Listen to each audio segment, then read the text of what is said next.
Some viewers may find the following video disturbing. Viewer discretion is advised.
Changed.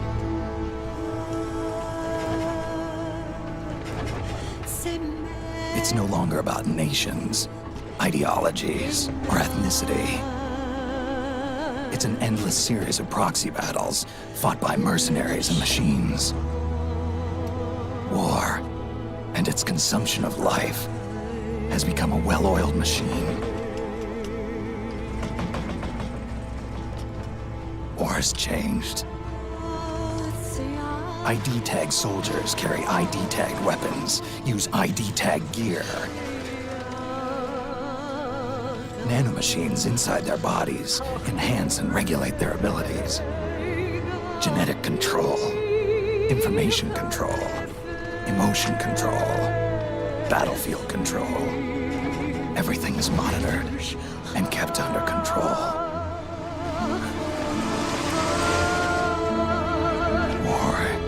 Has changed. The age of deterrence has become the age of control.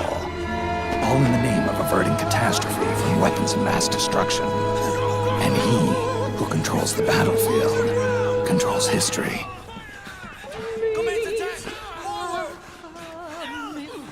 War has changed. When the battlefield is under total control, war becomes routine.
got to go.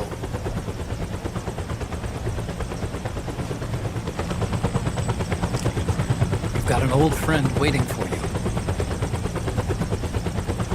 OctoCamo. The test results. Proteome analysis was positive, but the mRNA analysis turned up negative. The wrinkled skin, the hardened arteries. Your early aging symptoms look like classic Werner syndrome. But none of the tests were able to pinpoint the cause. So, Well, judging by how rapidly the aging has progressed, I'd say... a year at best, right? Yeah.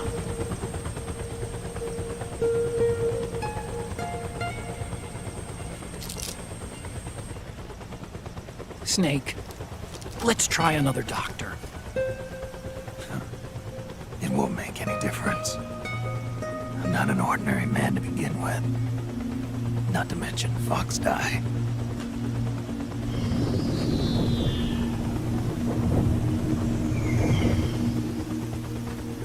You're right. But we don't know where Naomi is. Naomi.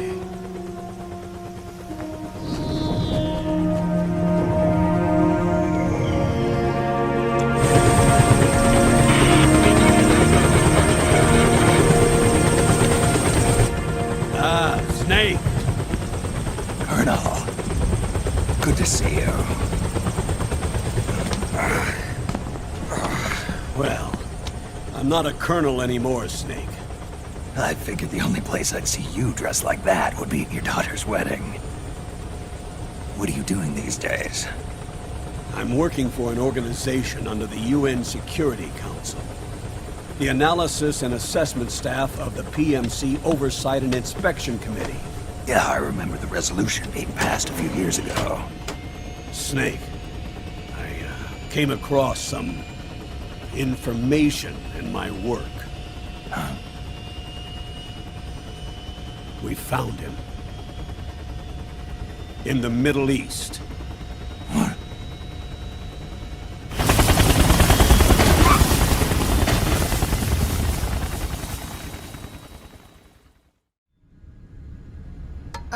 Only 2 eggs today?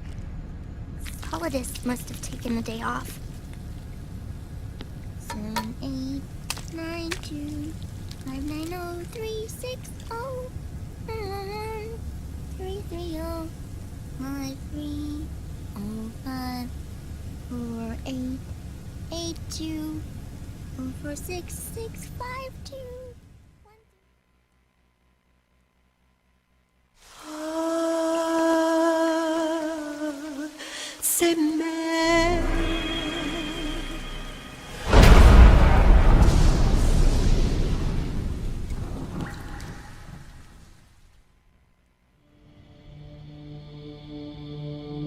The Manhattan incident triggered a serious public backlash. Now the US has to think twice before intervening militarily in other countries' affairs. This has fueled a push towards military privatization, with PMCs at the heart of that movement. PMCs. Private military companies. That's right. PMCs have no basis in nations or ideologies. They are private enterprises, driven by profit. In addition to dispatching mercenaries to war zones, they secure weapons and train local soldiers. They're contractors for war itself, and business is good. Their clientele includes developed nations like the US, rebel factions looking to seize power by force, smaller countries lacking armies of their own, even terrorist groups. They're in the Americas, Asia, the South Pacific, Europe, Africa, the Middle East. The rise of the PMC has spawned a war by proxy, and it's spreading across the globe. They're Sonny, we'll eat them later, okay?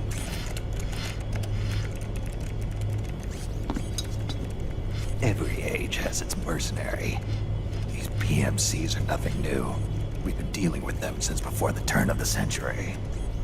No, Snake. They're nothing like the mercenaries of the past. They're ready. Sorry, I'm a little busy right now.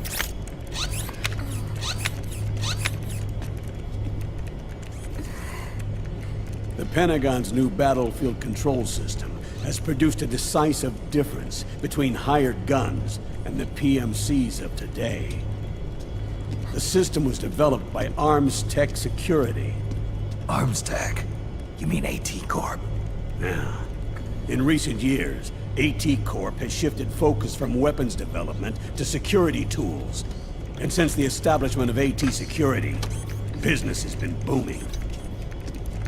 The system makes it possible to integrate not only micro-level information on individual soldiers and units, but also macro-level information about field conditions and order of battle. So they've finally achieved total real-time battlefield control. That's right. And as a result, the global presence of PMCs has grown explosively. Truth is, the rise of system-controlled PMCs has led to a dramatic decline in civilian casualties and human rights violations on the battlefield. A cleaner, safer battlefield. Makes for nice propaganda.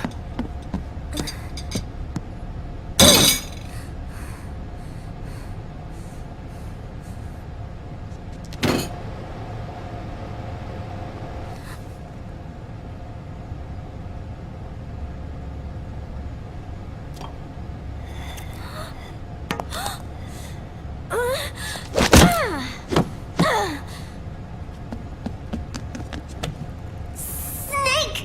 You were smoking again, weren't you? This is a non-smoking flight!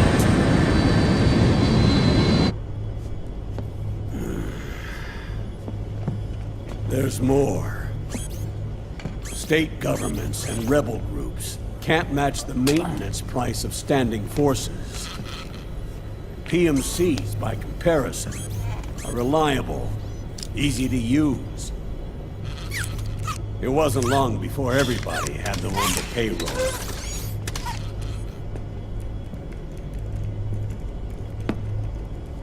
And, as a result, regular armies began to decline worldwide.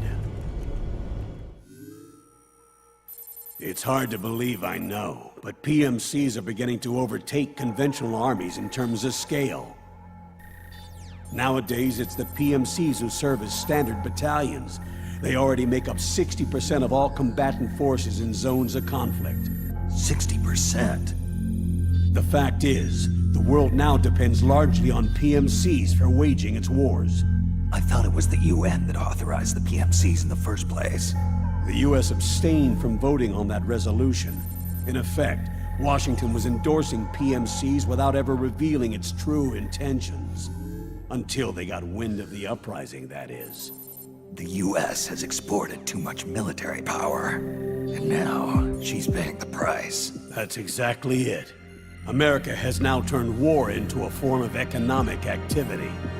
Analysts are calling it the war economy, in that it's picking up the slack for the downward-sloping oil market. But I, for one, don't intend to simply stand by and watch it happen. For the PMCs, market expansion entails fanning the flames of war. It means more refugees. War orphans. Child soldiers. Yes. Even as PMC soldiers get more specialized, they're also getting younger. Mercenaries spun off from state armies. Unmanned weapons. Child soldiers. Proxy battles in a new Cold War. There are hundreds of PMCs in business worldwide, and their numbers are growing. Currently, 5 of them are big enough to be labeled global powers. 2 in the US, and 1 each in the UK, France, and Russia. Reconnaissance has revealed that those 5 PMCs are run by a dummy corporation that acts as a single mother company. This mother company embodies the 5 largest PMCs. Her name is Outer Heaven. Outer Heaven? You mean? That's right. It's Liquid. Liquid? He's taken command of this immense army and is now preparing to unleash an insurrection. I watched him die. His will lives on, in the body of the man once known as Ocelot. He aims to fan the flames of war even higher, to create the perfect world once envisioned by Big Boss. The one world in which soldiers will always have a place. He must be stopped, before it's too late. The global community is concerned, but they're all too afraid of the war economy collapsing to do anything about it. The UN, too. Sounds pretty self-serving to me. Snake. This mission isn't an order from Washington. Not like the old days. And it's not something the UN can officially sanction either. But we can't just look the other way while Liquid plots this insurrection. If we fail to act, he'll become the greatest threat the world has ever faced. Snake.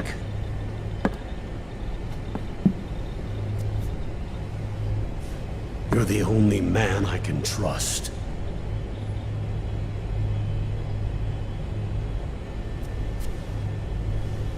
Fine. Let's hear it.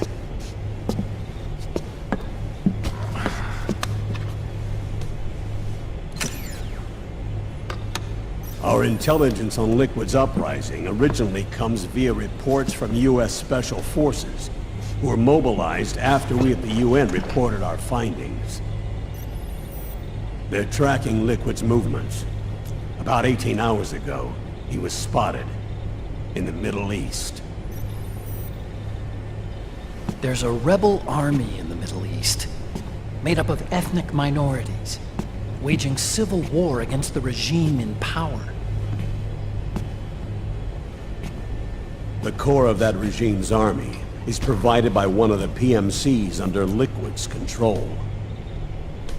What about the rebels? The local militias have hired small numbers of operators as trainers and field commanders. And of course, they've got help from the local PMCs. Right. A proxy war between hired guns. PMC versus PMC. A quagmire of war. All too typical victims of the new world economy. Snake, you'll be sneaking into the conflict zone via transport truck, disguised as one of the rebel army's hired operators. Your first objective is to make contact with our informants, Rat Patrol Team 01. They'll be expecting you. Rat Patrol, huh? They sound sneaky. They're a special forces team assigned to the Army's PMC Investigation Unit, CID. CID. Real rats of the Army. No. I can vouch for them personally. Friends of yours? You could say that.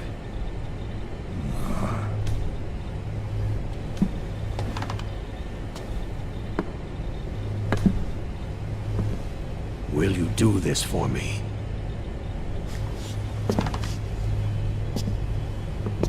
Will you terminate Liquid?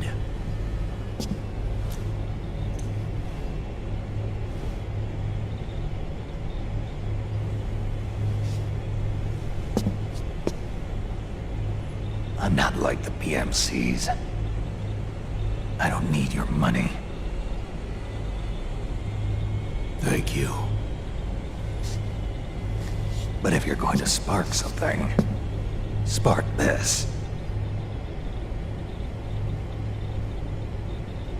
Fine. I'll start my own fire.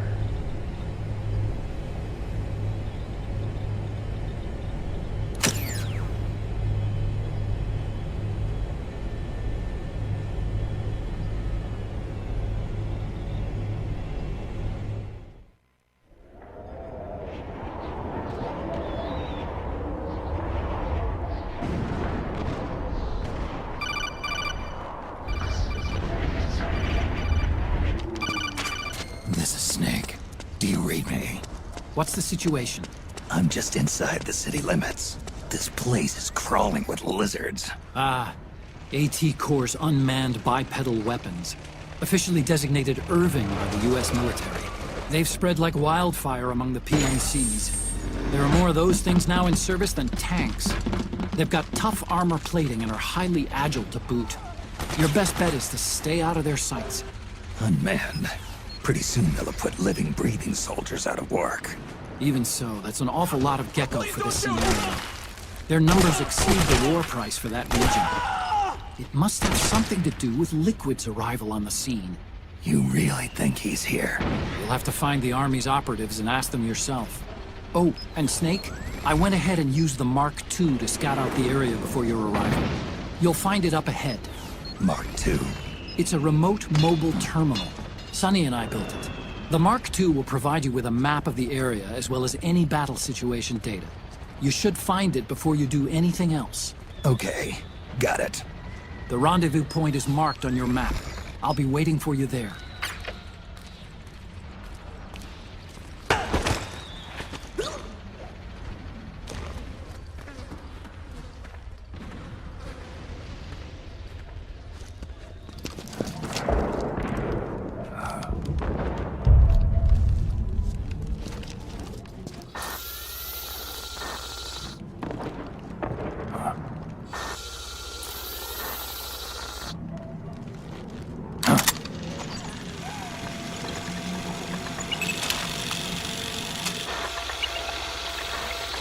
It's me, Snake. Snake, it's me. Otacon. Sorry to keep you waiting, Snake. Allow me to introduce Metal Gear Mark II. Metal Gear. But this gear's not a weapon. It's a remote mobile terminal designed to provide you with operational support. Where are you? I'm in the Nomad. Where else? I had the Mark II bring you some goodies. Starting with this. Put it on your left eye. Looks like an eye patch. I call it the Solid Eye. It's an all-purpose goggle that displays radar images and other data in 3D. You can also switch it over to light-amplifying night vision. An operator. I installed a suppressor. And here's a tranquilizer gun. How thoughtful. It predates the implementation of the system. By some miracle, it was never recycled. It's getting tough these days finding decent guns that aren't controlled.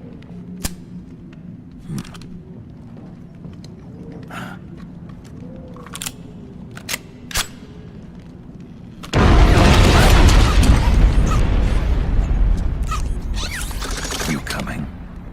Of course. I'll follow you wherever you go, like this. I'll activate stealth so it doesn't attract any attention. If you need it, just bring up the start button menu. Got it. Snake, the informants who said they saw Liquid here should be a little further up. Head for the rendezvous point.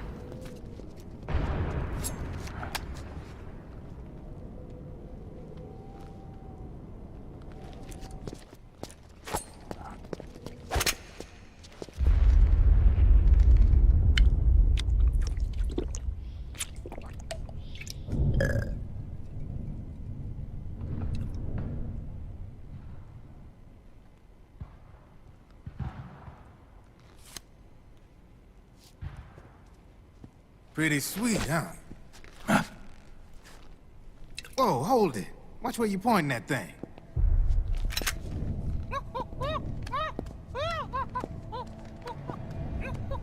Who are you?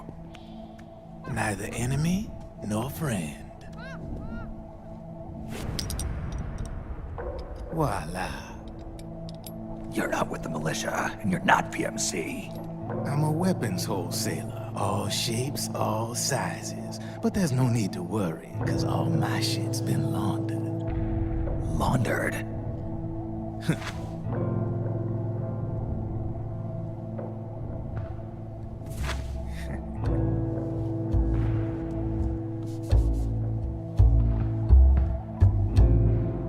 You see, I take ID guns like the PMCs use and make some mods. Then you can use them without having to match IDs. In other words, I'm a gun launderer. You can call me Drebin. Drebin. Yeah, they use that for all of us. There are more of you. All over the world. Not that I ever met any of them personally. Me, I'm Drebin number 893.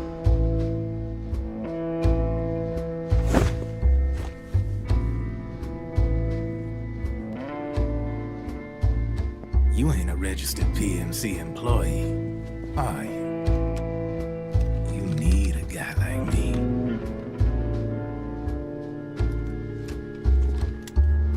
Consider it a welcome gift.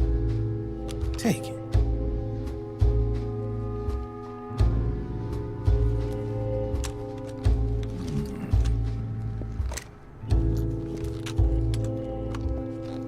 The M4, the official carbine model used by the U.S. Army, developed from the M16 service rifle. This one's a top-of-the-line model, real popular with the big PMCs. High precision, not like that government issue shit. It's, free-floating, of course. Relax, that barrel's clean. Is the hider CQC compatible? The beauty of this sucker is that it's got a lot of customizable parts. Change it up the way you want to meet your everyday needs. Flip-up sight, rail system. Not bad. Yeah, well, you know, I get a lot of noobs around here. And if you need them, I got a wide selection of aftermarket parts as well. The frame's pretty rigid. No rattle. Go ahead, give her a squeeze. I can't pull the trigger. Really? That's weird. What's weird? Wait, I got it. I bet you're using an older generation of nanomachines. Older generation? Sometimes they don't really jive with the new system. Seriously, who are you? Oh, slow down.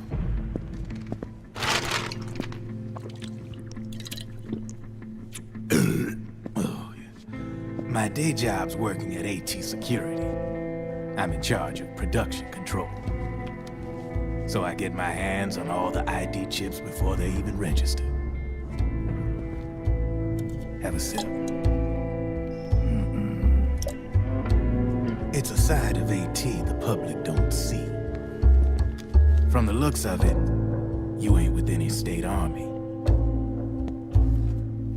But you ain't exactly green, neither. You've got last-gen nanomachines. So I'm guessing former U.S. Army. I don't know what you're here for. But you want to be well-equipped, am I right? So, can we talk business or what? You won't regret it.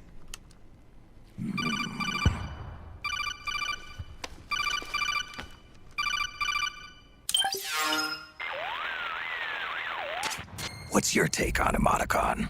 I don't particularly like the guy. But it looks like we'll need his help with those ID guns. Sonny's been doing a little sleuthing for us. Drebin, a well-known gun launderer in war economy circles. He's a businessman who deals mainly in selling black market firearms to small PMCs and local militia. I share your concern, but what if we keep him at arm's length? Use him only to get intel and the supplies we need. Keep it strictly business. All right. So, we ready to make a deal or what? Okay then, let's talk business. To ensure you can use non-ID guns, I'm gonna have to suppress the old nanomachines you got in you. Otherwise, they'll interfere with the system. Here, stick yourself with this. It's full of suppressor nanomachines. Relax, it won't hurt. You're scared of needles or something? What's the shot for? What's wrong? You don't like shots?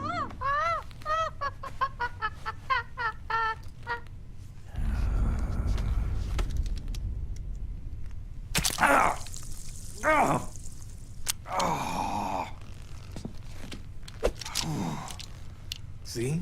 No sweat. Now you can use non-ID guns, no problem.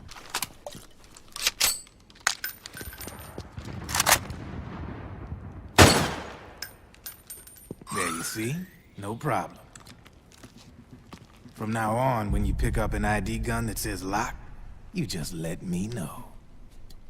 You name it, I can launder it. Of course, it'll cost you. The going rate depends on the war price at the time.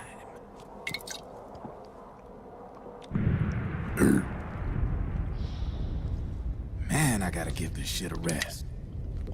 Looks like you're doing pretty well for yourself. You might say that. What with the war economy and all, and the system clamping down on things. System codes are the law now, and control's essentially absolute, paving the way for fat profits if you're willing to bend the law. Demand keeps on growing thanks to the war economy. I sell ID guns to the PMCs and state armies, and naked guns to terrorist groups and paramilitaries. And these ID guns can't be sold on the black market. System's practically a license for us arms dealers to print money. Privatizing the military's made the PMCs big and bloated. The fatter the PMCs get, the line between civilian and soldier is gonna get real blurry.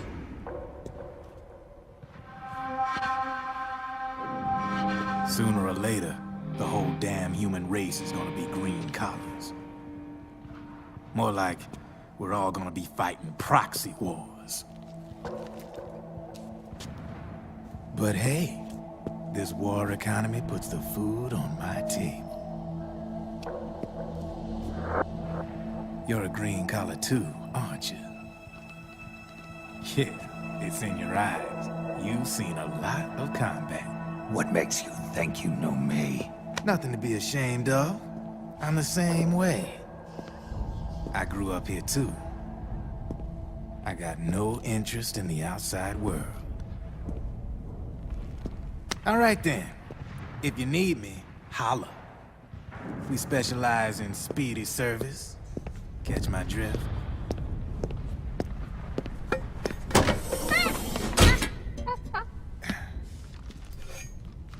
I have you.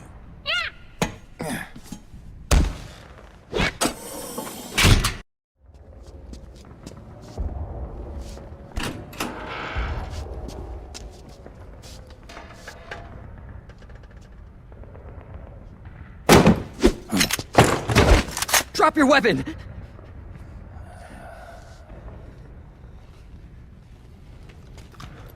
Drop your weapon! All right.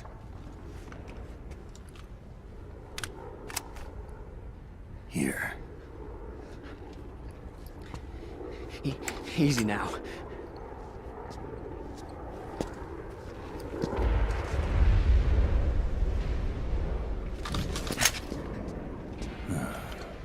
You haven't even taken the safety off, rookie. Careful, I'm no rookie. I'm a 10-year vet.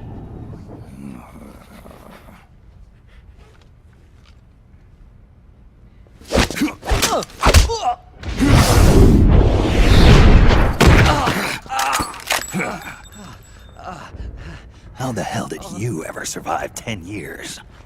Don't move!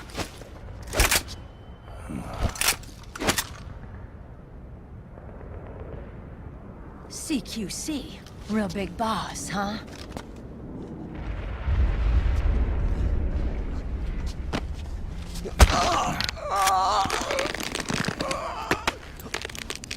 Lower your weapon! Slowly now. I wouldn't try anything funny if I were you. Fox. Snake? Snake? Meryl.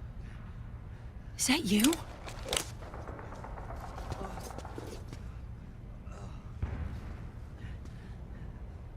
What happened to your face?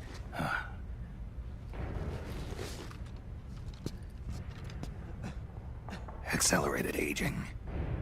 They don't know the cause. Oh my god. Meryl, you're my informant in the US military. And you must be the inspector sent by the UN. This is Rat Patrol Team 01. We're with the CID, one of the bodies investigating PMC activity. First hounds, now rats. Here, you can have this back.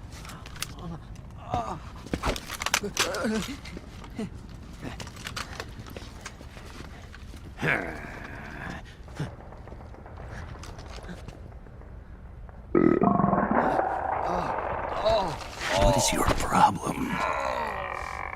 You okay? Stomach pains? Diarrhea? It's been 4 days since Liquid arrived in the area. And since then, this woman's been with him. She doesn't look like a combatant. Probably some kind of advisor. Maybe a scientist.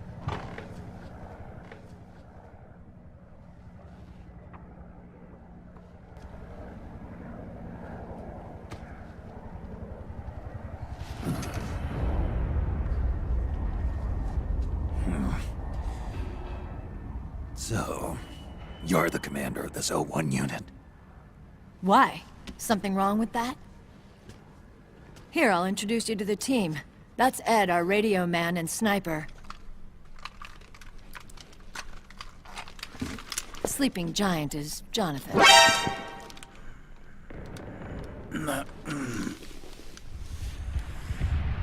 Don't stand behind him. He hates it when people go around his back. And finally... Johnny. Everybody just calls him Akiba. Commander, I've finished installing the sensors.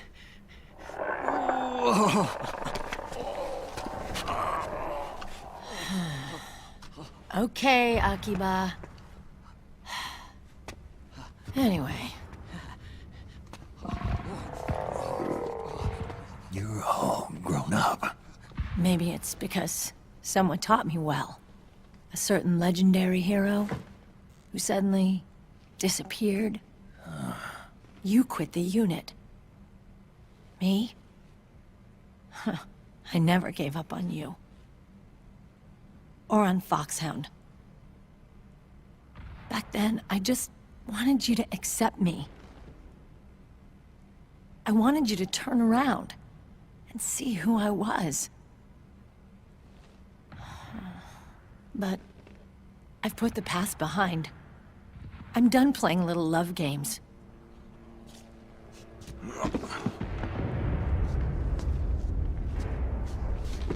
So, what are you here for?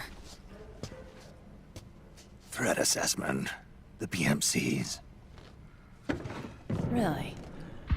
Because I heard a rumor there's an assassin out there targeting their leader. Well, that's some rumor. I'm only here because the UN wants me to assess the impact and effects of PMCs on their refugee protection efforts. That's all? More than enough for a retired vet like me.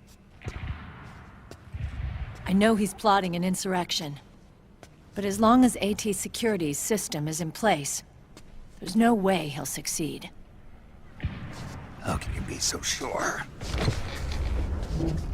They've implemented a system that monitors in real time every single soldier engaged in combat action, whether he's State Army or PMC. Each individual soldier has been fully ID tagged with nanomachines injected into their bodies for that purpose. The nanomachines keep track of the soldiers and their real-time personal data 24 hours a day. They monitor each man's position, movement speed, reserve ammo, firing accuracy, wounds, rations, water intake and supply, sweat secreted, heart rate, blood pressure and sugar levels, oxygen. All the data gathered on body condition. You've got these system nanomachines in you too. Of course. Our unit plays by the rules, same as everybody else. It was creepy at first, knowing you're being watched 24/7, but I've gotten used to it. It gives us a lot of advantages in the field, too. We get a clearer picture of what's going on around us, so there's less confusion during missions. And our nanomachines communicate with each other, making teamwork a lot smoother. And that's not all the system does for us. It's also a security guarantee against the PMCs. Security guarantee. That's right. The PMCs are combat groups without states or ideologies. They're not fighting out of nationalism or for a cause. They don't care why the war is being fought. They're just bodies fighting on someone else's behalf. They're mercenaries, a commodity. So it's easy to imagine them betraying their clients by joining the enemy or refusing to fight, or committing humanitarian atrocities. To keep these things in check, they ensured that no one can use firearms or military vehicles without the proper system ID. It's true for every piece of equipment out there. So even if the PMCs tried to mount a terrorist attack or coup d'etat, their weapons and equipment would automatically be locked out.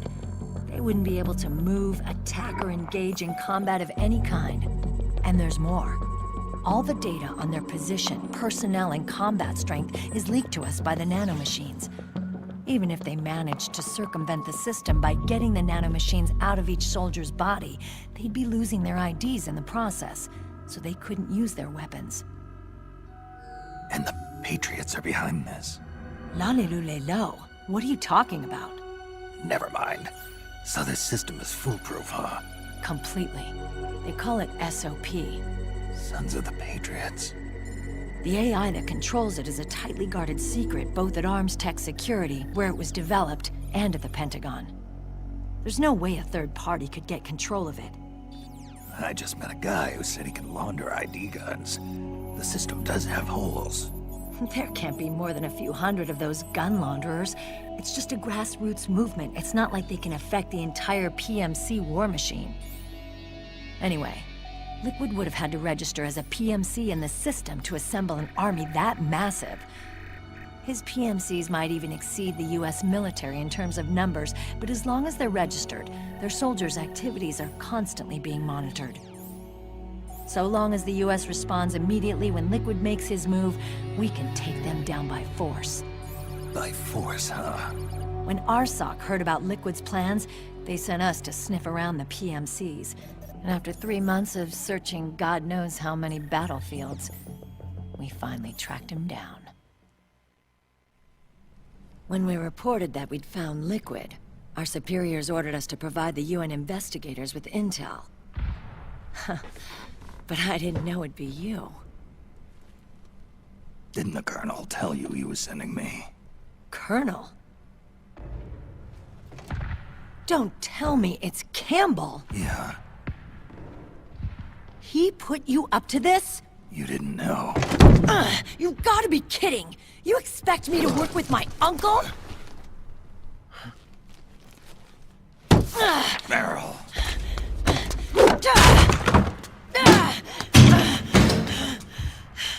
This is bullshit! He's not my father.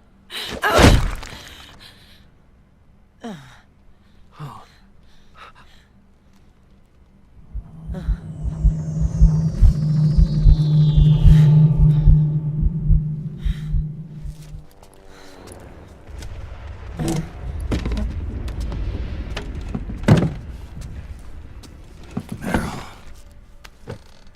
So, you knew. Yeah. Little violation of the need-to-know rule. Then, why are you still calling him Uncle? You're still calling him Colonel. He's your father. As far as I'm concerned, we're still uncle and niece. I will never forgive that womanizing piece of shit. Meryl.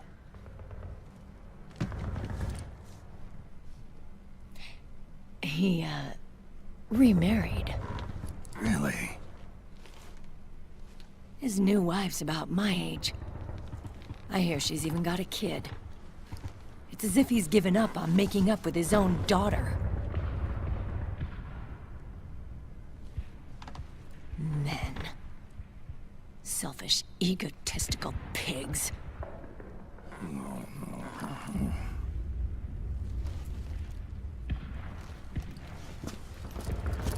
Commander. What is it?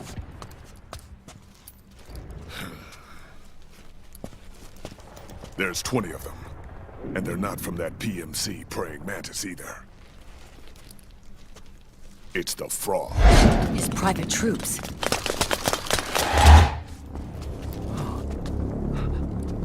Oh, crap. This is not good. Were you being followed? No.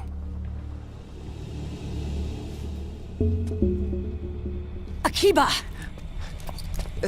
They might have seen the reflection off my scope lens. Whoa, wait. Hang on. You guys think it was my fault?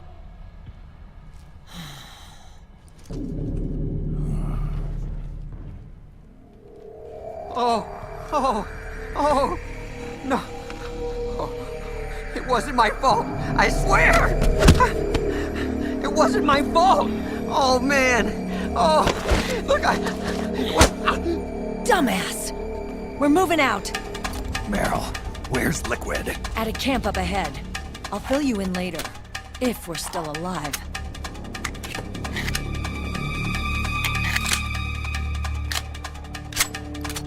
Follow me.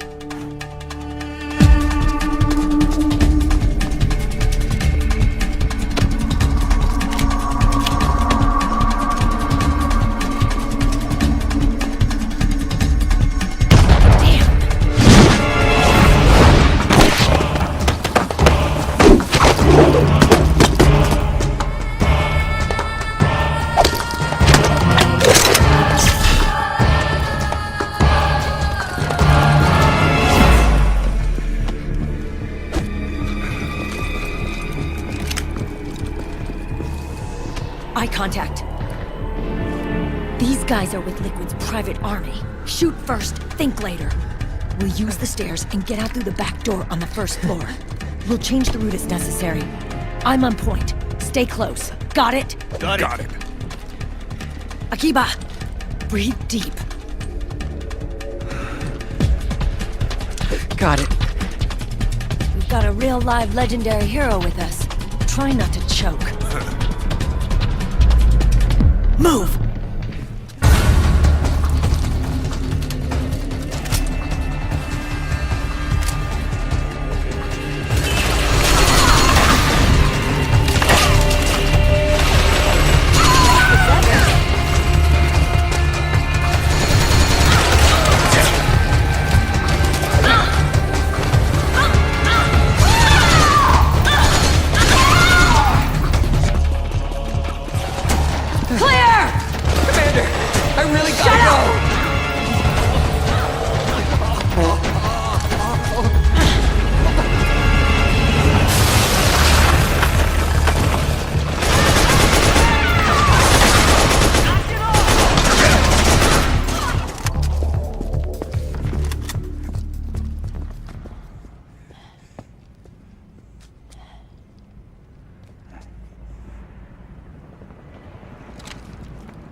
The nanomachine network inside each unit member's body lets us share each other's senses. They can see what I see. And it helps control pain. Is that part of the system, too? With SOP, my team can literally operate as one. Well, except for a certain someone who's not much of a team player. So, what do you think? Is your age of heroes finally over? I'm no hero. Never was. Never will be. You haven't changed at all, Snake. But... your body... are you gonna be alright? This getup doubles as a muscle suit. I can still get around. Liquid's camp is up ahead.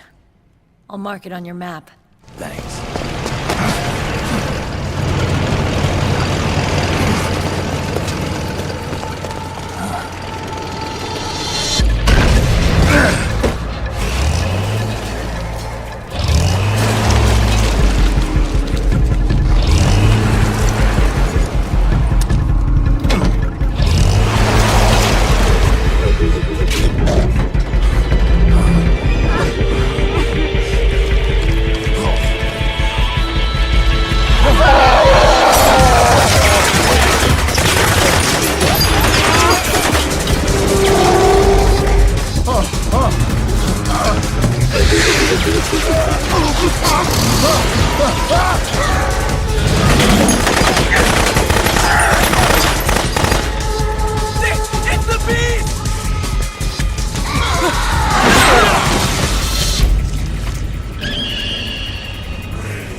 activate it.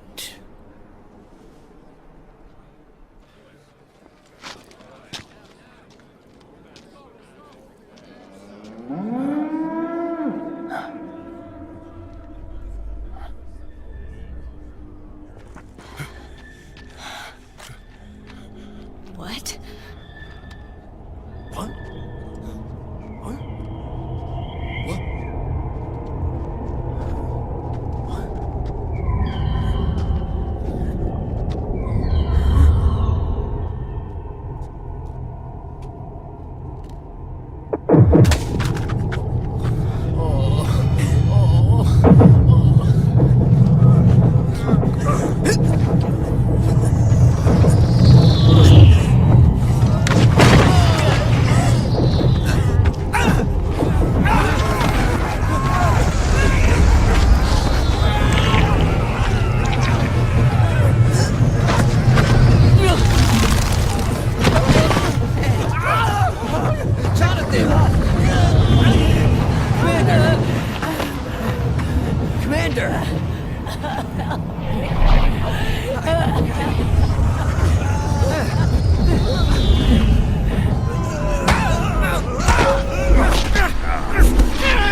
It's been too long.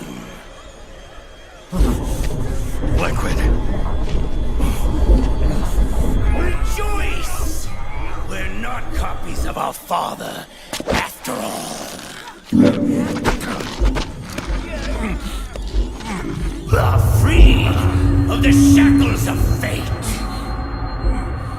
Snake, brother. We are free!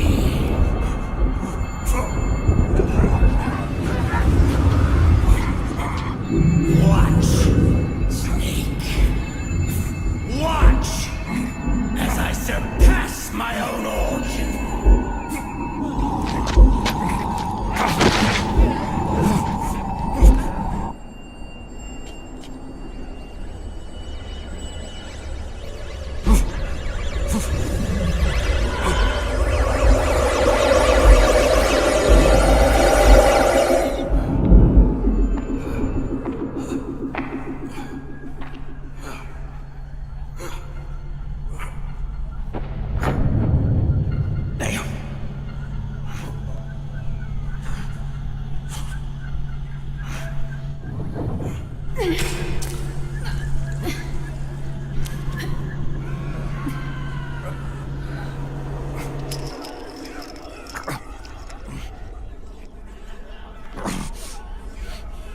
Snake, if you won't be a prisoner to fate, then go. Fulfill your destiny.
grab on.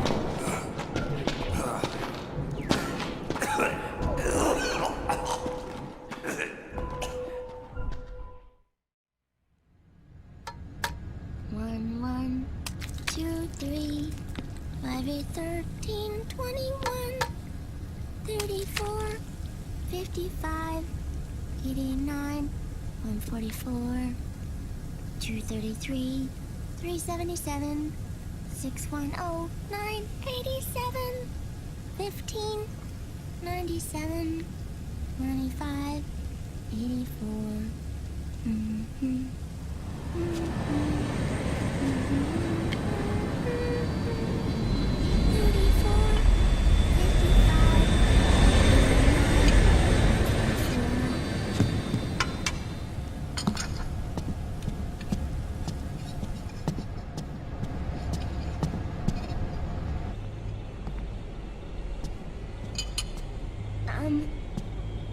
Uncle Hal? The eggs? They're done. Thank you, Sonny. Snake! So, back from the dead? I don't remember the sun being so flat.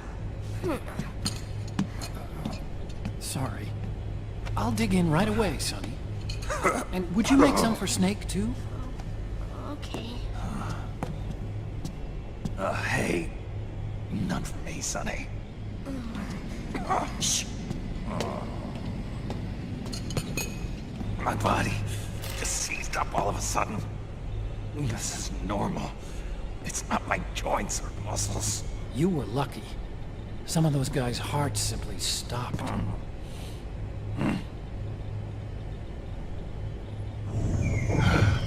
She was there. Naomi was at Liquid's side.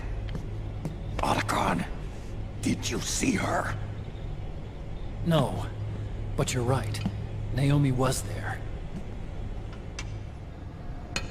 I found traces of her DNA in that syringe you were holding. Right after it all happened, I got a video mail from Naomi. It was sent to my old address.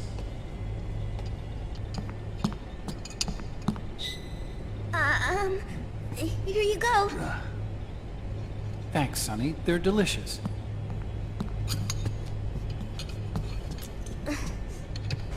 But you haven't even eaten any.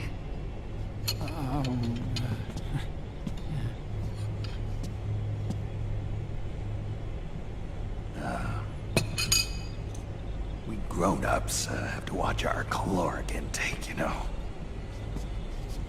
But thank you. I was looking for this. You're not watching your nicotine intake. Sonny!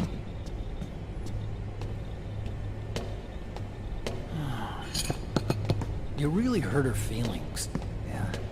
Why don't you teach her how to cook eggs then? Oh, like I know how to cook.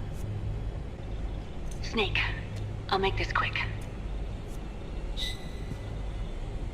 I'm in South America. I've been captured and forced to do research. It's Liquid. Liquid's goal is to seize control of SOP, the Sons of the Patriot system that controls the soldiers. To do that, he needs to analyze the nanomachine structure and find out how they communicate with one another. Liquid's found a loophole he can use to get into the system. Preparations for his insurrection are nearly complete.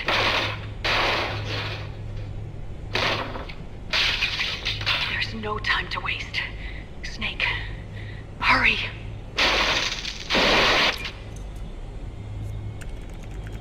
Naomi sent her location data in a separate file. It's Campbell. Snake, as you'll recall, following the Shadow Moses incident 9 years ago, Naomi was detained by the authorities. But someone arranged for her escape. I suspect it was actually Liquid. He must have taken her prisoner himself and forced her to do research at his facility in South America. Colonel, where's Meryl? Well, I know she left the Middle East in pursuit of Liquid. I'm sure our sock is on to us by now. We can't chase that line too far. Which leaves Naomi as our only lead. The location Naomi gave us, the PMC's base, is in a mountainous region surrounded by forests. Use the 4x4 to get as close as possible to the PMC security perimeter. From there on, Snake, it'll be a solo sneaking mission. Right.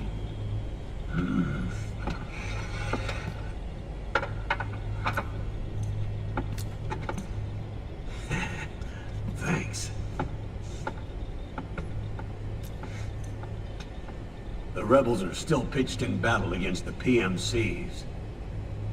The commotion should help you slip into the facility unnoticed. 20 hours until we land. Got it. I'll have a look at the documents. Maybe I'll even have a smoke while I still can.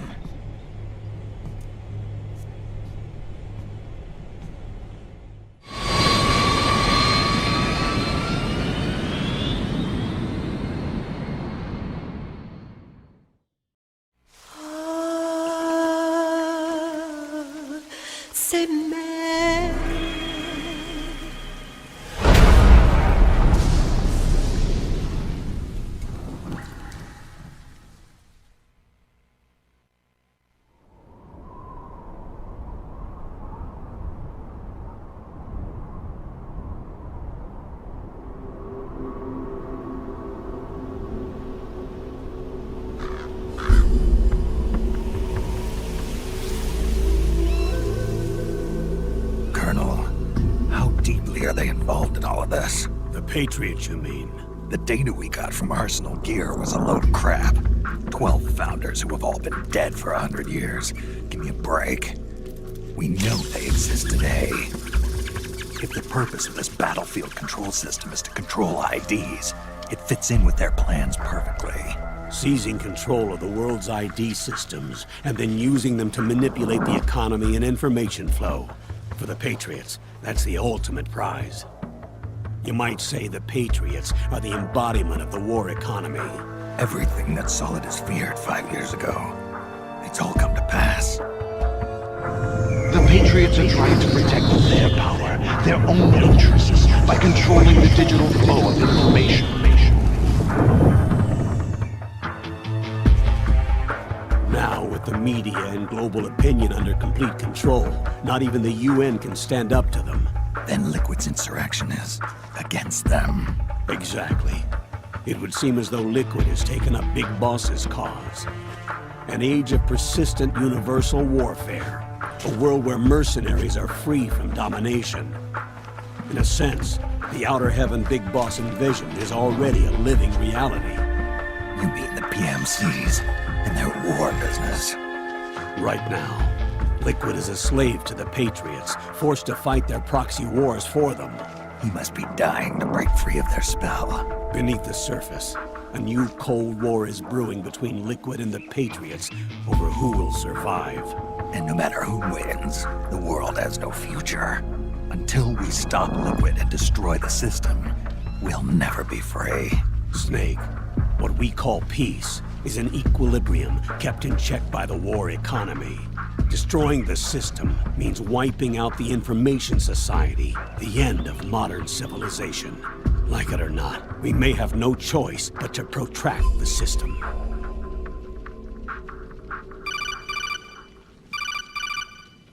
Snake, here's what we know about the current battle. Rebel guerrilla units are advancing on the base of the government PMC troops. That base appears to be Liquid's safe house.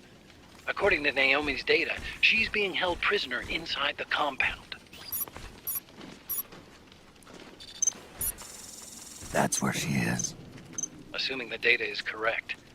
And one more thing. What now? The government PMC troops have been operating at high altitudes. We have reports that it's starting to upset the balance of the nanomachine control system. Meaning? Meaning the low blood oxygen content seems to have an effect on their nanomachines, giving them a slight edge in battle. Be careful. Steer clear of altitude sickness. Got it.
forget this face.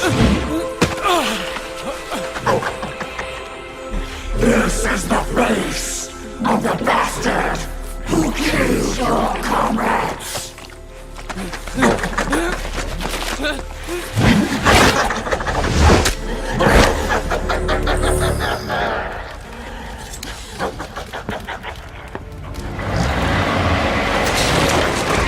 More guerrillas will be coming to storm the safe house. He must be among their numbers. Sooner or later he will come. Don't let down your guard.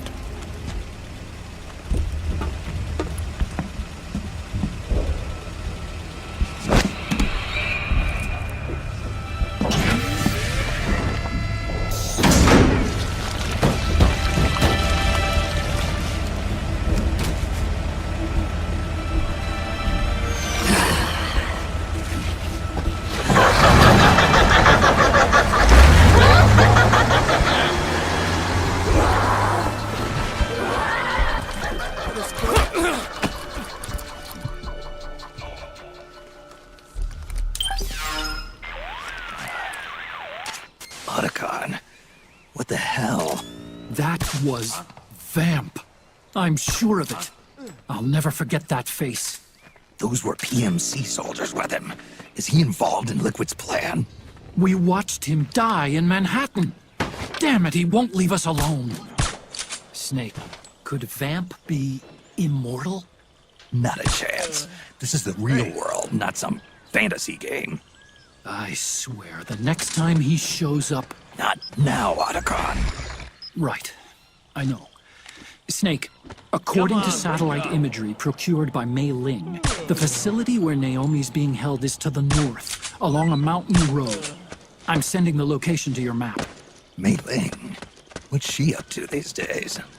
Taking command of the Missouri, apparently. The Missouri? That's a World War II battleship. The museum contract in Hawaii expired some time ago. I hear it's now being used as a virtual training vessel. By the looks of things, they know I'm coming too. Yeah, it could be a trap. Stay sharp.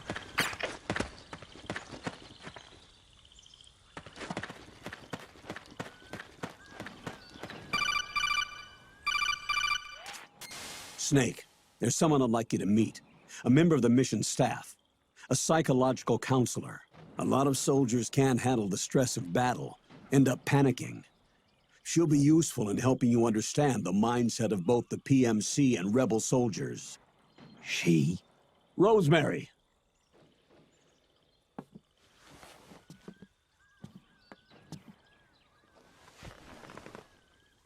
Nice to meet you, Snake.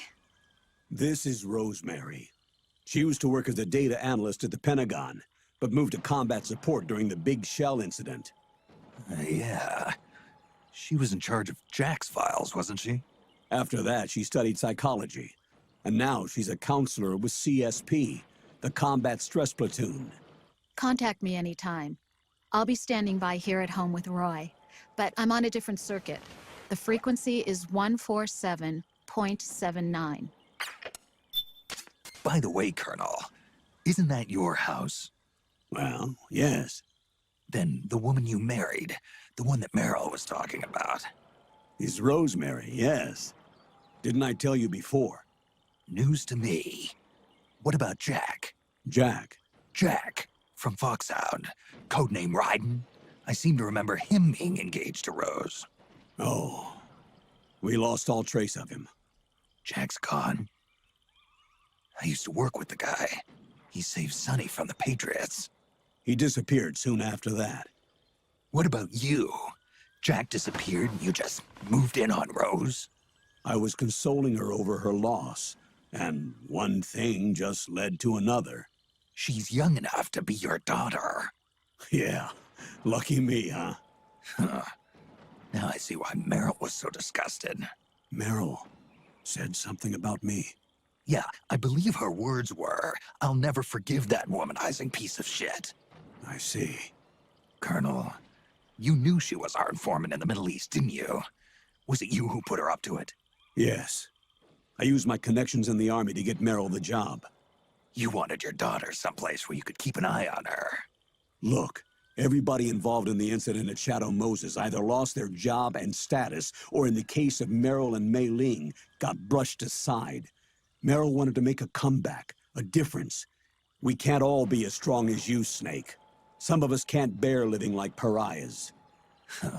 Since Shadow Moses, I've been branded a criminal. I think of it as my own small way of making it up to my daughter.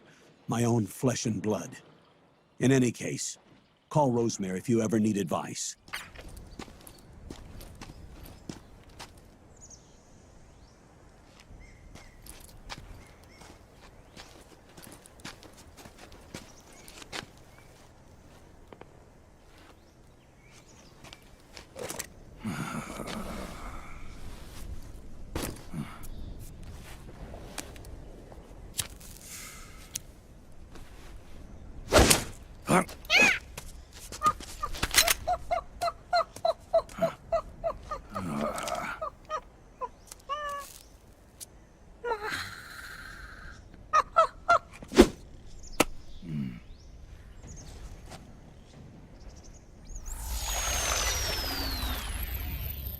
Yo, over here.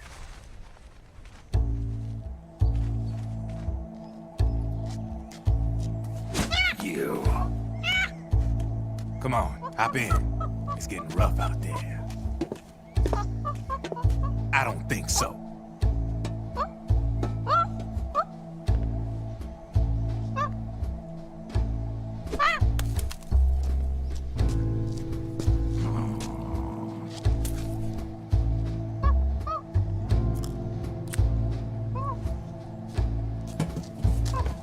We meet again.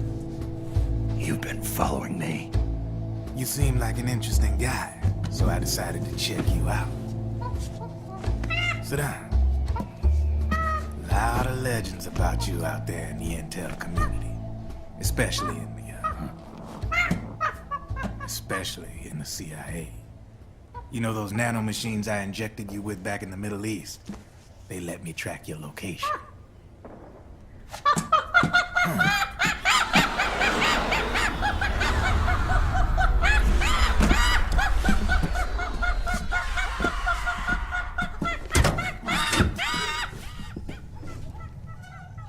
Figures. The B&Bs are here. Things are about to get hairy. B&Bs. You never heard of them?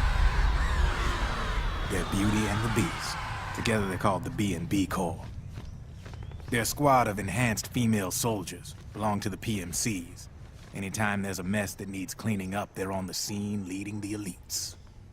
That's a female? Probably freelancers hired by the PMCs. They run out of a separate parent organization. Guess it's time for good old Drebin to let you in on a few things.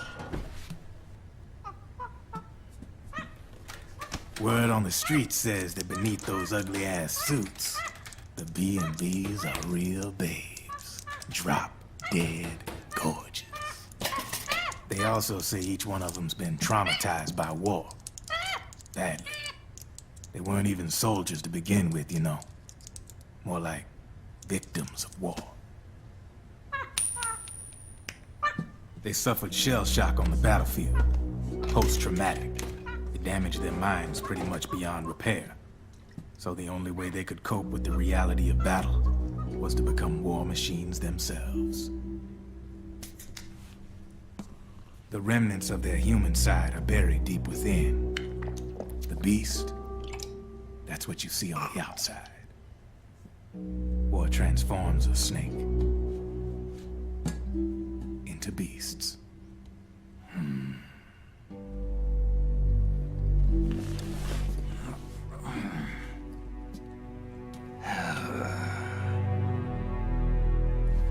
War transforms us.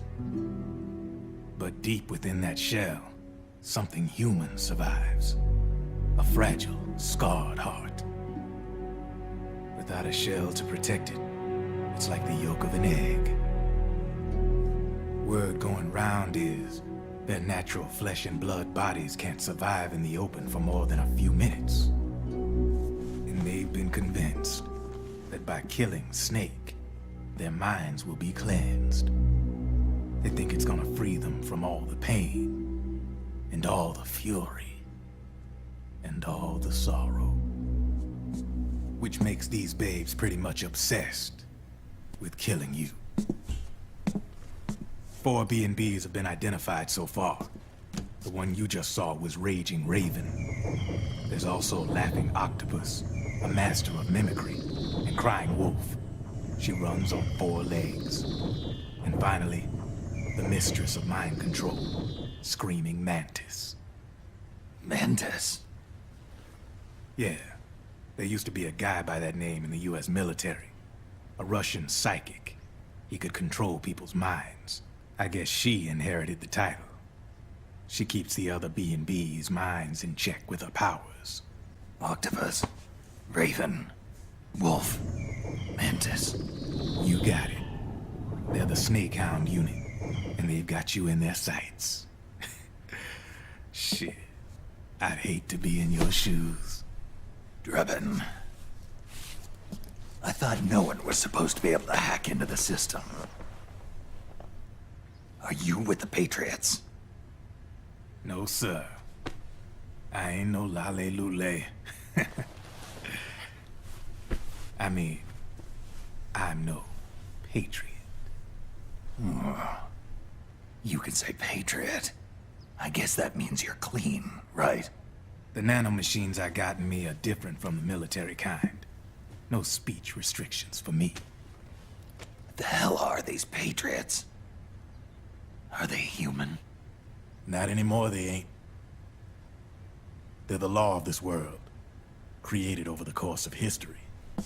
They're what holds this world together, keeps this whole mess in check. We are formless. We are the very discipline and law that Americans invoke so often. The Patriots are America, the world's greatest military power. They are the war economy, which makes you and me just cogs in a much grander schematic. I mean, someone obviously had to start the whole thing at the beginning, but now their law has taken on a life of its own. A life of its own? Yep. The country, the war economy, it ain't run by people. It's run by the system. No need for high-level decision-making authority. It's all handled by a massive, yet simple information processing system. An AI. It works just like natural law. The world's a much simpler place than most folks realize. Every aspect of the Patriot system is closely monitored by 3 peripheral AIs and a core AI that ties them all together. The SOP system is one part of that. It's all backed up by a foolproof control system. So not even yours truly can sneak inside the Patriots' AIs. What if, hypothetically, someone found a way? If they could fool the IDS. I guess they could use it as a haven to lay low. Haven? You know, like a tax haven. In the internet society, we have net havens, data havens. A haven is someplace where social conventions and the rules of the net don't apply.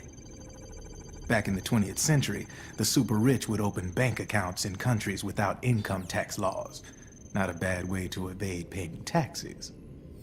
Now we've got us a society where everybody's DNA and personal info is totally controlled by the nanomachines inside their bodies. Won't be long before people start using havens to escape from ID control. I guess you could say my gun laundering kind of borrows from the haven concept, after a fashion. Even so, good luck finding a way to access the Patriots' AIs from the outside. It's absolutely impossible. No chance in hell. Like I said, there's no breaking into those AIs from the outside. But Liquid's got something in mind. You sure there's no way?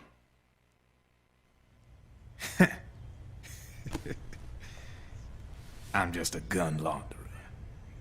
Only reason I'm interested in you is because you start a lot of fires.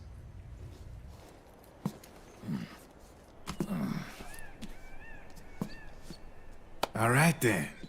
You need me? Just give me a ring.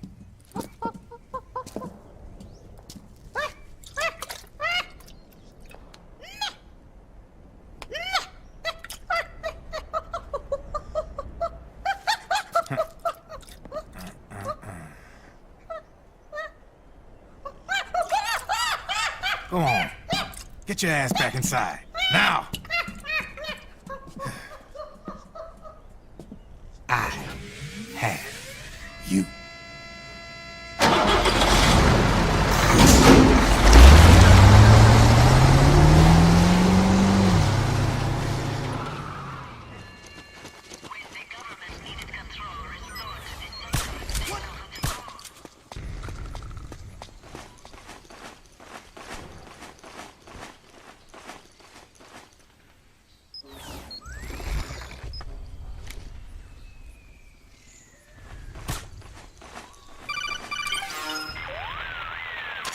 Snake, can you hear me? This is Jack, isn't it? I am Raiden. Jack is no more. Where are you now? I'm right beside you. Raiden, where have you been all this time? What have you been doing? On a mission. Finding something. For someone. Finding what? The corpse. Of Big Boss. What? I was asked to do this in exchange for Sonny's location. Liquid? No. The leader of a small resistance group. Her followers call her Matka Pluku. Matka Pluku? Big Mama. We'll finish this later. I'll follow your trail and catch up with you. Wait, what about Big Boss's body? It's with her now. Her? What's going on, Snake? Rose, I just got a call from Raiden. It sounds like he's close by. Jack? Yeah. Did he seem okay? Yeah, as far as I could tell from his voice. Really? That's great. Snake, I have a favor to ask. What? Don't let him know I'm involved in this operation, okay? I think it would be best to just leave him alone for now. What happened between you and Jack? After the big shell incident, he became unstable. Memories began to resurface from his childhood when he fought for Solidus in the Liberian Civil War. And in the midst of all of that, the baby we had together, it hadn't even been born yet. Jack slowly stopped coming home. And when he did, he'd be dead drunk, sometimes covered in cuts and bruises. Roy was worried. He was Jack's commanding officer. But Jack just avoided him. I was all alone. And Roy was so kind to me. He's the one who encouraged me to become a counselor. I know it sounds like I'm making excuses, but I needed to get over it. To move on with my life. I'm worried about him, of course, but I'm also afraid of him. All right. I'll keep my mouth shut. Thank you, Snake.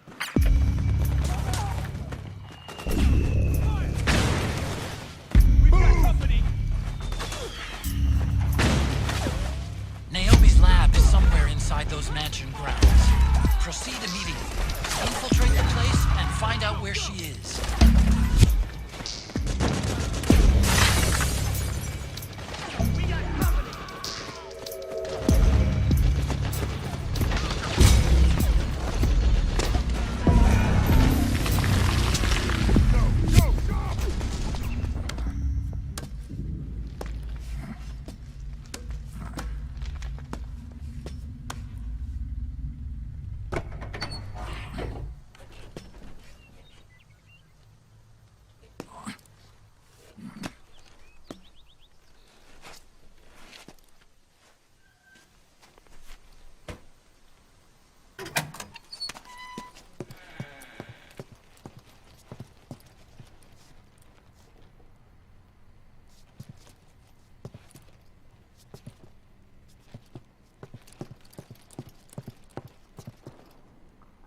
Yes, the next test.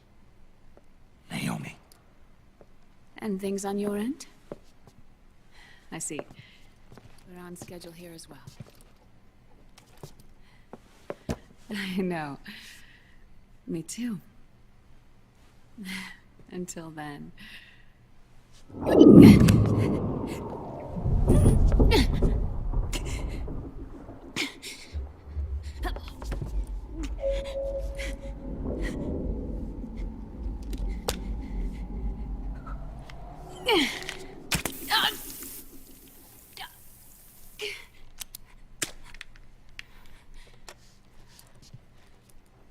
Naomi.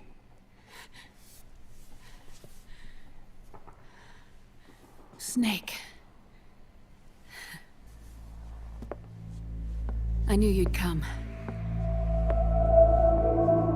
You and I, neither of us can escape our fate. I haven't seen you since Shadow Moses. How long? 10 years? 9. And Dr. Emmerich, is he with you? Why? I thought he'd be the only one able to open the mail I sent. Not many people could recognize 4D sound data in a Soliton radar file. How is the good doctor? Otacon's fine. He's the same as ever. Otacon? I see. Who were you just talking to? Liquid. Although I suppose he's really Ocelot, from a medical standpoint. I thought he was here. He's not, at the moment.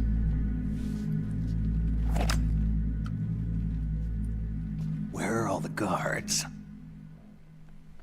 They know I won't escape. I'm powerless to resist. I have no choice but to cooperate.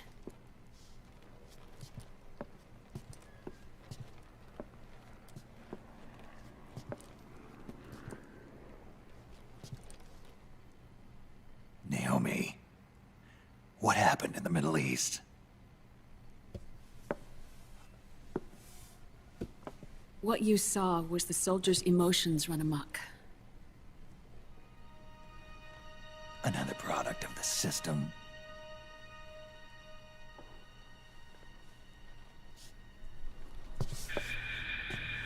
You don't trust me? I'm not sure yet. And if I answer your question? Let's hear it first. Liquid. We thought the SOP was an ID control system designed primarily to maintain order and control in battle. And we were right. But only partially. SOP had another function.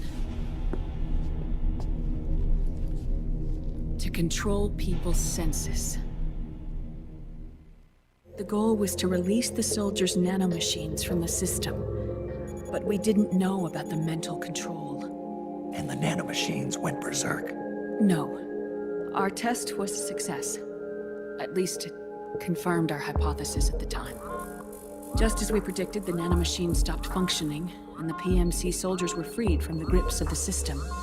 But the moment the system stopped, all the pain and fury and sorrow, all the trauma and stress, all the hatred, regret, guilt, all the sensations that had been suppressed were unleashed within their hearts. Their memories, unlike their senses, weren't erased. Each enemy soldier they'd killed, each lost comrade, each threat of violence against the innocent, every act of war they'd committed was etched firmly in their hearts.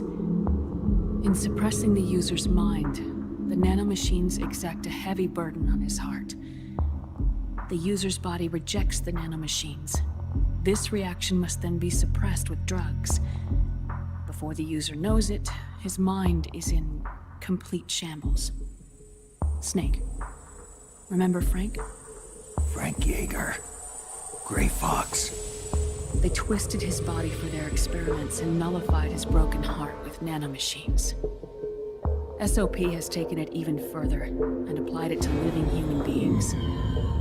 The sins of war these soldiers carried inside them returned to assault them in the form of unimaginable shell shock. The meaning in the system may have changed, but the battlefield hasn't. Until that point, war was like a game to them. And then suddenly, reality came crashing down.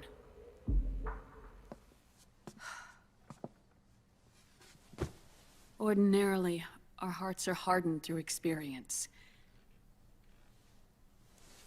Even the most grizzled veterans live with an inescapable guilt they've had to overcome bit by bit through the years. And even then, it never truly goes away. For a mind lacking that essential experience, it was simply too much to bear.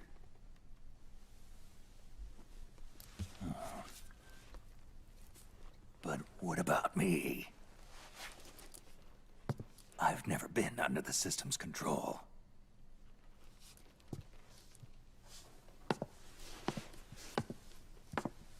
That's why I want to examine your body. You need to know too.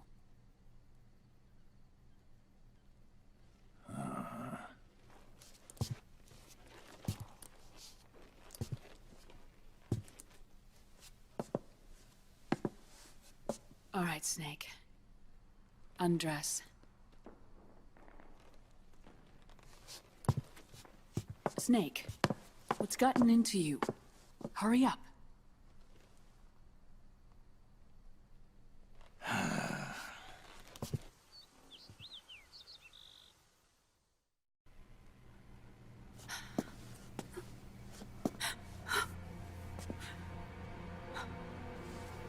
Oh my God.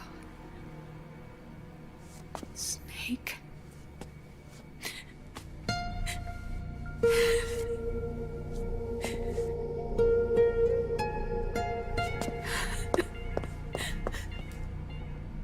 All right, let's just get this over with. Yes. Of course. I'm sorry.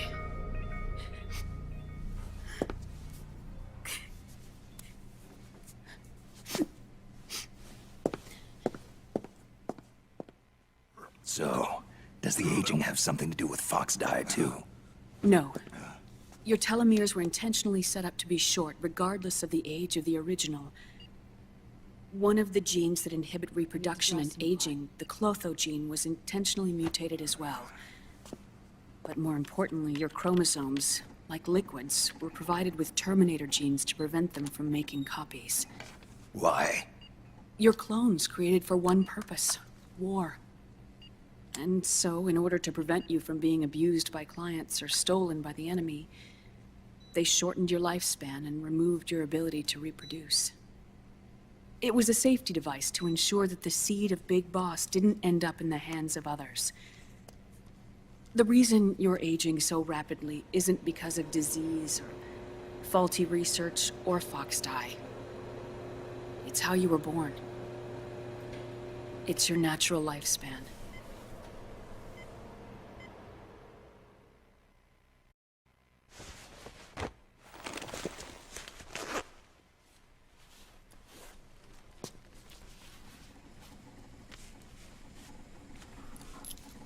The truth, Naomi. How long is my body gonna hold out? Your cells, blood, organs, nerves, skeletal system, muscle tissue. Every part of your body is aging rapidly. How long do I have? Half a year.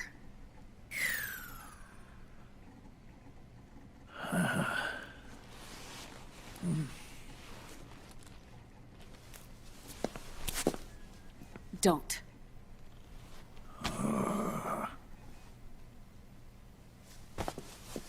Snake. There's something I have to tell you. Now what? You and I both know your body is approaching its limit. But when I said half a year, I wasn't talking about your lifespan. What do you mean?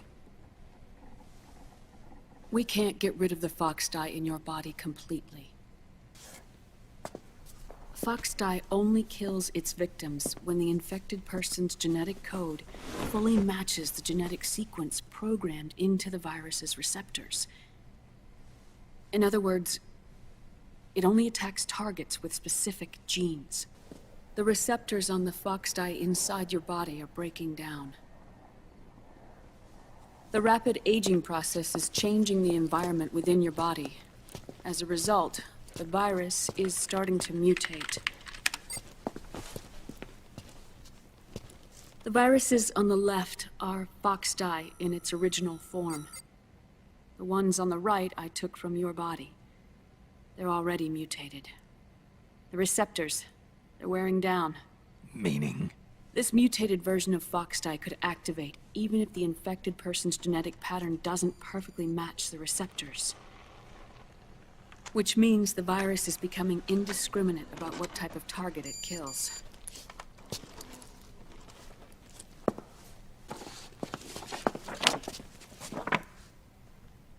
However, if the receptors continue to wear down, it'll become a killer virus that attacks untold numbers of victims. What if we kill them all? Remove them from the body? There are no antibodies either. I don't know what percentage of the receptors have to break down, or how many people will be targeted when that happens. But what is certain is that people will begin to catch fox dye through airborne transmission. It'll start with those closest to you. Then, one by one, they'll lose their lives.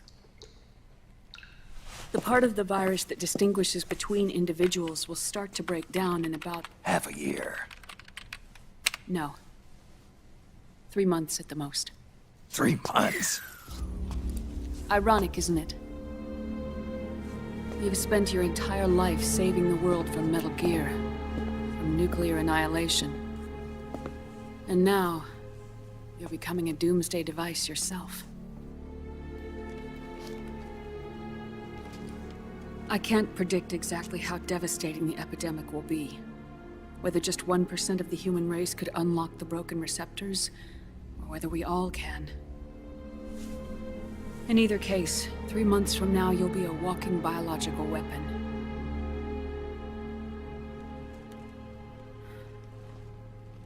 If it were up to me, you'd be quarantined already.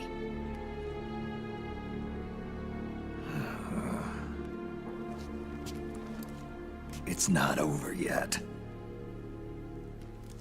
I know. You still have a job to do.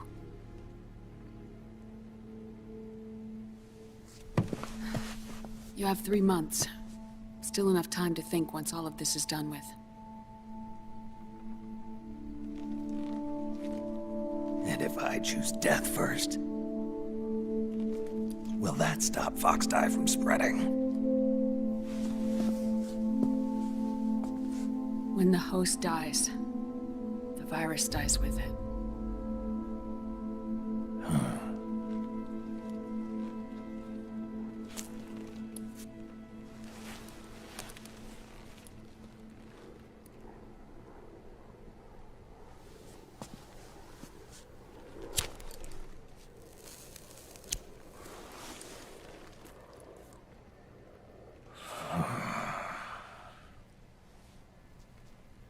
Snake, tell me one more thing. Have you been to a hospital lately? Yeah. While you were there, did they give you an injection? Don't they always? Take a look at this. These came out of your body as well. It's a new strain of fox dye, one I've never seen. Someone must have put them in you recently. Do you have any idea who? Him. The new fox dye strain is starting to multiply rapidly. What's in it? I can't say for sure. I'll need to do some more tests. Here, take this. It contains the same substance the soldiers' nanomachines secrete inside their bodies. It's a drug that inhibits the nanomachine's ability to regulate the senses. The nanomachines inside the body malfunction when the system interferes with them. It triggers a reaction in the body, which is why you're having the seizures. Give yourself a shot whenever they get bad.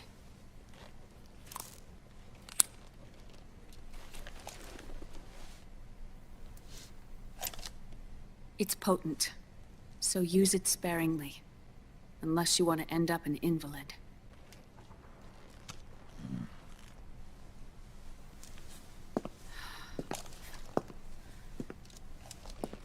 I've been a fool. I let myself drown in my nanomachines, and now I'm trapped by them. You said yourself we mustn't allow ourselves to be chained to fate.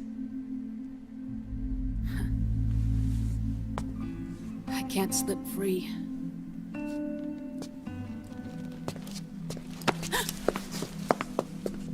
Then I'll free us both. Where's Liquid? I can't tell you yet.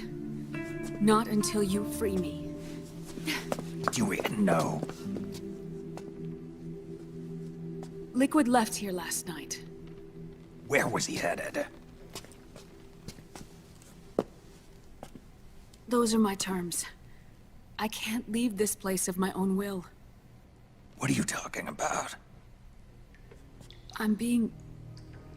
watched.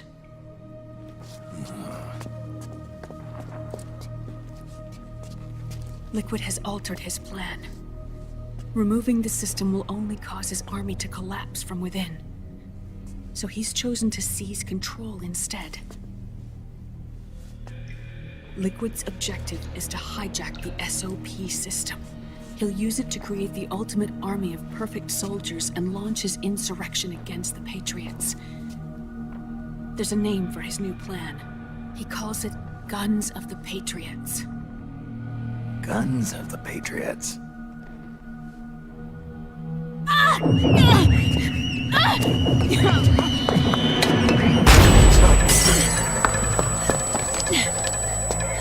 This place isn't safe! Come with us!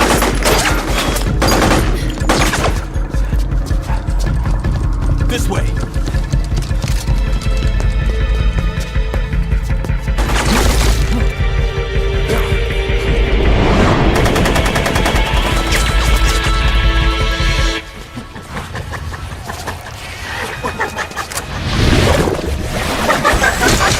OctoCamo.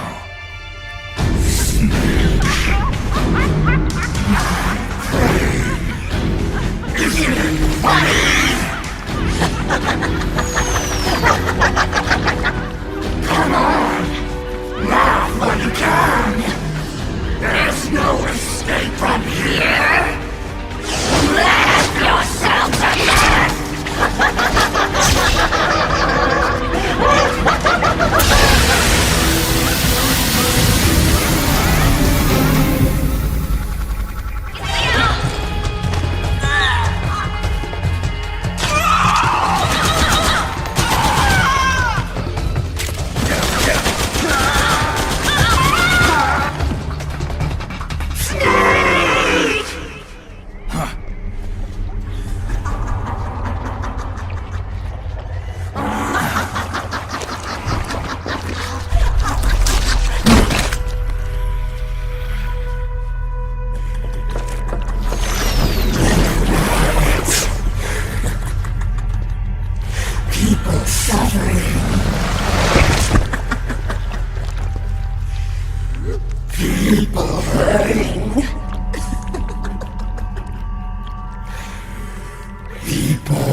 Notice anything strange?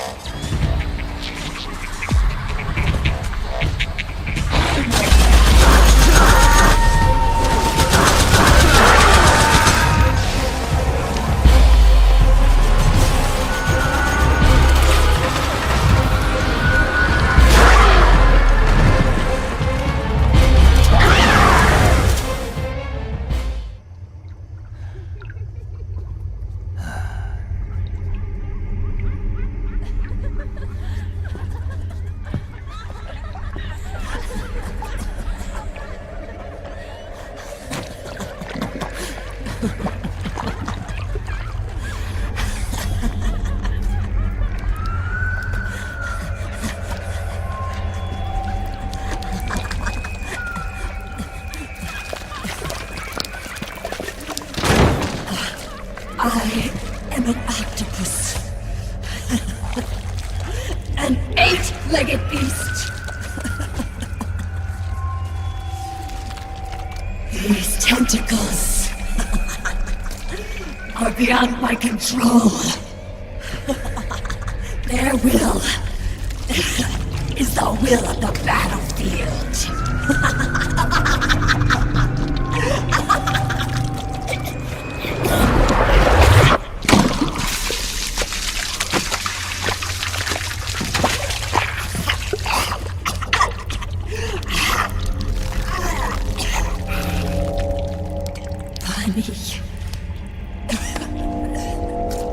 So funny. It's all so funny. No, it's not funny.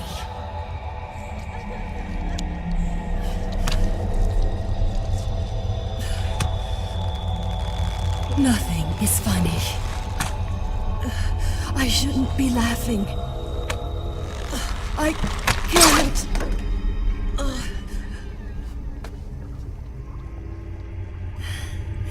The truth is, I'm not laughing. Not laughing at all.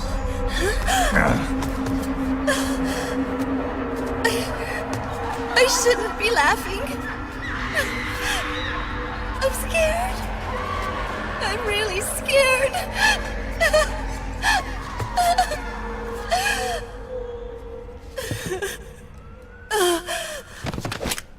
I'm sorry. I'm sorry. So sorry I laughed. I'm sorry. I won't laugh anymore. I can't. I don't want to.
Yo, Snake, looking good today. A certain virus was detected in my body. Are you saying it wasn't in the nanomachines you injected? Virus? Look, you do know there are other folks who could have done this to you. And besides, what would I gain from infecting you?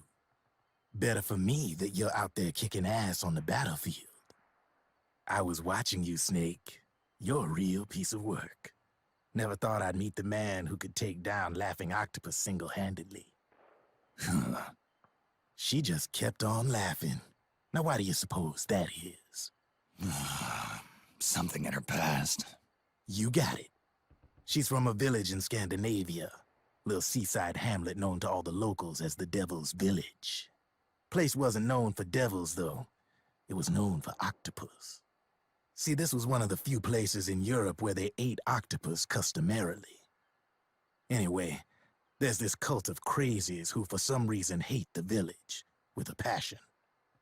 Then, when she was just a teenager, things get bad. These nutcases get their hands on some weapons and attack the village. Overnight, her sleepy little fishing town becomes a war zone. They round up all the villagers and execute them one by one. Except for that girl. They had something else planned for her. Something a whole lot worse than dying. Calling her the devil's child, they forced her to do the kind of thing you'd expect from one of Lucifer's own. After they made her torture her family and friends, they made her kill them. The whole time they were forcing her to laugh, howl like some sort of demon. Like she was enjoying it. What was she gonna do? Say no? They'd kill her too. So she let fear take control and did exactly as they told her. She butchered the bodies of the ones she loved and laughed while she did it. And as she bathed in their blood, it gradually turned from deep red to jet black. To her, it looked like the ink of an octopus. The experience scarred her deep. Ever since then, she hasn't stopped laughing. Only, that ain't really laughter. Why are you telling me this? You expect me to feel sorry for her? Nah. I know you got no room for that stuff in your world. And besides, this is war. Right? In a way, though, I guess it was the right thing to do. What was? Fighting you cleansed her mind. All right, enough chit-chat. There's other beasts out there in them woods. Watch your back.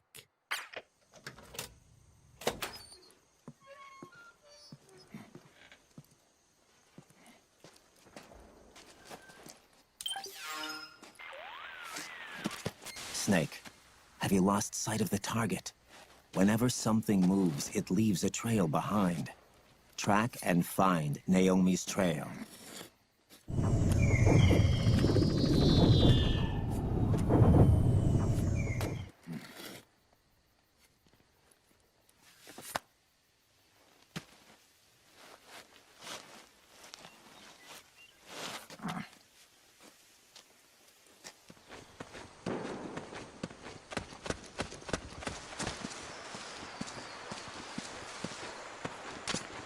You think that could be Naomi's?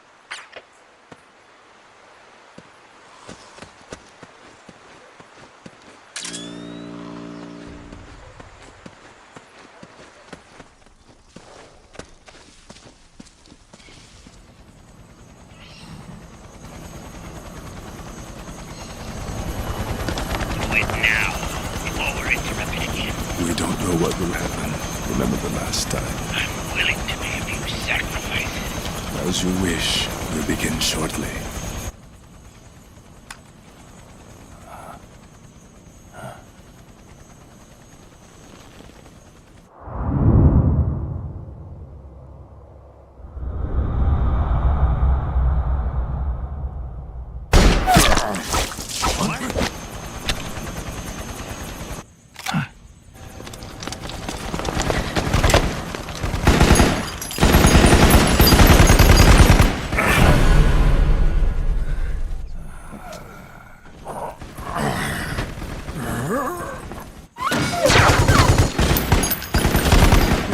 Go ahead.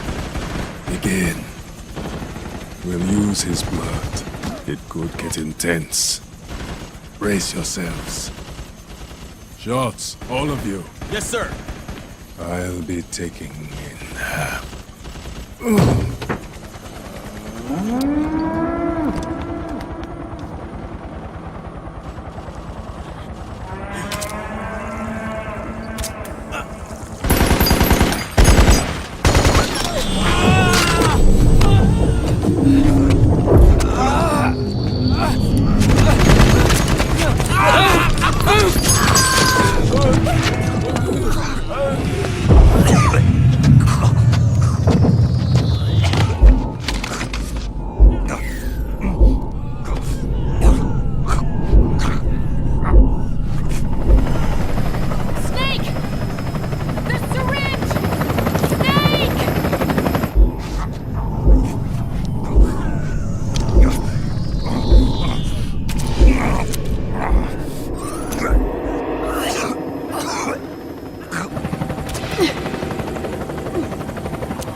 You okay?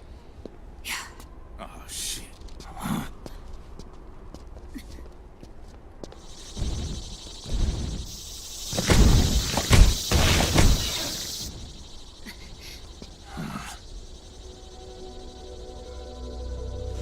Raiden.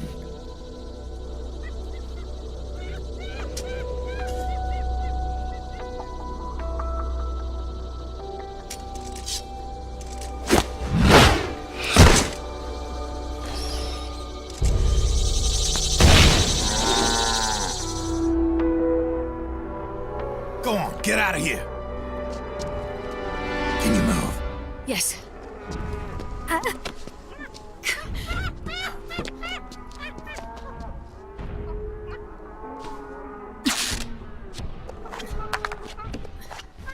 Let's go. Here they come!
my turn to protect you.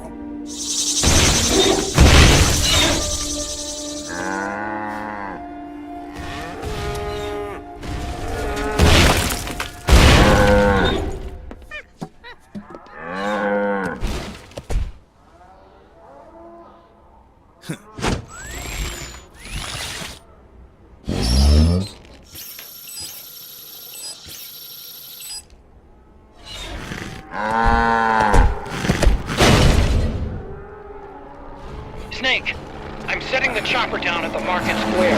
Hurry!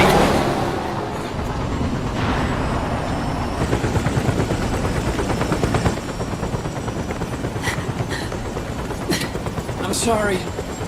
I'm a little busy right now. Thank you.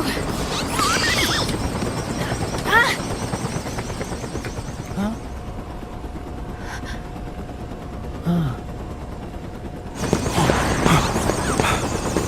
Don't forget the Mark II. Naomi, take care of this. Otacon, get us out of here. Where's Raiden? Still fighting.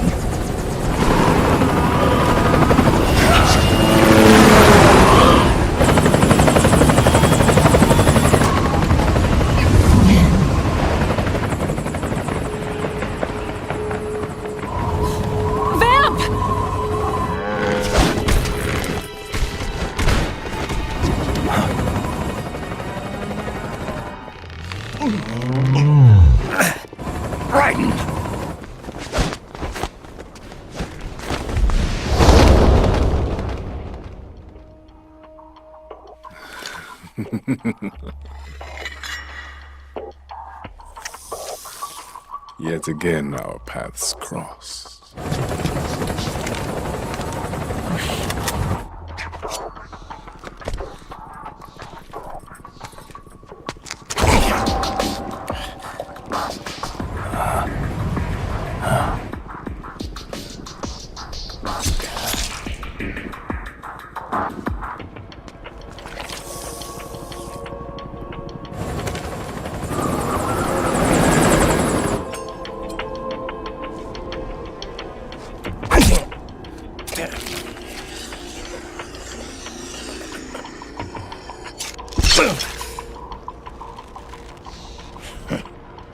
You too, immortal.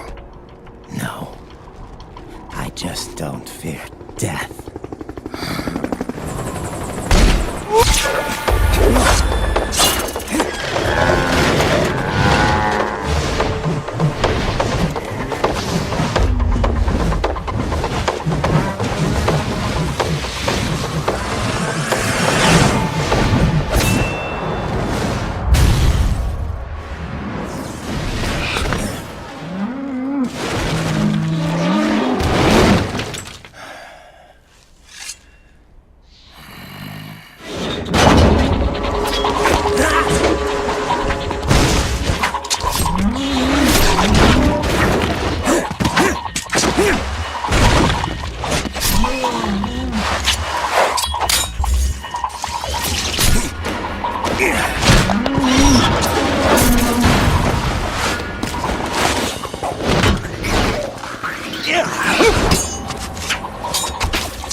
Could you be the one to finally finish me?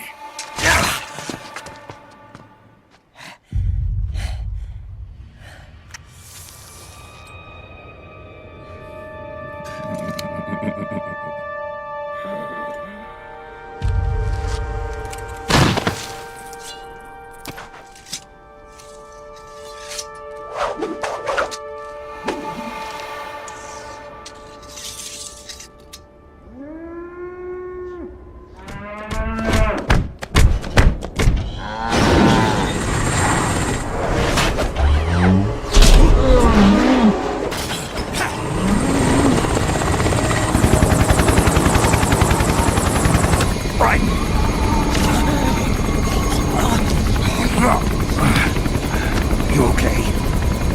Fine. Raiden!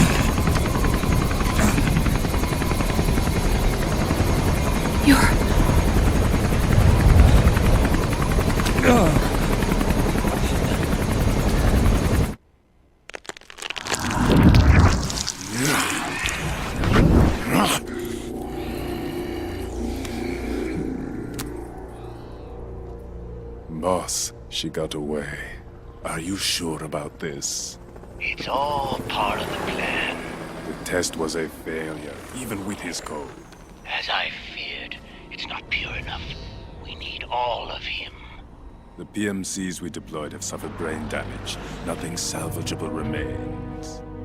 Our only remaining option is to secure the original. I know that. It's only a matter of time. We're working as fast as we can to find their hiding place. I need you here too, Vamp.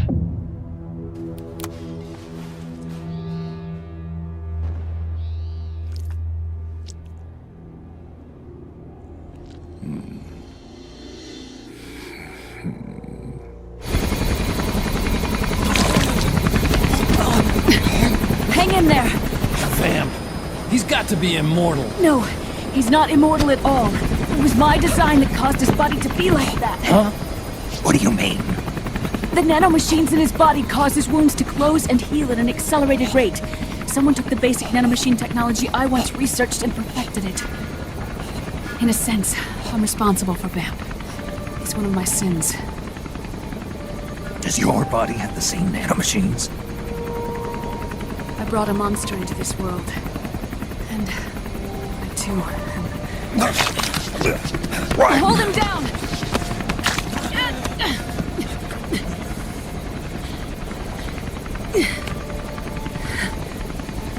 He's losing too much blood. Can you save him? I don't know. He needs a blood transfusion. No, an infusion of artificial blood. Snake, Raiden. Europe. Go meet Big Mama.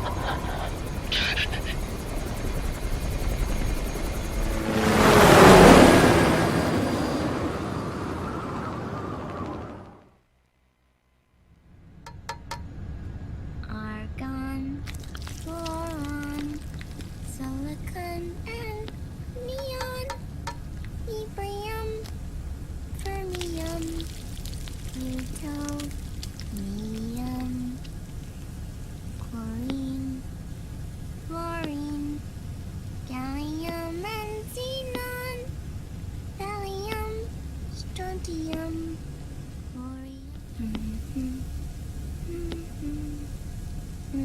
The trick is to keep the lid on.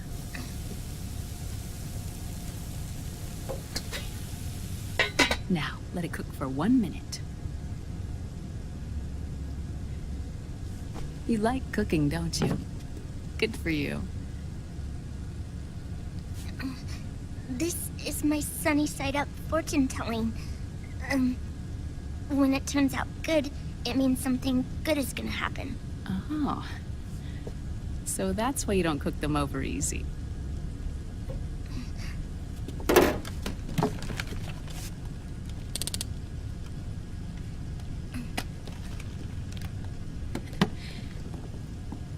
But the secret to good cooking is to keep who's going to eat it in mind.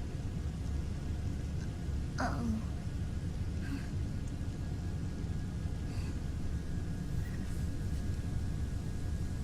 Oh. Is this your mother? Yes.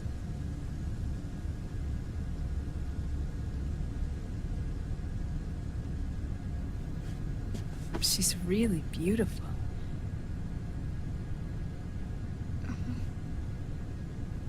That tune you were humming. It's from the periodic table, isn't it?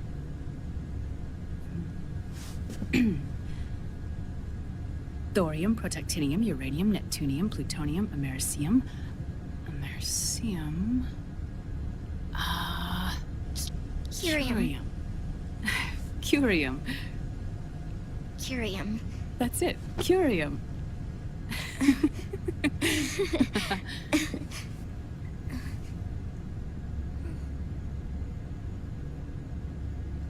Oh, this?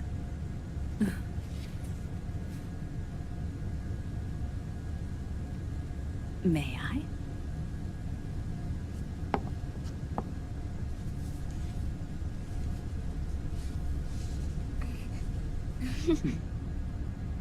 There. Ah.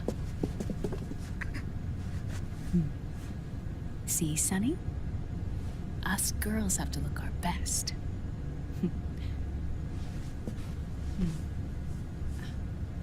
Her name was Olga. Hmm? My mother.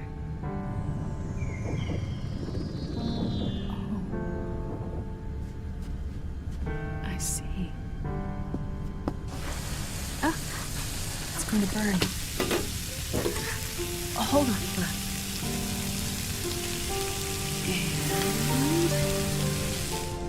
And there.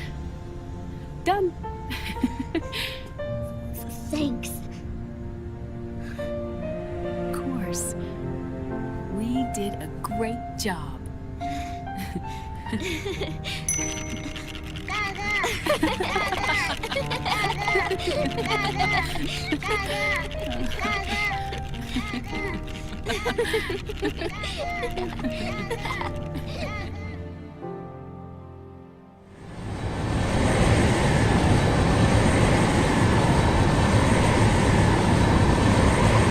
Dr. Emmerich, Liquid is in Eastern Europe.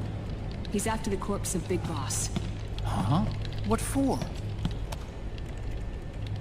It's the final key he needs to gain access to SOP. The keys to the system are Big Boss's genetic code and biometric data. Without them, there's no way to gain access. Wait, what's Liquid been doing all this time?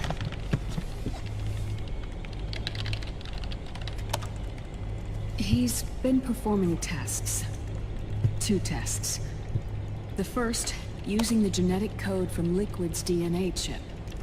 In his second attempt, he used the DNA code and biometric data extracted from Snake's blood. What's the need for the original if a substitute works just as well?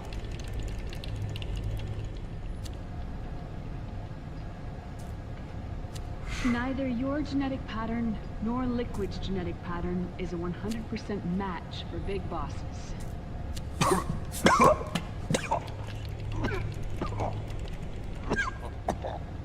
What do you mean we don't match? Both you and Liquid are as similar to Big Boss as you could possibly be, but you're still different. Different? Yes. So that's what Liquid was talking about. We're not copies of our father, after all. Which is why they created Solidus. I can't believe this. Snake and Big Boss don't have the same genetic code? Strictly speaking, Snake and Liquid aren't the same either. Which is why Foxdie only affected Liquid at Shadow Moses. And spared you. Let's put it this way. If Liquid uses Big Boss's genetic code, the original, he'll have the system completely under his control. Hold on. I thought having his code wasn't enough. You need his biometric data at the same time, don't you?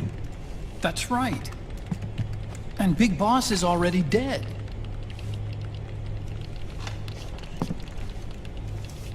No. He's alive. Big Boss is alive. His body is.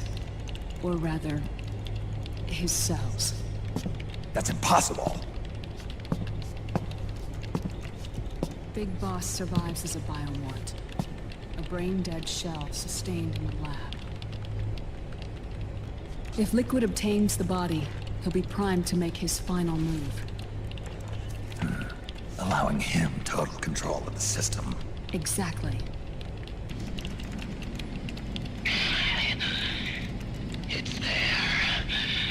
In Europe.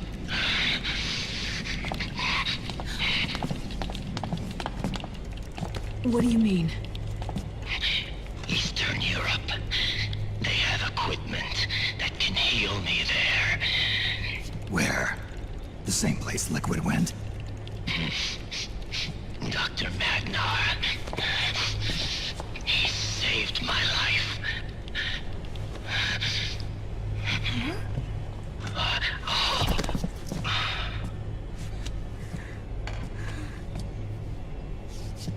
Dr. Magnar.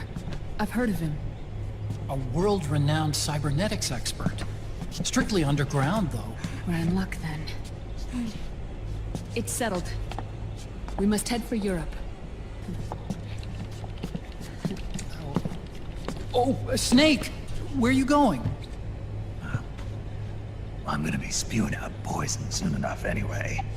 What's one more smoke gonna hurt? This is a no-smoking flight.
Who is this? Oh, her? That's my sister. Really? I never knew you had a sister. For a moment, I thought she might have been your girlfriend. No, I don't have a... Emma was a brilliant programmer. She wrote the worm that destroyed the Arsenal Gear AI. Then... Vamp killed her. I'm so sorry. No, there's nothing for you to be sorry for. Or me. I never even imagined that science, that my own research, could cause so much misery.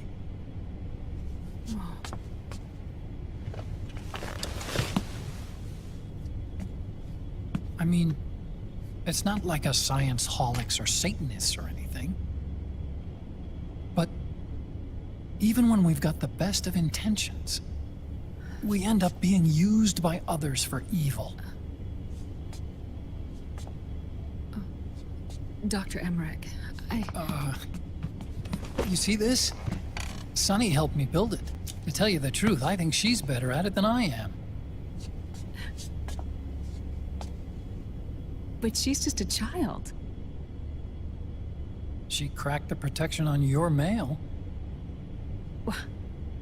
Wow. I, assumed it was you. Sunny was taken by the Patriots right after she was born. She never even met her parents.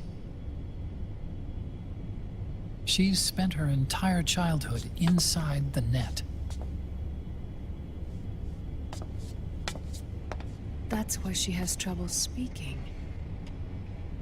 Her home is in the computer. She can only see the outside from the inside. She's always in there, searching for herself, searching for her family. She's trying to find out who she is and where she's going. Searching for herself and her family. She believes she can find the answers inside a machine hooked up to the world. She spends every day inside the net, exploring. For Sunny, this is home. No, it shouldn't be like that. What? It's time you let her go outside. What are you talking about? She hasn't even been born yet. She's still in the womb. She needs to live a real life. But Sunny's never shown any interest in leaving the Nomad. Frankly, I'm worried about letting her go out there.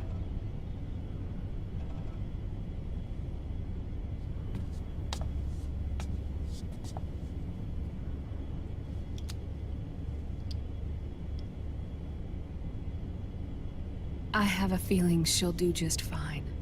You really think she'll be okay going outside? That's not what I meant. I think she's got a good handle on her science. Sorry. Go on. Huh? You were about to say something. Oh, right.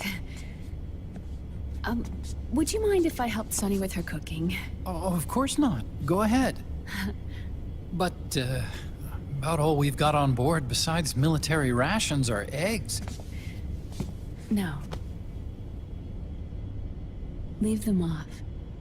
It makes you look handsome. You think so?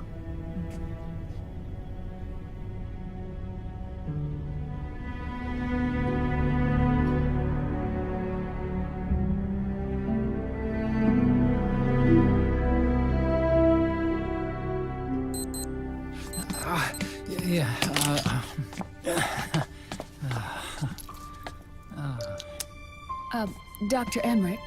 Huh? Is it okay to sleep in there? Excuse me? Well, Dr. Emmerich, I know it's easy to forget sometimes, but I am a woman. You understand. Sorry. I know it's selfish of me, but I'd like to be alone for a while. Right. I understand. I'll show you in. Thank you.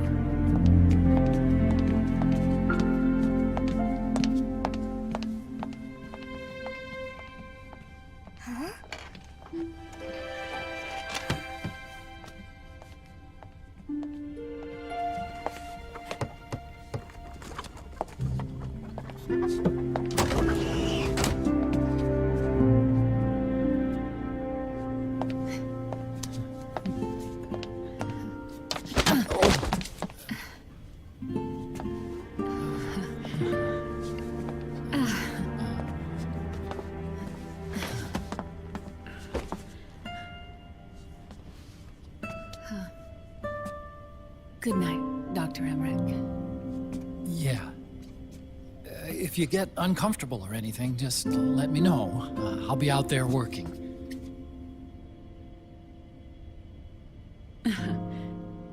Thank you. Oh. Yes?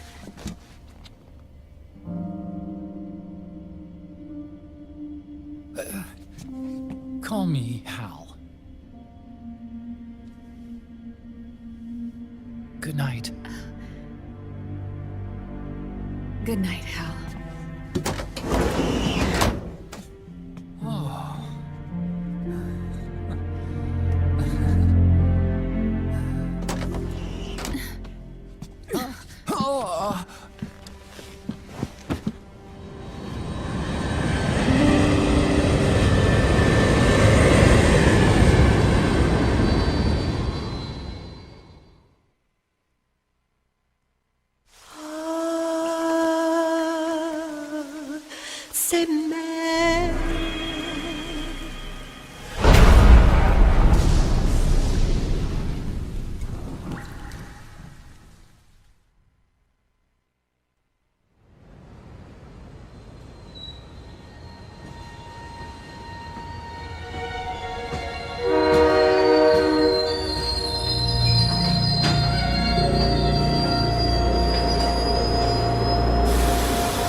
National state of emergency has been declared in an effort to root out the local resistance. The hunt is being carried out by US-based PMC, Ravensword, one of the companies under Outer Heaven's control. Which means that Liquid's lurking somewhere behind the scenes. Right.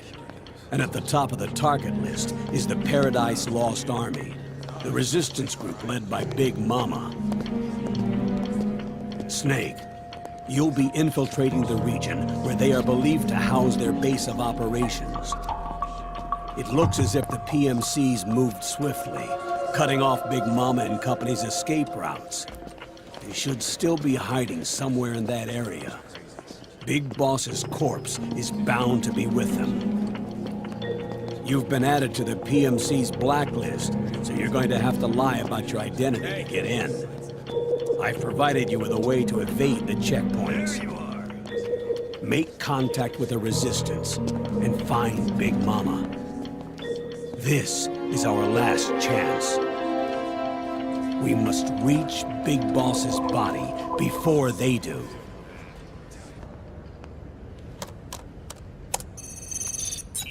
Next.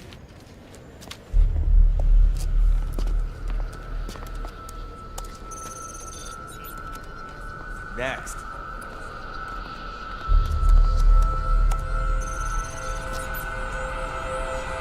Next. Said next. You. Get your ass in the machine. Hey, are you deaf? Take him away.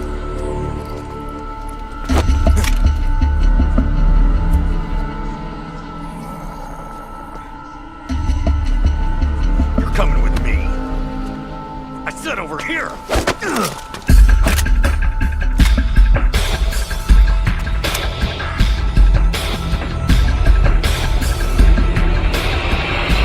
That's enough. I'll take him from here. But... We've been looking for this man.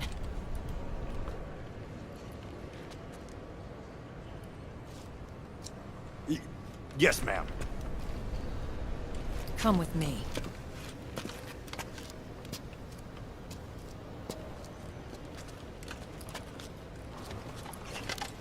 Next. You're looking younger. What's your secret? Face camo. A little present from Tentacles. Huh.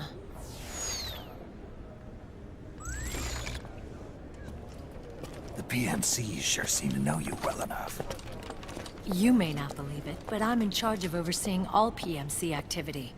Listen to me, Snake. After reporting what happened in the Middle East to my superiors, I wrote up a threat assessment. The President's finally realized the danger Liquid's little rebellion poses, and has called for immediate action. Now I've got more bodies than I know what to do with. You're planning to take him by force? It's crazy. Look, things aren't that simple. Listen, old man. I don't take orders from you or from your Colonel Campbell. It's gonna be the Middle East all over again. No, it won't. If things get out of hand, we can put a total lockdown on the PMC's weapons. They won't be able to fight back. Don't forget, we control the system. I wouldn't rely too much on the system if I were you. We've got them beat in sheer numbers. Meryl. Look, Snake. Just leave this to me. There's no need for you to put yourself in harm's way. Don't risk your life for no reason.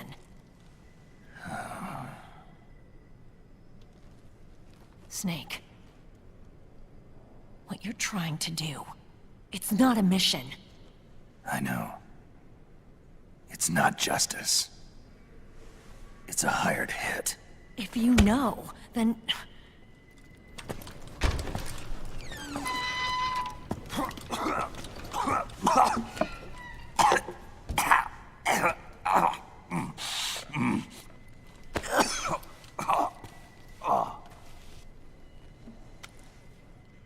Look, our ways of thinking might be different, but to me, you're still a legend, a hero. I know all about the things you did when you were young. It was what kept me going. I can't bear to watch you die over something so pointless. Don't worry about me. Old soldiers never die.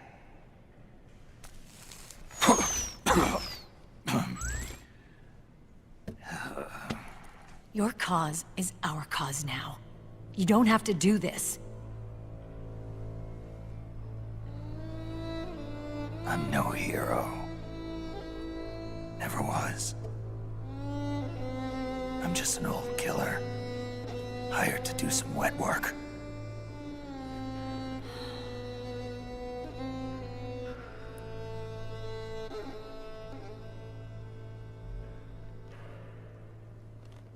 Fine. Then we'll just have to catch him. Before you do.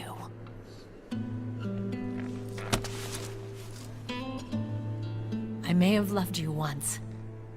But now you're just too damn senile to face the truth.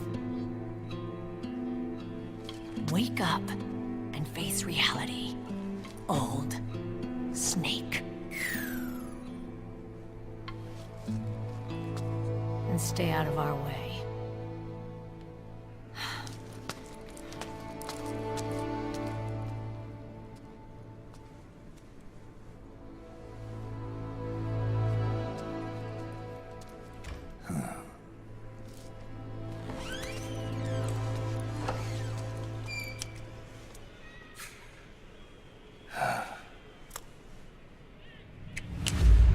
The Resistance members are scheduled to convene at Big Mama's hideout. So our best course of action is to follow their lead. When you find the Resistance, tail them. Let them lead you to Big Mama. Oh, and Snake, I think we've found a way to treat Raiden. Really? Yeah. We got in touch with Dr. Madnar. Naomi and Sonny are on their way now. They'll be all right on their own. It's a non-combat zone, so there won't be any checkpoints. It'll take some time, but I think he'll be okay. Good.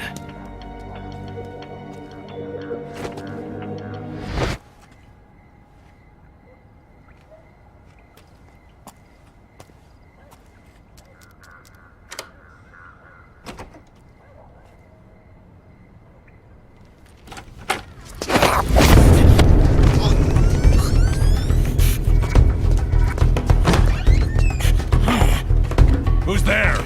I'm here to see Big Mama.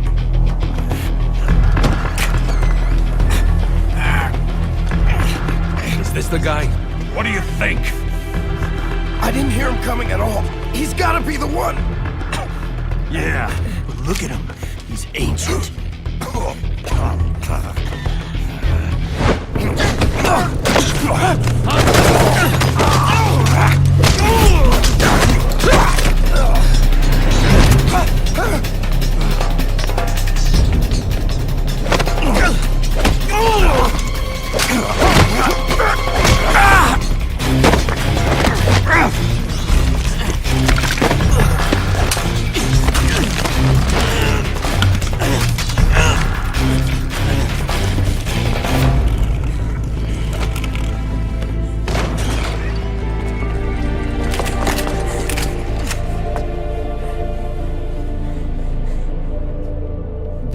impressive, CQC, Snake.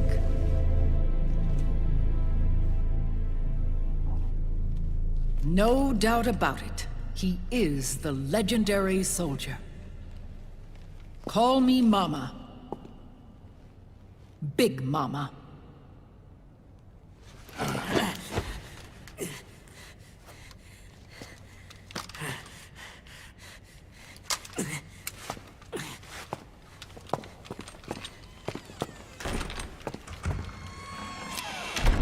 I need to talk to you. Raiden sent me. My, how you've grown, David. It was you, not I, who was created from the rib of man. But I gave you life. I am your mother. What? Les enfants terribles. You can't grow a human being in a test tube, not even a clone. You need a woman's body to give it life. You mean... a surrogate mother? That's an awfully cold way to put it. I am your mother. I gave birth for the Patriots. Gave birth?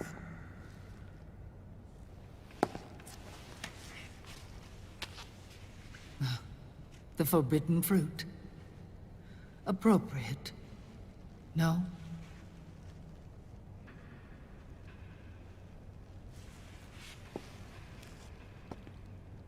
Follow me. I'll explain everything.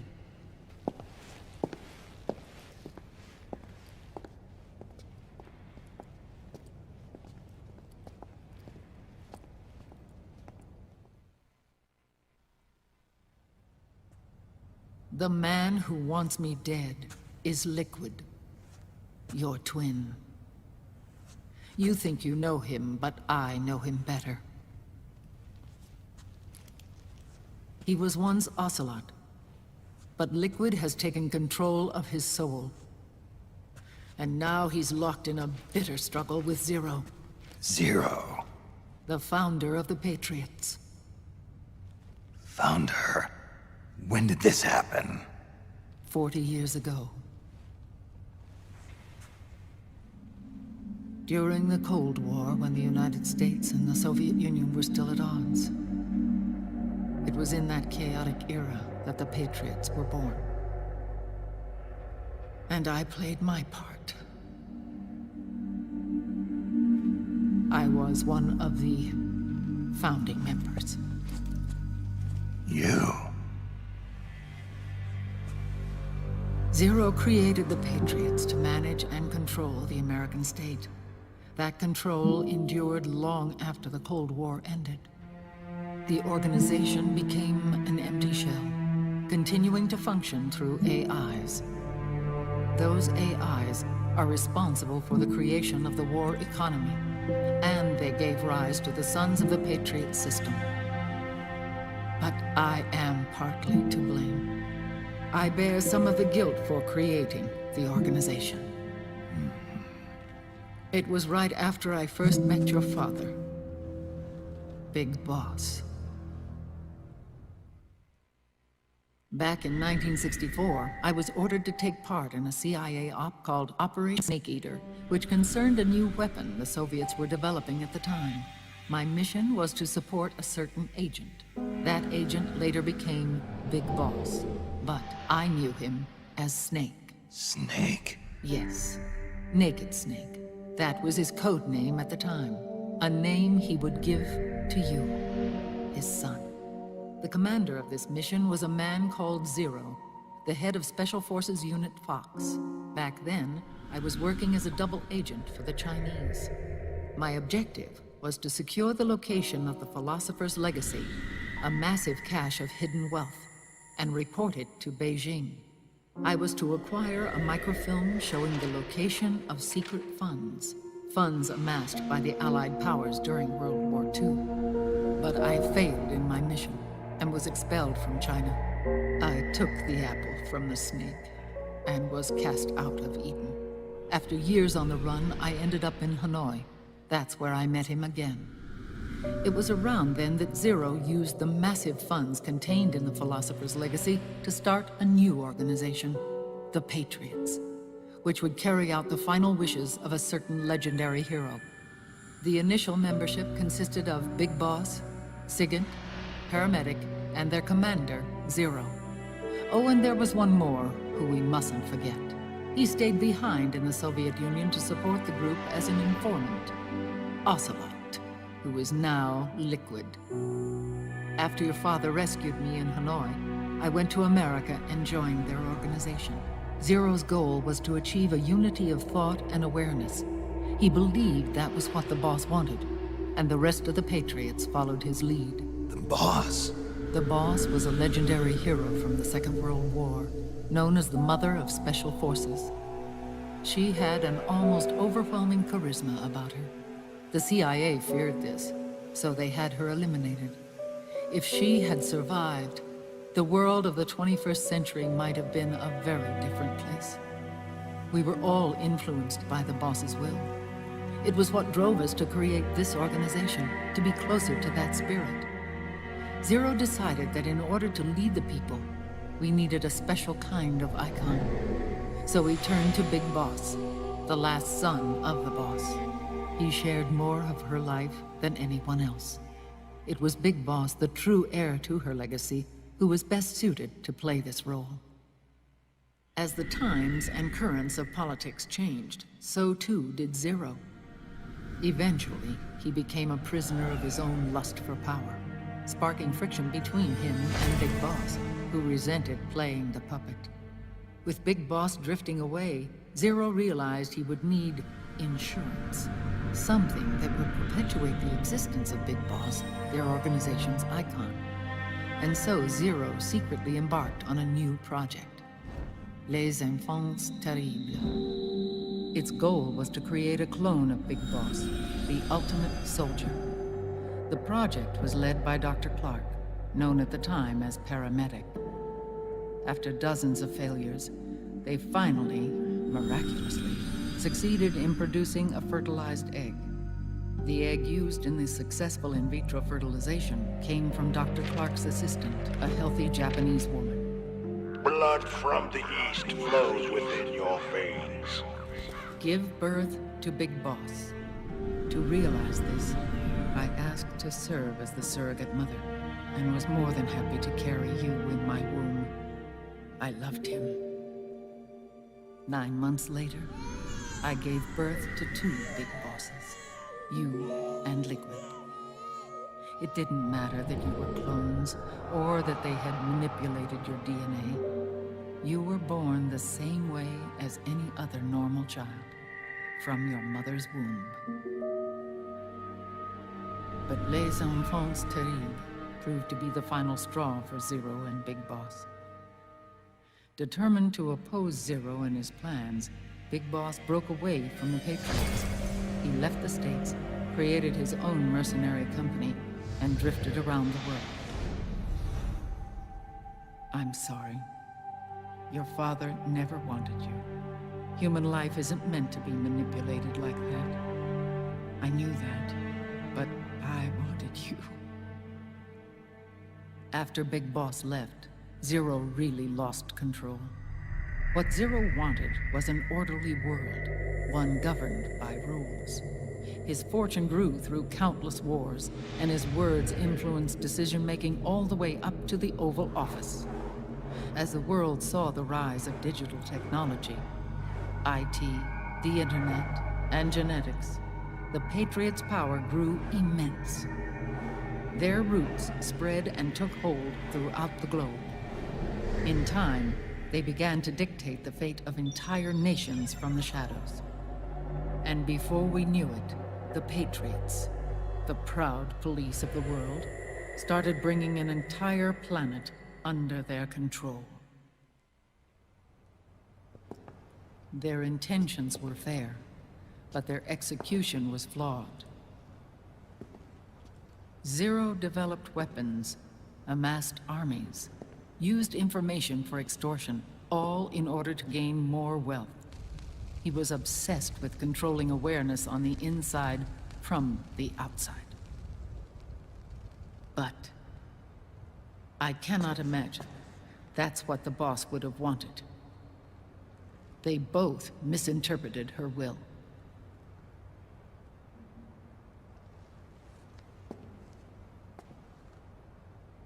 And their absolute reverence for her drove them apart. So began the war between Zero and Big Boss. Opposing interpretations, each striving to realize the boss's will. Everything you see today stems from their Cold War.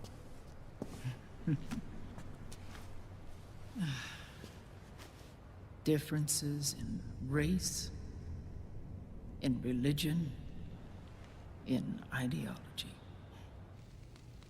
This war they've caused is no different from any other human error in history. It all started with a tiny fork in the path, and grew into a great rift. There was nothing left of the boss's noble will in their struggle. All that remained was hatred, a passion to destroy one another. Big Boss returned to the US with a plan in mind, and once again assumed command of Foxhound. In Outer Heaven, and then Zanzibar Land, Big Boss plotted coup d'etat against Zero. But you, Solid Snake, his own clone, foiled his efforts both times. Big Boss and Gray Fox, Frank Yeager, were left near death. Zero recovered their bodies. Frank Yeager's entire body was reconstructed through surgery, and he was reborn as the cyborg ninja. Big Boss, now a vegetable, became a prisoner of Zero even in death.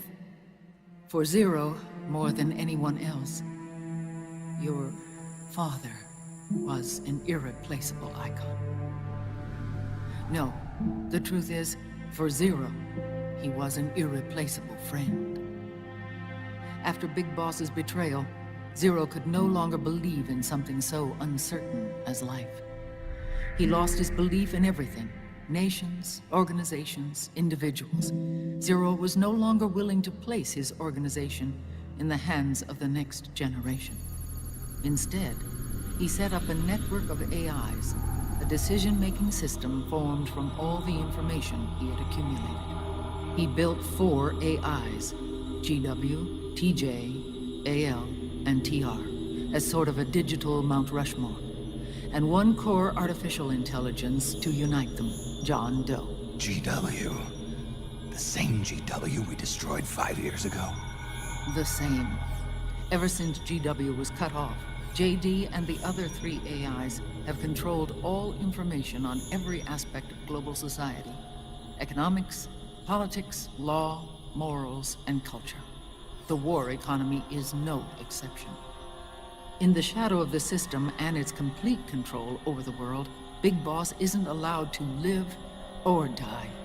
He's trapped for eternity in a brain-dead prison. To bind himself to his friend, to ensure his rule over the world, Zero transformed Big Boss into an icon, neither living nor dead. Sounds almost like a religion.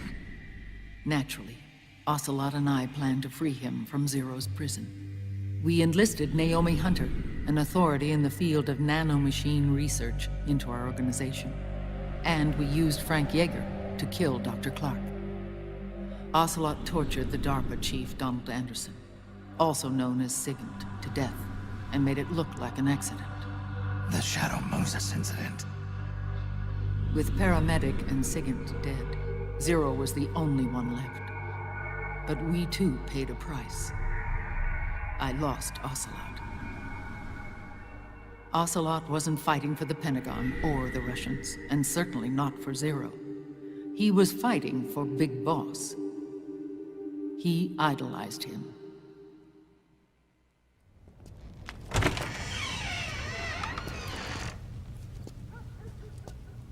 When Ocelot grafted Liquid's right arm to his own, his body was taken over by Liquid's thoughts and spirit. He may be Ocelot in physical form, but his mind is Liquid's. I was the last one. And then, someone appeared to help me. Raiden.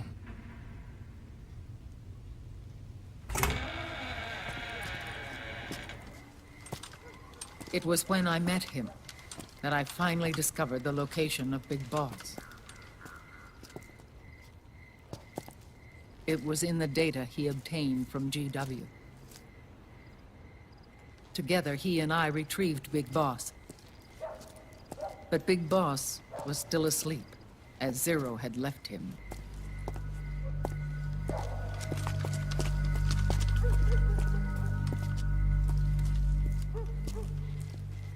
This is his pyx, his holy ark.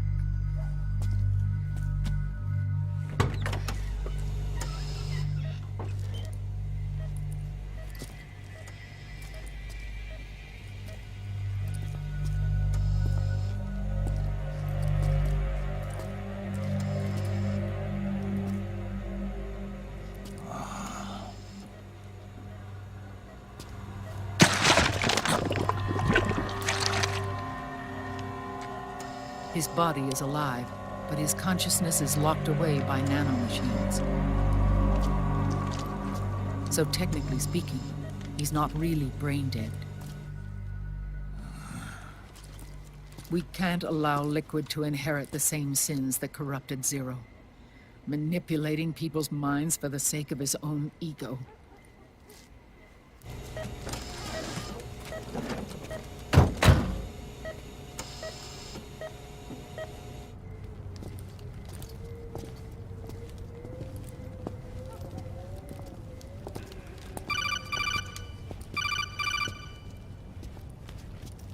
Otacon.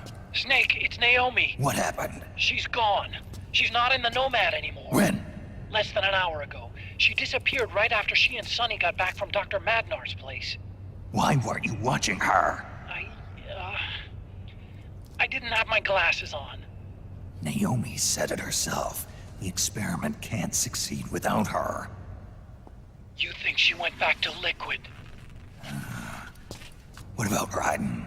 Good news on that front. We managed to get our hands on a dialysis machine and set up an ICU. We just started him on dialysis and treatment for his wounds. Will he live? Yeah, no worries there. Sonny's taken over for Naomi. But his treatment's probably gonna take 48 hours. Until then, Raiden can't move. Hey, you! Come here!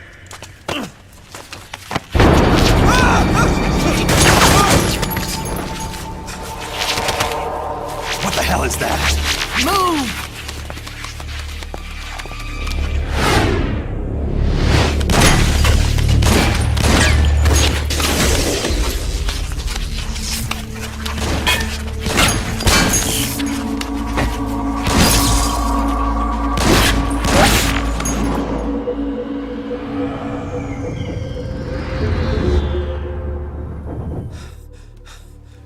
Scarabs.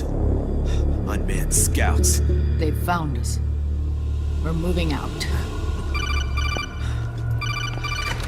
Snake, the PMCs are converging on your location.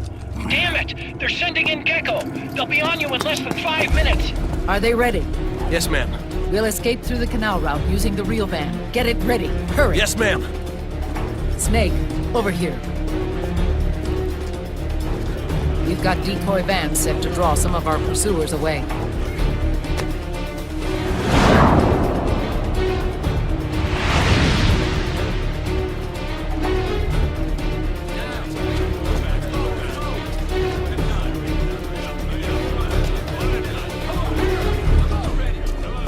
All of these children are orphans. They work in arms factories. And when they grow up, they want to join a PMC.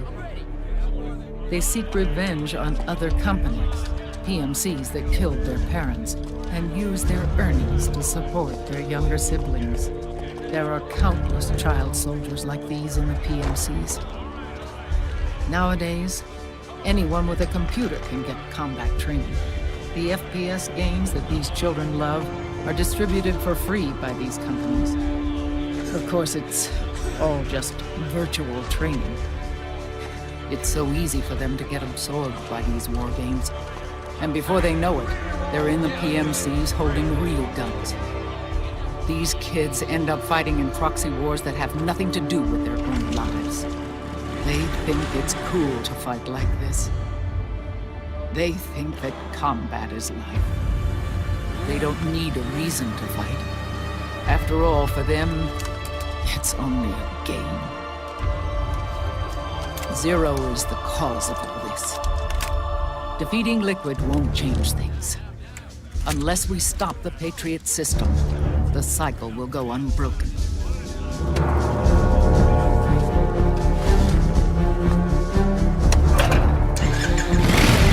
Hop on.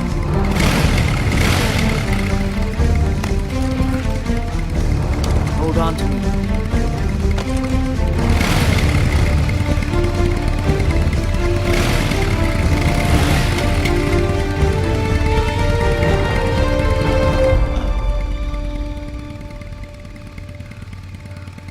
With so many wars being waged, oil and biofuel have become as precious as diamonds. It's been a while since I went out for a ride. Are you sure about this? I only get off my bike when I fall in love. Or fall dead. Big Mama. Call me Eva.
Are you okay? Big Mama, come on. Stay with me.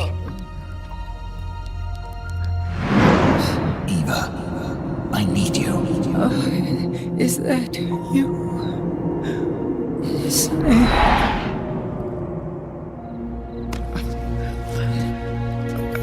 Mother's work is never done.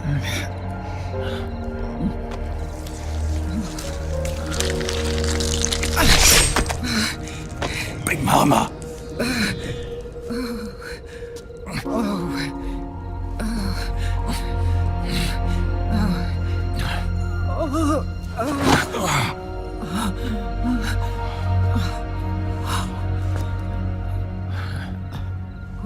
Where's the van? Over there.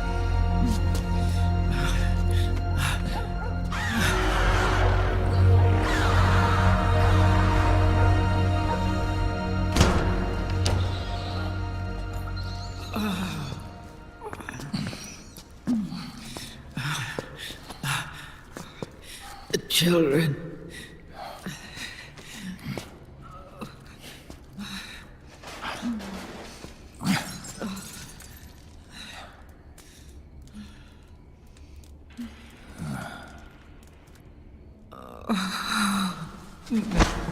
No. I'm so sorry.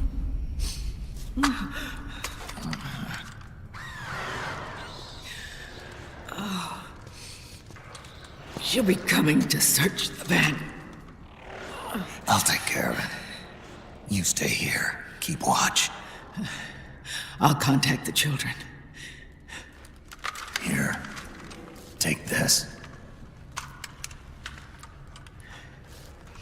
Snake, come back in one piece. I will. Promise me.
the anger building up inside. Eating away at me.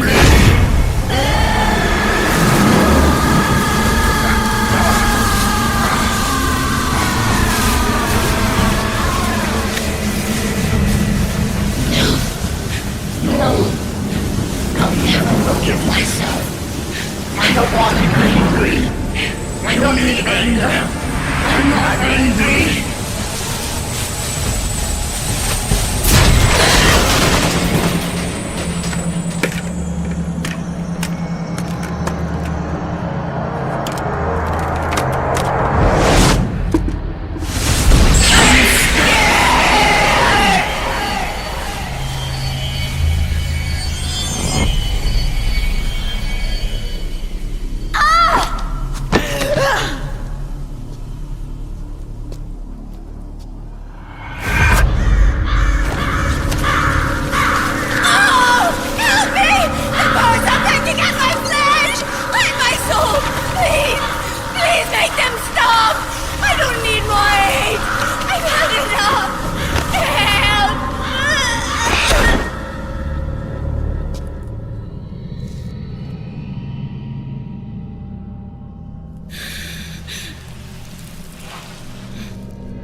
Let me out of this cage. I don't need these wings. I don't need this range.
Way to bring that bird down, Snake.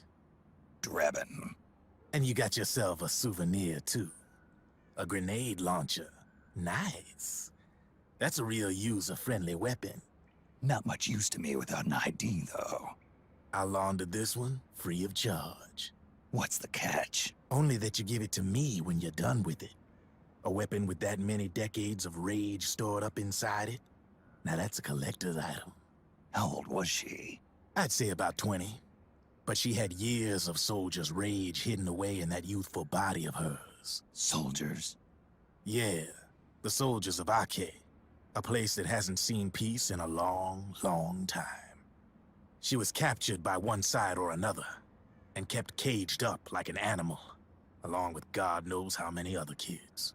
Anonymous violence. Exactly. It's unknown whether her captors were with the government or the rebels. In any case, They got their kicks by abusing these helpless little kids day after day after day. That constant barrage, that battlefield rage slowly built up inside their bodies, their minds. The kids tried to keep each other's spirits up, always clinging to the hope that someone would come to their rescue, barely surviving off of scraps of food. But those soldiers didn't stop. They called the kids parasites and shit-eating ravens, beat them even harder. Then one morning, the soldiers just up and left, leaving the surviving kids to be eaten alive by the birds. Almost like one of those sky burials. One by one, their bodies were picked apart by ravens' beaks, until finally the flock came for her. But by some miracle, their beaks cut her bonds instead. And like that, she was liberated. In that instant, she was filled with an uncontrollable rage, and it smothered her soul. She ripped the ravens pecking at her to pieces, and then went after the soldiers. And when she finally caught up with them, she waited until nightfall like a hunter awaiting its prey. They say that when a raven cries, a man dies. And that's exactly what happened that night. Screeching and cawing, she killed every last living being in the camp. Both the soldiers and the civilians they'd enslaved. In her eyes, there was no longer a difference. The cruelty her friends had suffered, the pain and humiliation she'd endured. Hers was the distillation of the rage that decades of war had imparted on those soldiers. It was her strength, and her greatest weakness. You're something else, Snake. You managed to cleanse Raven of her rage. No, seriously. You're the seed of war. In fact, I'd say you might even be war itself. Draven? Maybe it's still too early to tell. You still got half the B&B Corps ahead of you. Keep your eye on the ball, pal.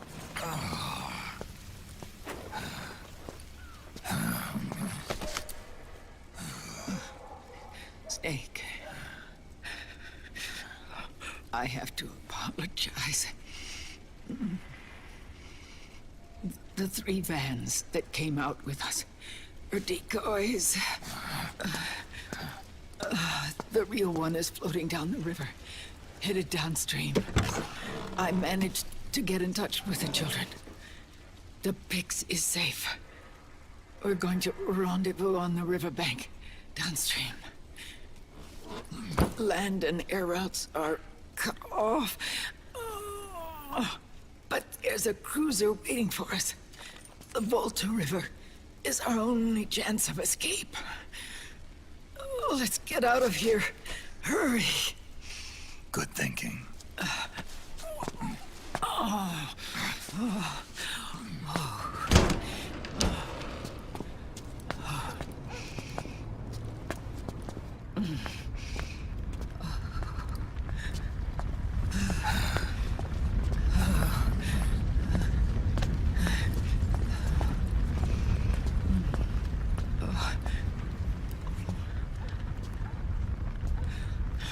This way.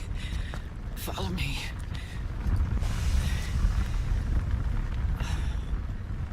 I don't need to feel the wind anymore.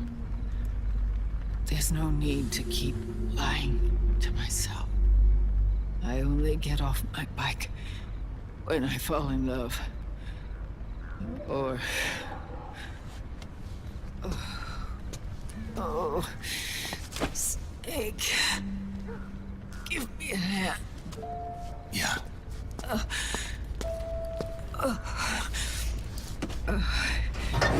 The underground aqueduct leads to the river. There should be fewer of them down there. Oh.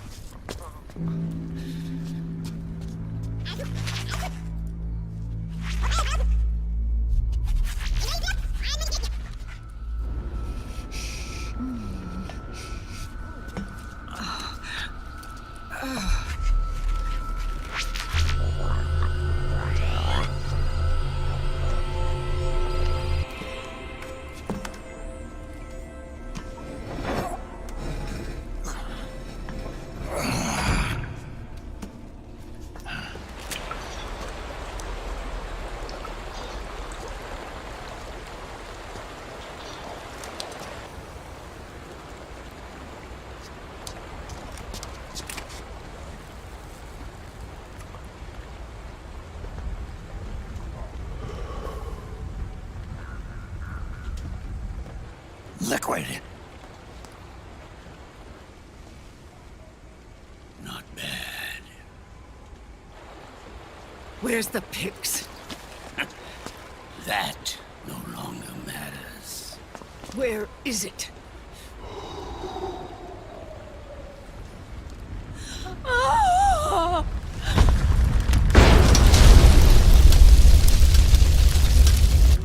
Is that it?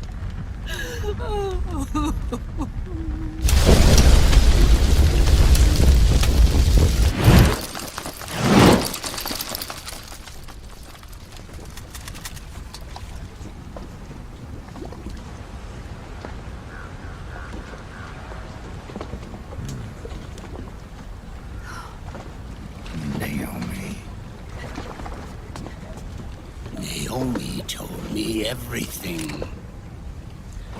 And now, thanks to her, I finally have it. The thing I've sought for so long. Big Boss.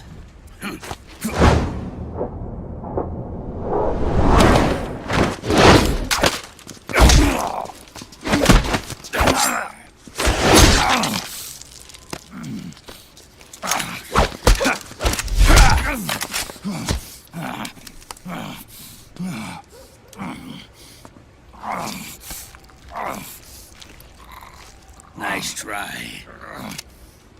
But when it comes to CQC, I've got the upper hand. Even if you do get a hold of the system, you'll only have one part of the Patriots AI. The military part.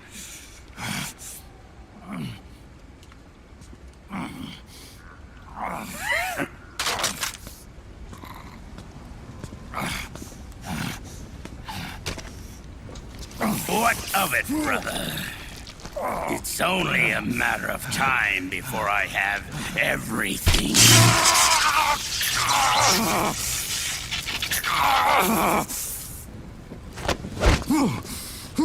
Remember GW? The AI they think they lost? It's mine. A part of my army. Impossible. We destroyed it.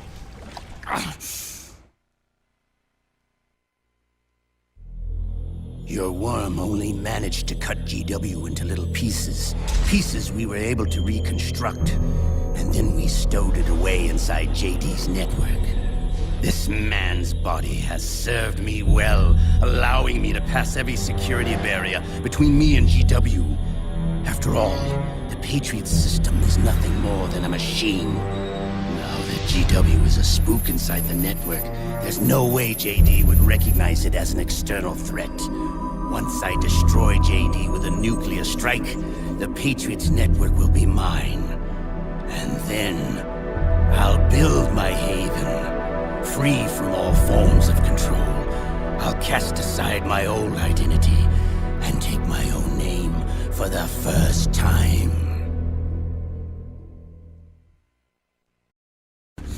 Liquid, you're planning to recreate the Patriots. Snake, we were created by the Patriots.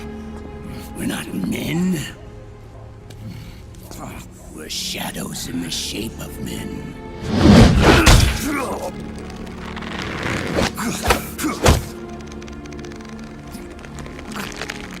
We're freaks who never should have existed.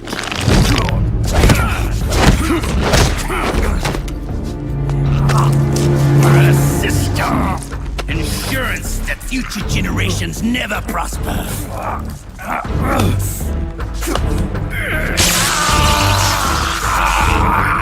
The Patriots saw fit to create us, and in doing so became our only raison d'etre.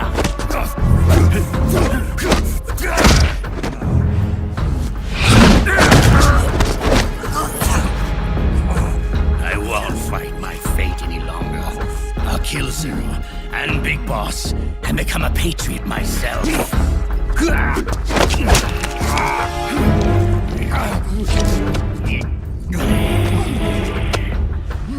all began with Zero and Big Boss. Our purpose in life is to fulfill our destinies. And once all is returned to zero, the world can be reborn.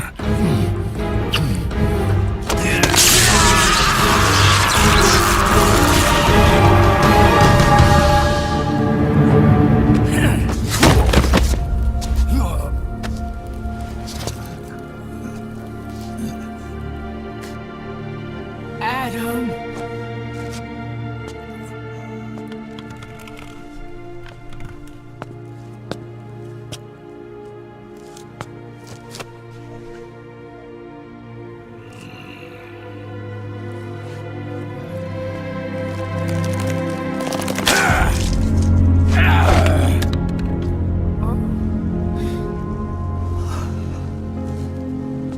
So long as we both live, the world will not know an age of light.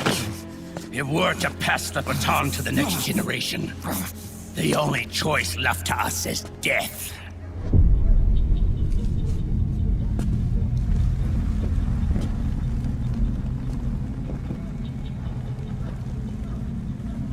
Boss. Good. The players have all assembled, Snake. The time has come for you to witness our moment of triumph.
your hands up!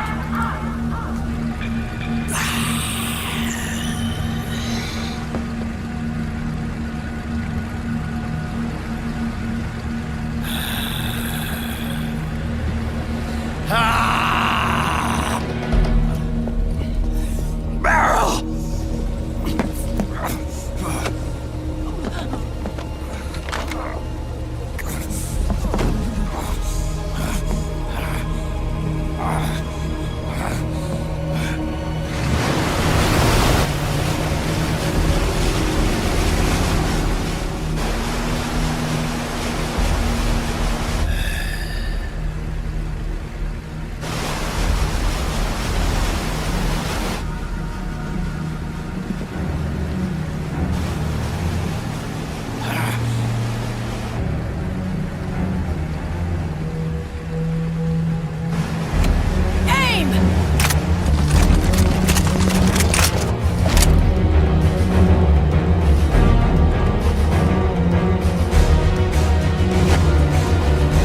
Liquid!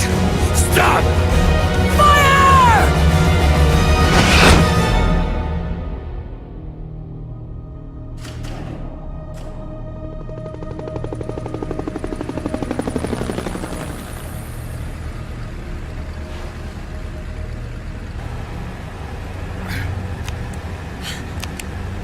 Huh?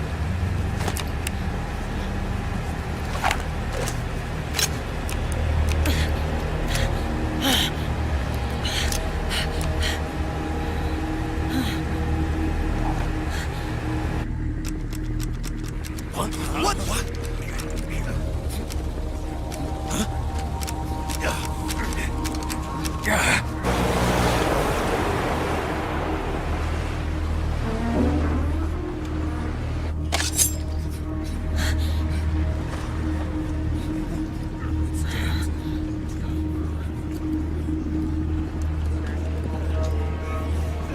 The system is mine!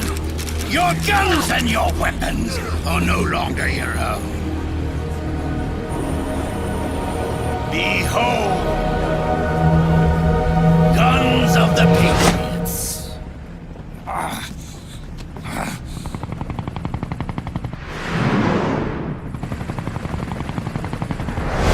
Bang! Bang!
Let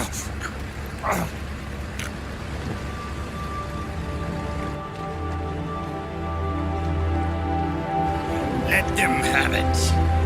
We don't need it anymore.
No.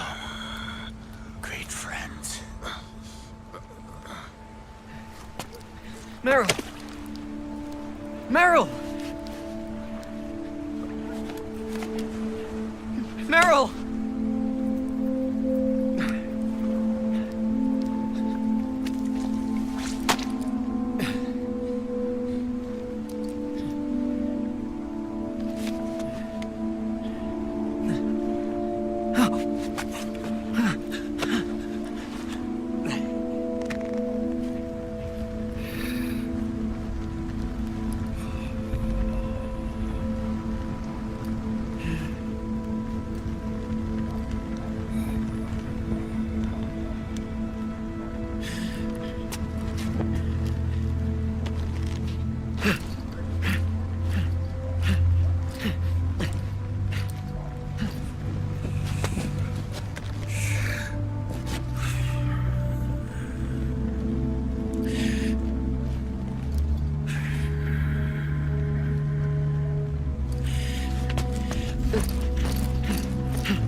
Meryl, don't give up on me.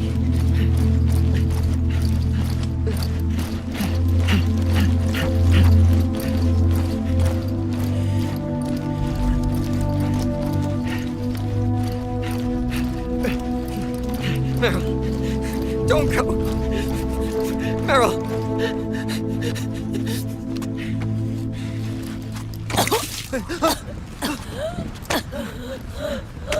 Meryl! Meryl!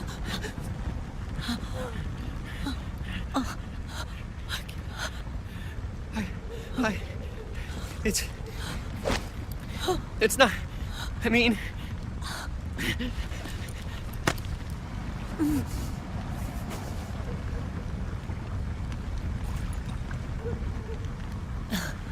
Thank you.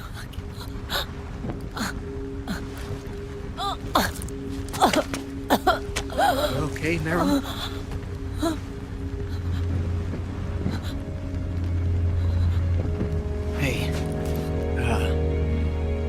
It's all right.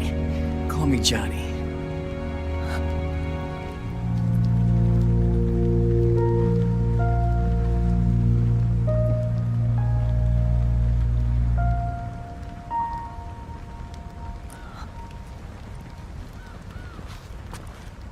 You and the beasts are no different. Scorched shadows born to the world. When a beast steps into the light, unless the light is put out, the shadow cannot be erased.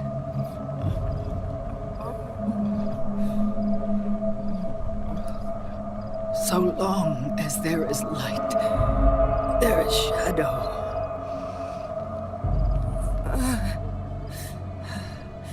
To return everything to normal, the light must be extinguished.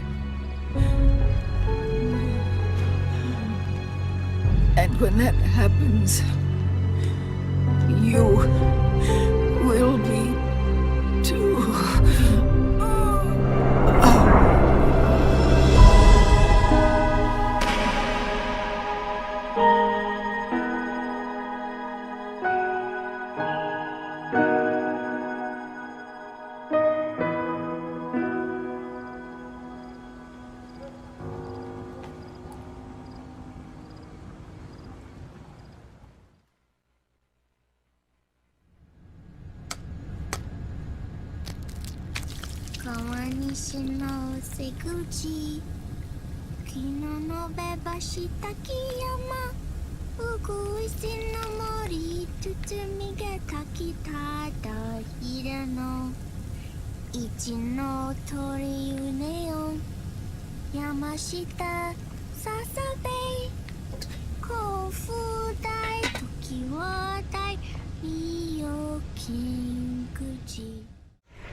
We'll launch your stealth nuclear warhead at JD.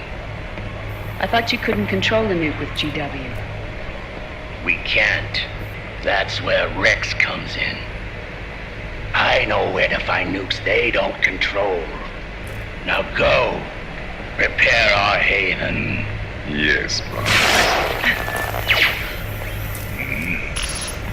What the devil is this?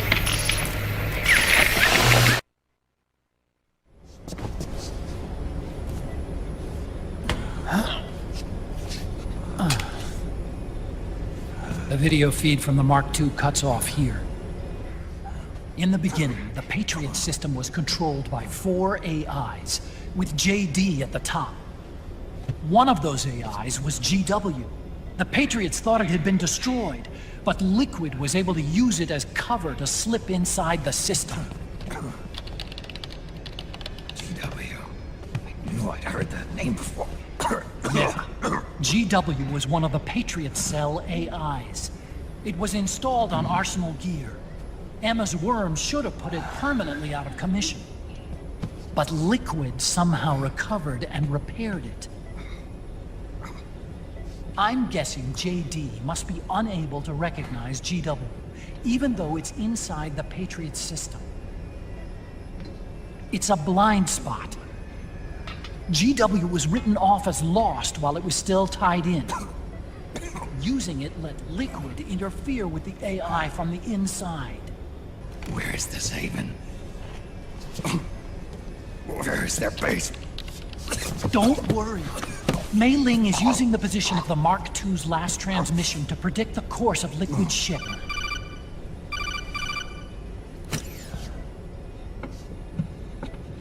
The U.S. military systems are all in Liquid's hands now.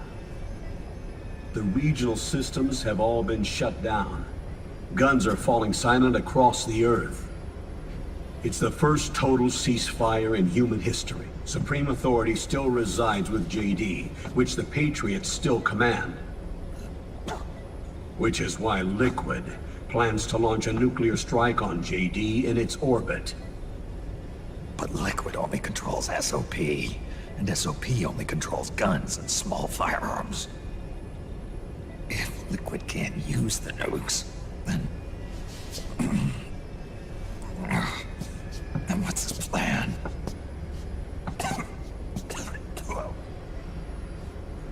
That's it. He's going to use Rex. What? Rex was scrapped before the Sons of the Patriots system was implemented. Of course. The railgun. Campbell, where's Rex now? I think you know. A long-forgotten base in U.S. territory outside the Patriots' control. The place where Liquid made his debut. His monument. Off the Alaskan coast, in the Fox Archipelago. Shadow Moses Island. If Liquid destroys JD, and his GW assumes total control over the system, he'll have the world at his fingertips. And no one will be able to stop him. Not even the Patriots.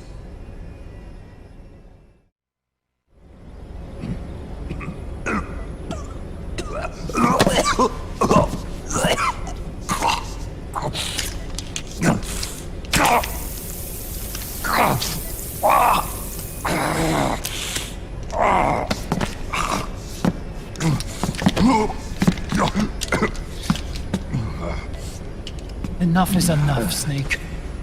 You can't take any more of this. I'm not dead yet. That's not what I mean. You can't beat Liquid. He's got the Patriots' own control system on his side. Not only are weapons useless, but the US military is in shambles.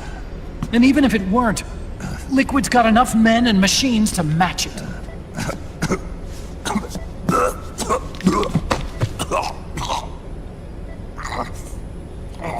Things can't get any worse. Face it, Snake. We've lost.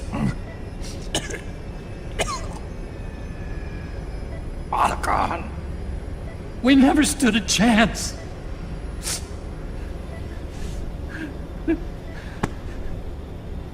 It's not about winning or losing.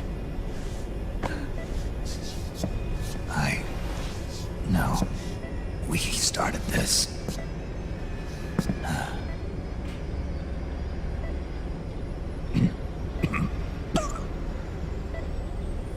And it's our duty to finish it.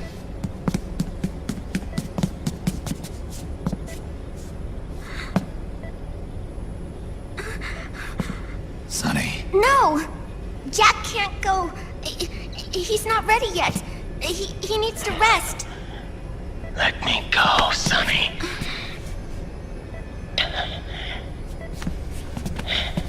No.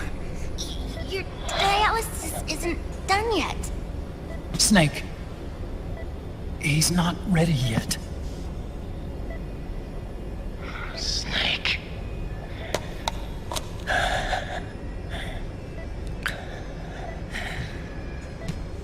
I'll be fine.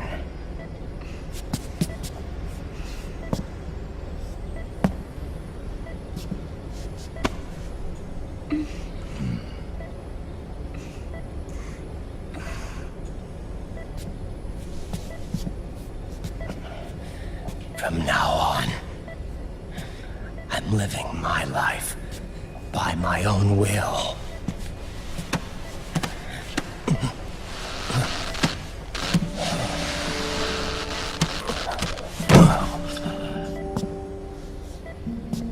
Raiden. I won't live a proxy life. A slave to someone else's will. I'm a shadow. One that no light will shine on. As long as you follow me, you'll never see the day.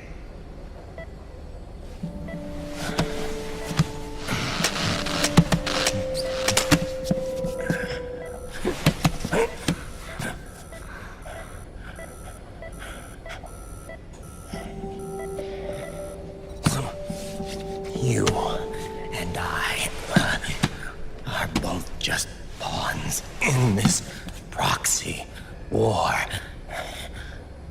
But once this is over, we will have our freedom.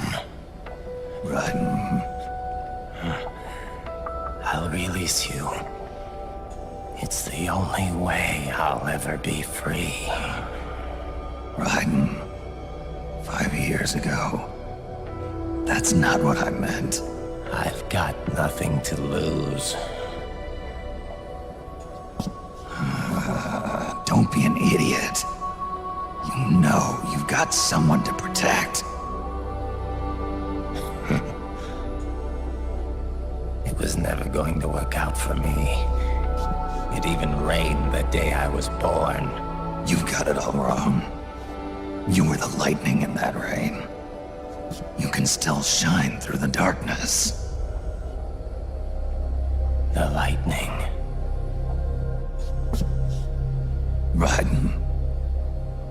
Look at me.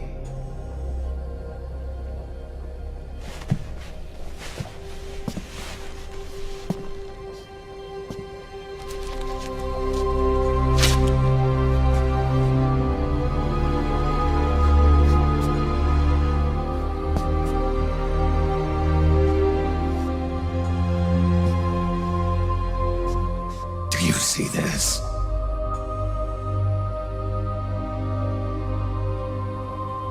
I have no future. In a few months, I'm going to be a weapon of mass destruction.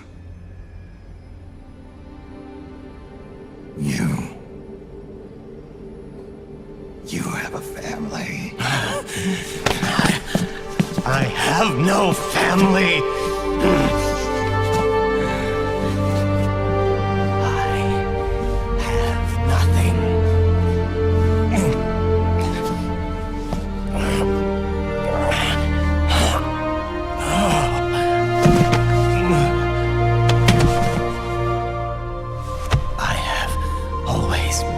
Been alone. Always.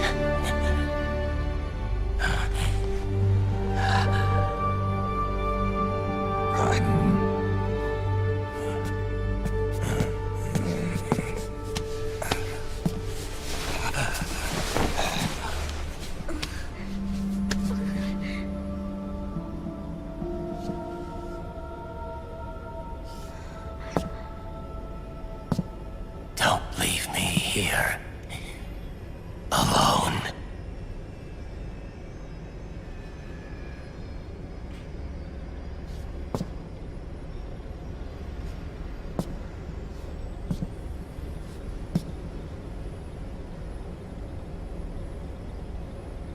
This is my fight. My destiny.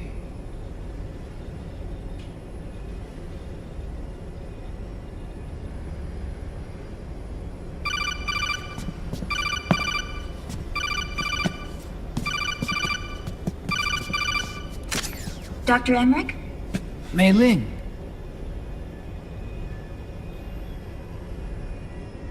I got the results back. It's official. He's on Shadow Moses Island. We lost Metal Gear Mark II's signal along the way, but the ship was headed in the direction of Shadow Moses. This is a picture of the island taken by a civilian imagery satellite. The sea line is rising due to global warming. Have you heard that the entire Fox archipelago is about to slip into the ocean? The surrounding islands have already been evacuated. Then what about Rex? What did Washington do with it? The nuclear disposal facility on Shadow Moses hasn't been touched since the incident. That was 9 years ago. The president of Armstech and the DARPA chief were killed, and the Secretary of Defense was arrested. By the time the Shadow Moses incident was over, there wasn't a single person left there who knew what took place. It was as if nothing had ever happened. The data was either falsified or erased, so no traces would be left behind. We were exiled to desk jobs for the same reason. Rex and the nuke should still be where they were 9 years ago. Untouched. I thought I'd never go back.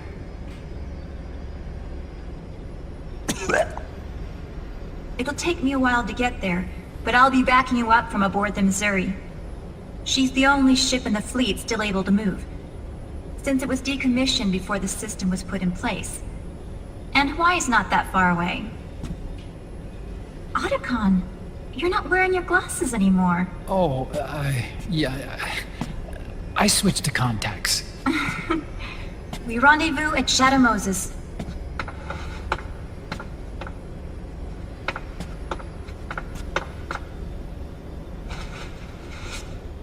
He who submits to heaven shall live. He who defies heaven shall perish.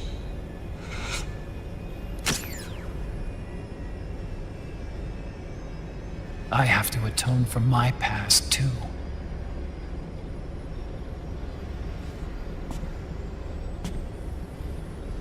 Rex is a beast, born from my research. Let's go. Shadow Moses awaits.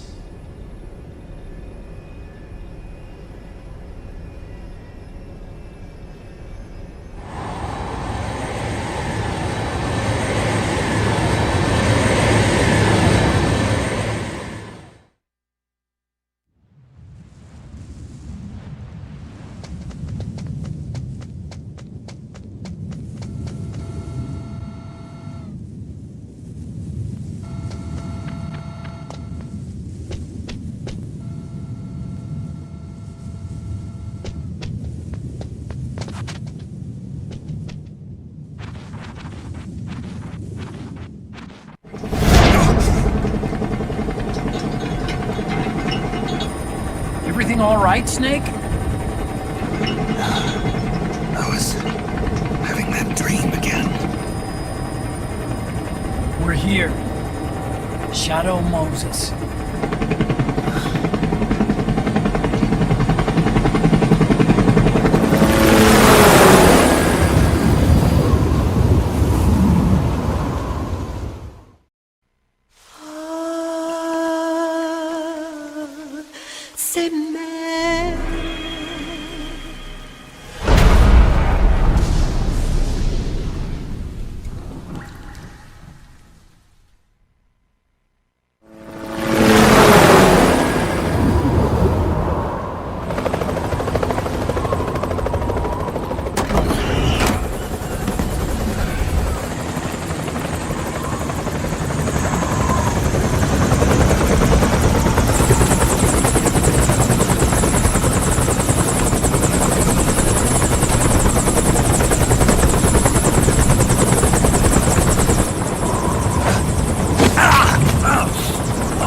Snake!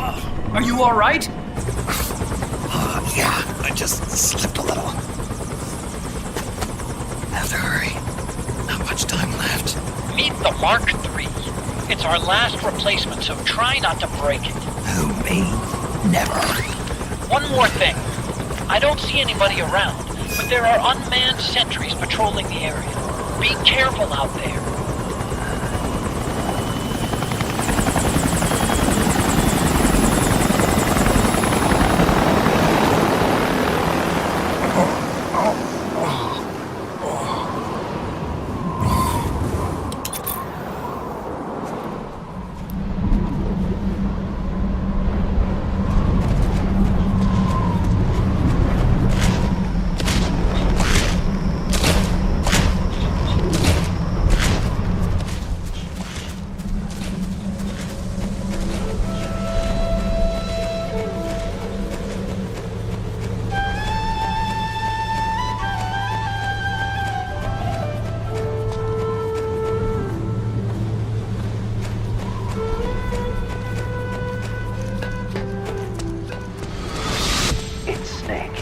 I'm in front of the disposal facility.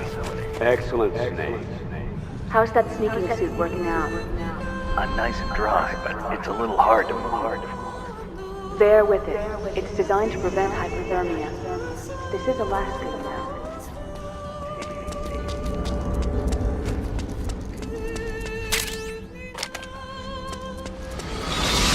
A high D.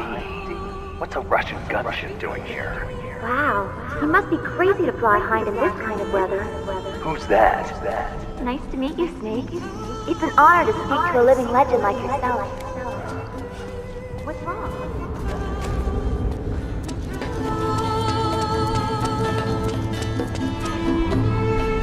A surveillance camera.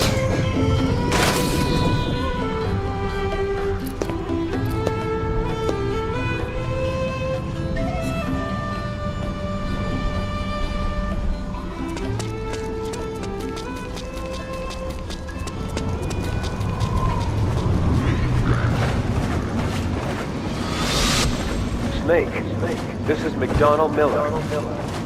Campbell told me about the situation here. I thought I might be of some use. There's no one I'd rather have in a foxhole than you. Well, I know lots about you.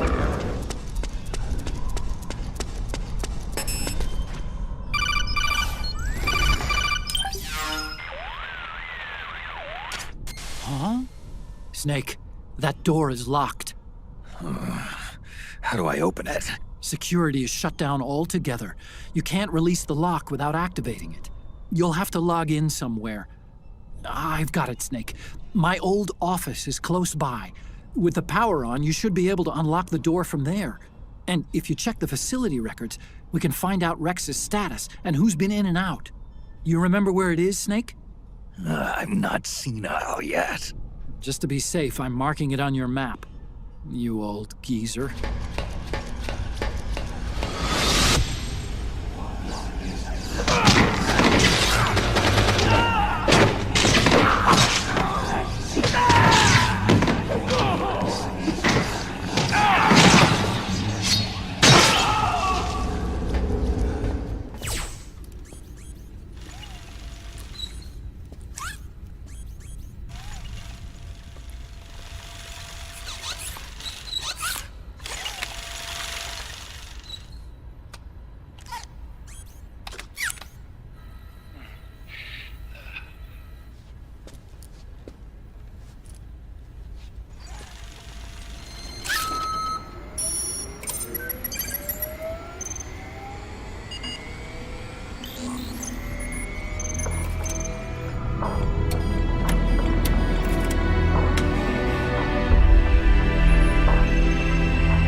First met, huh? Yep.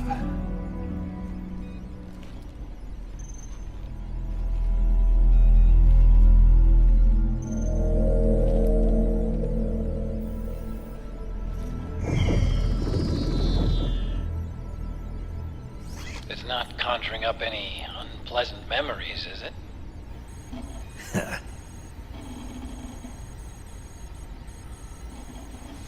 I was being attacked by Frank Yeager.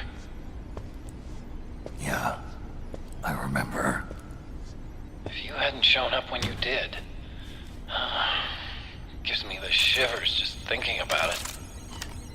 Snake, you saved my life. Naomi hated them for what they did to Frank's body. But it was me that crippled him in the first place. She must have hated me too.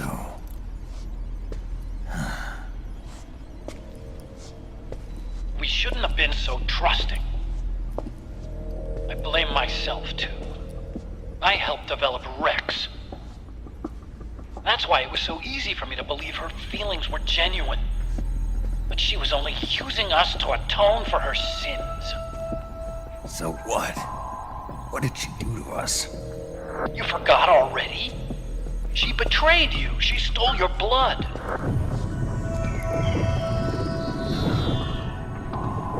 If that was all, it should have been over and done with in South America. Why'd she join us afterward? Well, She has us come rescue her, and then she turns around and goes straight back to Liquid. Why would she do that? I don't know, Snake. But it looks like she's still with him. What?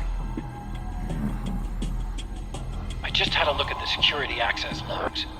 As I thought, there's people coming and going at frequent intervals. In fact, the records show some recent activity. Look at this. It's an image taken a few hours ago by a surveillance camera up ahead.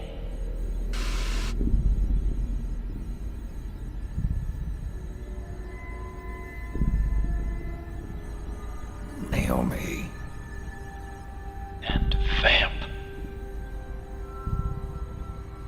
The Beauty and the Beast. They've been through here. And from what we've gleaned from the security records, it can only mean one thing. They're headed for Rex's old underground hangar. I finished rebooting security and released the locks. The door on the first floor ought to open for you now.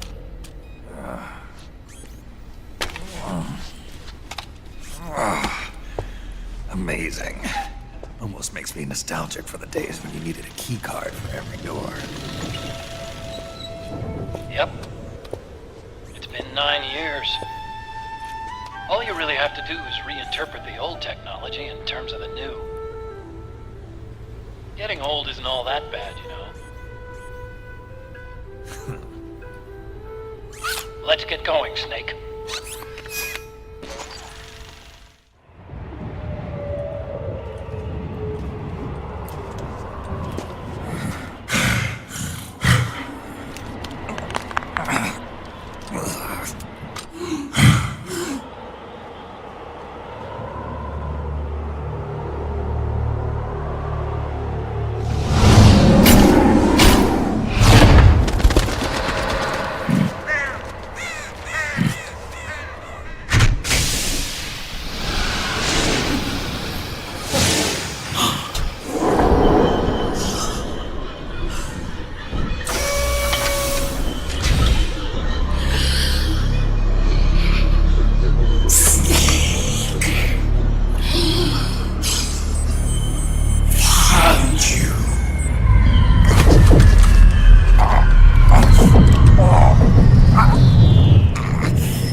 Show me your tears. Let them flow. Cry until your eyes run red.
I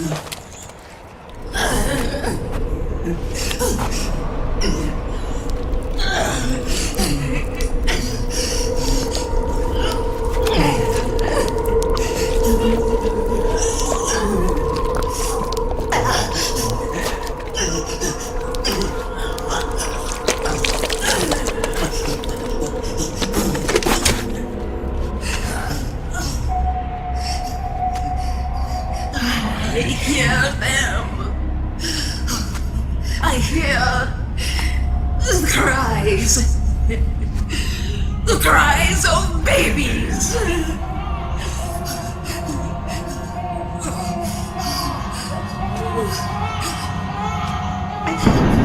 Stop it! Stop crying! Please! Please stop crying!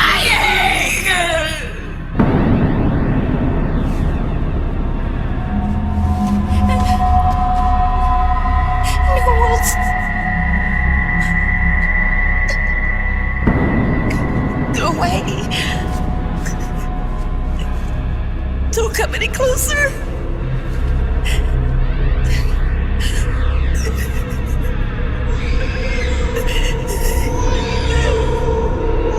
I'm sorry. I was so scared.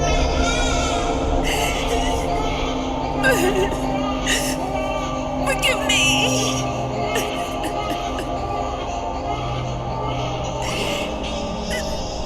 I'm sorry.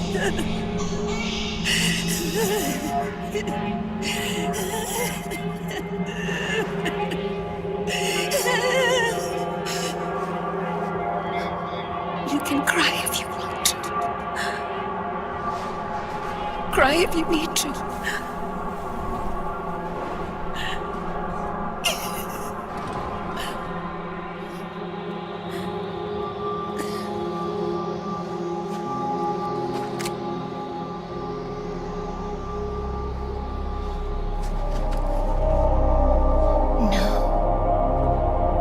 I don't need tears anymore.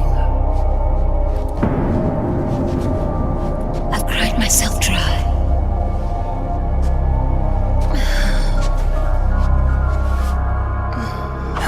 So cry as much as you like. I will be there to listen.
Yo, Snake, I finished laundering that railgun you picked up just now. Knock yourself out. It's on the house. Thanks. Time for another bedtime story, Snake. This one's about crying wolf. You don't need me to tell you there's whole nations in Africa tearing themselves apart in the name of ethnic cleansing. Well, she was born into that environment. When she was a little girl, her village was attacked by rival armed factions. Her parents and siblings were slaughtered, and she was left a refugee. She took her last surviving relative, her baby brother, and ran as far as she could away from the war zone. One day, they came across an enemy unit, so she took her brother and hid in an abandoned shack. And then her brother started to cry. She knew that if the soldiers heard the noise, they would find them and kill them both. So she wrapped her hand as tight as she could around his mouth. As the footsteps gradually went away, she came back to her senses. Her brother wasn't crying anymore. Horrified, she pulled her hand away, covered in sweat and spit. He wasn't breathing. They say wolves eat their own pups when they die. She was spotted wandering through the thick of battle, carrying her dead brother in her arms. She had visions, too. A wolf walking alongside her. Every night, the wolf would howl and cry, just like her brother did that day. Eventually, she made it to a government-run refugee camp. But by then, her brother's body had rotted away. The camp was crowded with refugees like herself, and little children like her brother. Day and night, she was tormented by the cries of babies. The wolf that followed her heard her sorrowful screams and answered. He made his way around the camp, and one by one, he silenced the children. She tried to stop it, but she was powerless to stop the wolf. A few days passed, and on the eve of the enemy's raid, there wasn't a child left. The adults who survived were torn up pretty bad. Of course, there was never any wolf in that camp. She was the one who killed those babies. But she couldn't bring herself to admit it. She couldn't bear the thought of herself going from one baby to the next, howling like a wolf, snuffing out their little lives. And she never did, even as crying wolf, a lonely beast forever stalking the battlefield. Snake, fighting with you made Wolf finally accept what she'd done. She was cleansed by you. If the cries she heard of children on the battlefield have been silenced, it's because of you. You ought to be proud. 3 down, 1 to go. All that's left is Mantis. But you should know, Snake, she's been controlling all the other beasts. She's the beast of beasts. Don't let her get her hooks in you. I won't. See you around, Snake.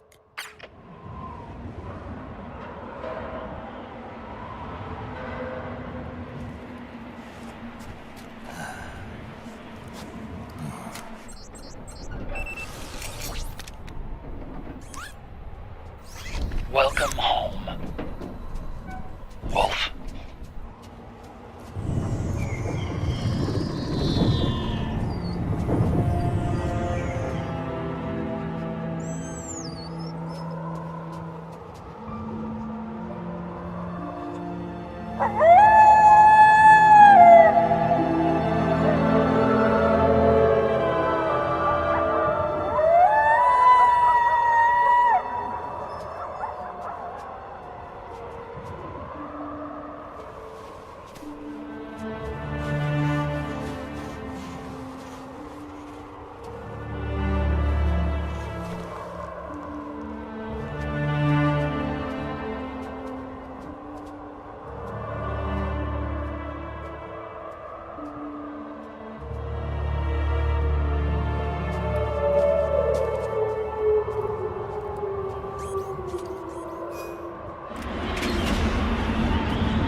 Snake, I've got something to tell you about Naomi Hunter.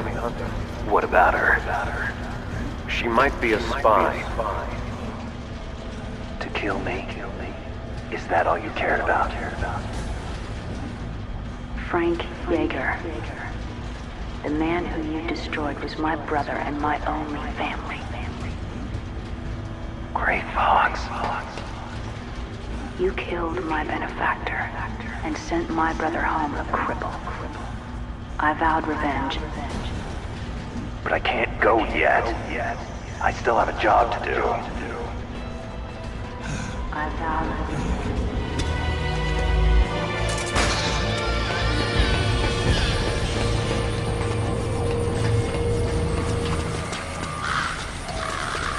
Rex is on the floor above you. Use the lift.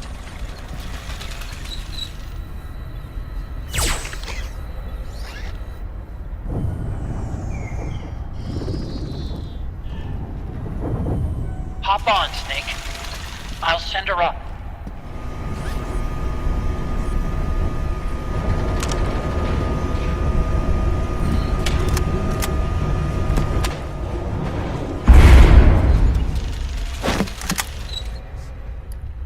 Rex.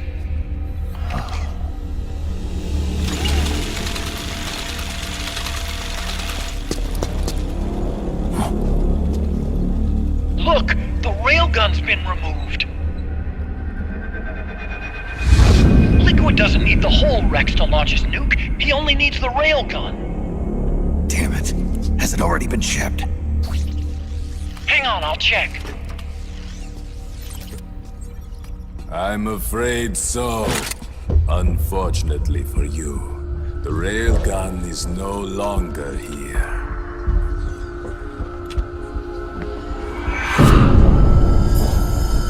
Naomi! This place will be your grave, as my queen wishes. The suicide gecko are on their way. Soon, there'll be nothing left of this place. We've been had. Otagon!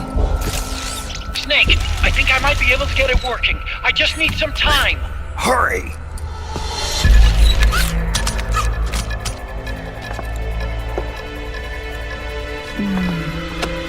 I'll leave the rest to you. Naomi!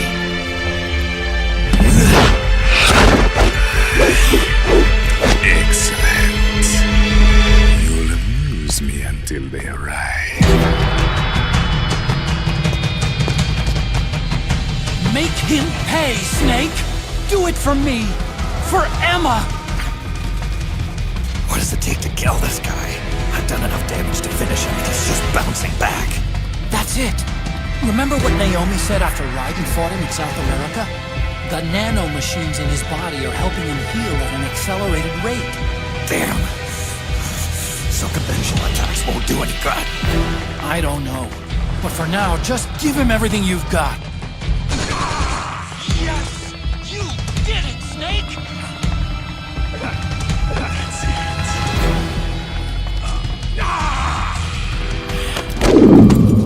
What have you done? There. Now you're a mere mortal, like the rest of us. Clever. But can you kill this mere mortal?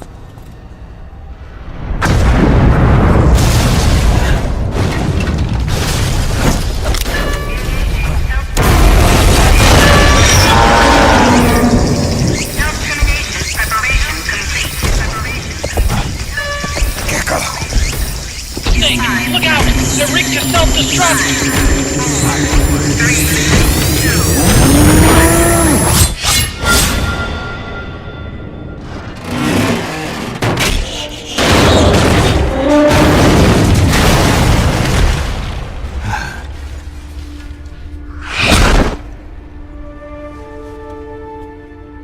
Snake, sorry to have kept you all waiting. You ready for this? Sonny gave me the go-ahead.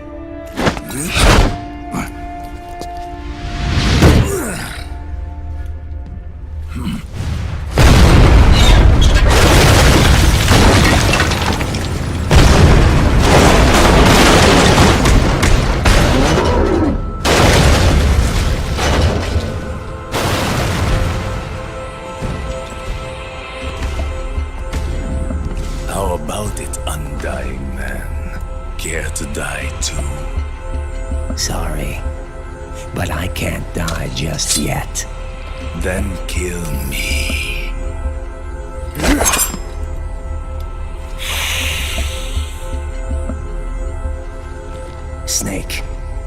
This one is mine. You keep those gecko at bay.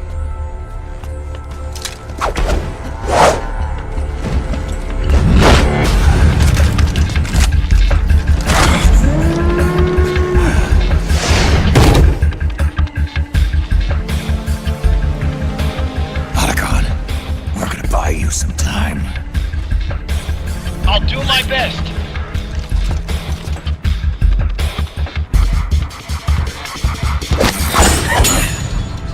Wait, you are a scout too, are you not? Then, let us duel with blades.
He was never immortal.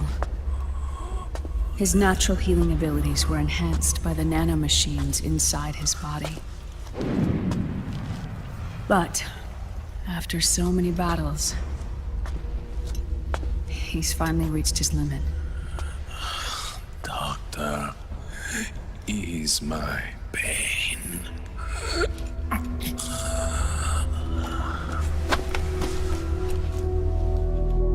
Naomi. Sonny asked me to tell you something. is it? I cooked them right.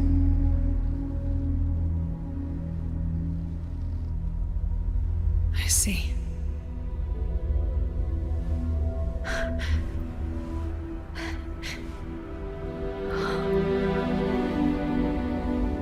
Good for you, Sonny. You finally did it.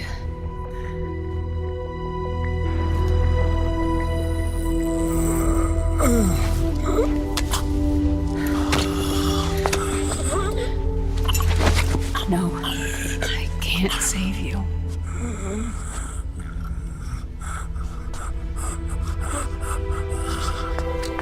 You have to trust me, Dr. Emmer. Give this to him. Not for revenge, but to end his suffering.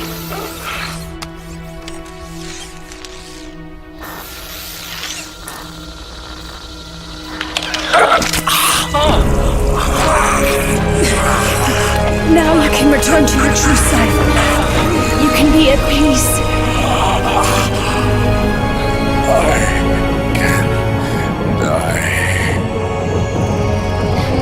Yes.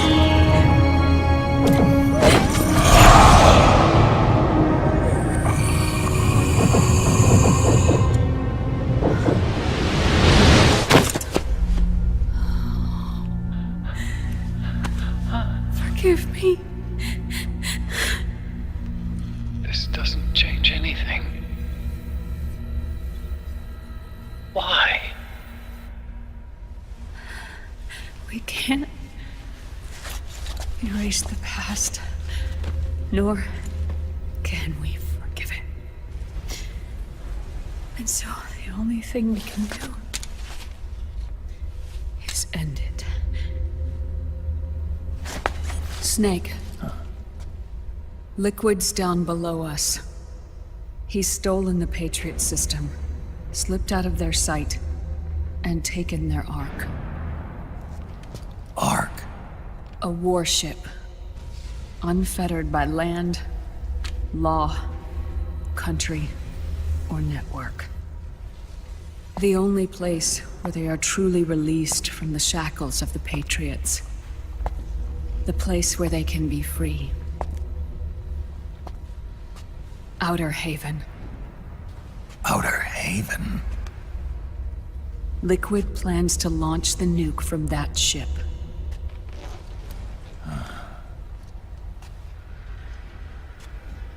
Snake. You have been given life so that you may fulfill your purpose. When all of this is over, you'll have no choice but to accept death. We are given life only so that we can atone for our sins. Your life was created for that very purpose. We all must atone for our own sins. We must not pass them on to the next generation. We must not leave them for the future. That is your true fate. One that even you cannot defy.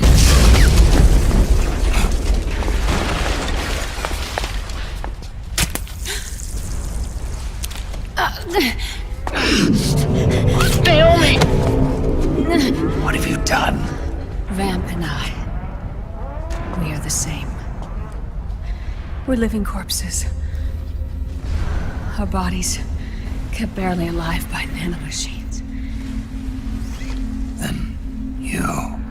Cancer. I shouldn't even be alive right now. The nanomachines have kept it from progressing. But there's nothing more they can do. With the nanomachines gone, time will unfreeze and begin to flow again. What are you saying? Goodbye. Hell.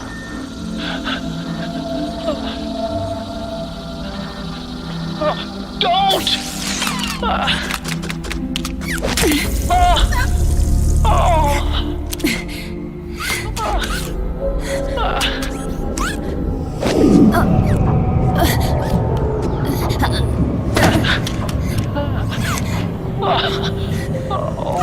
Give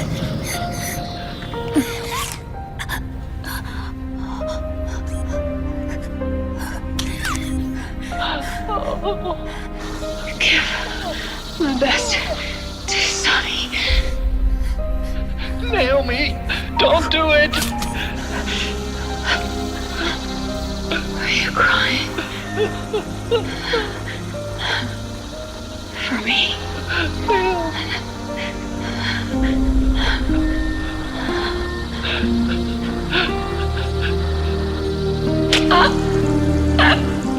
Naomi, why?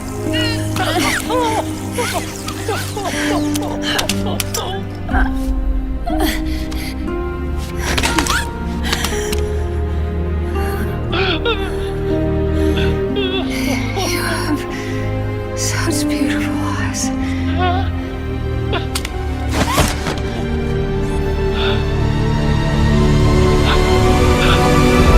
I'm sorry for everything.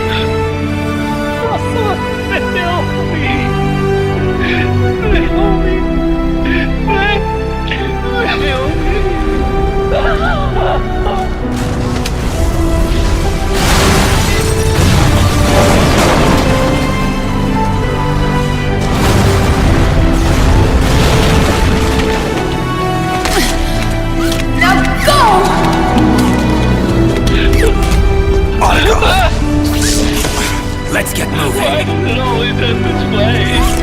Argon! Come on! Pull yourself together! Naomi! You're coming! Why?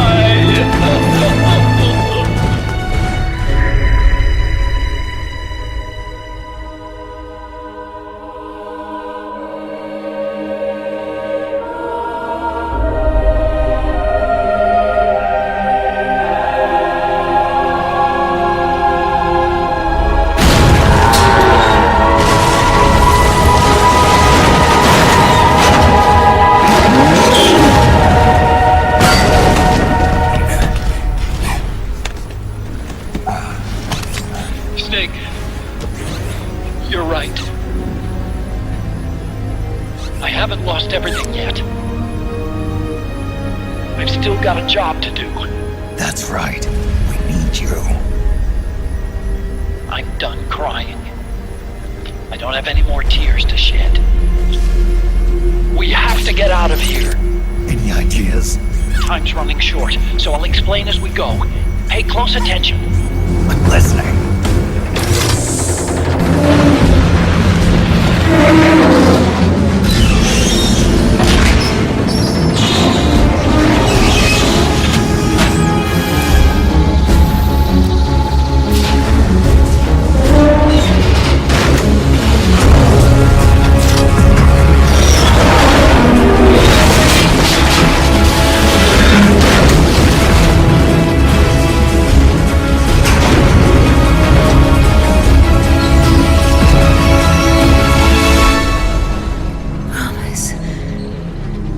Promise me you'll carry on. Or will.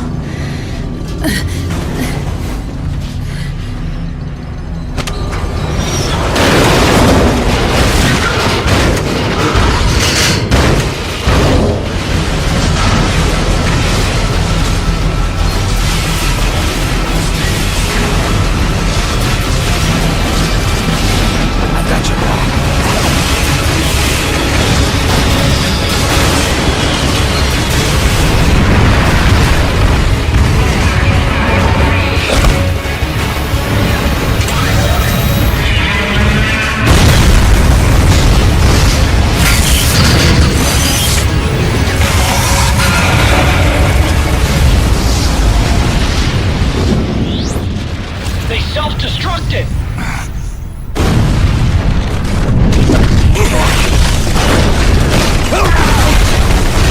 Raiden!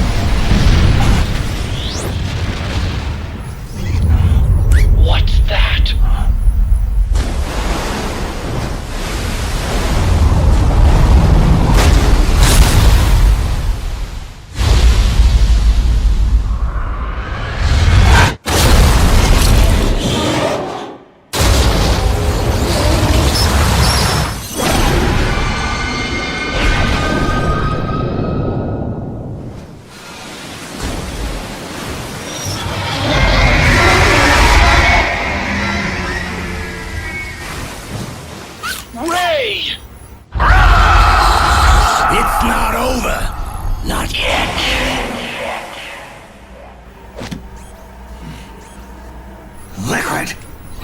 Moses, where our fates were born, and where yours ends, Snake.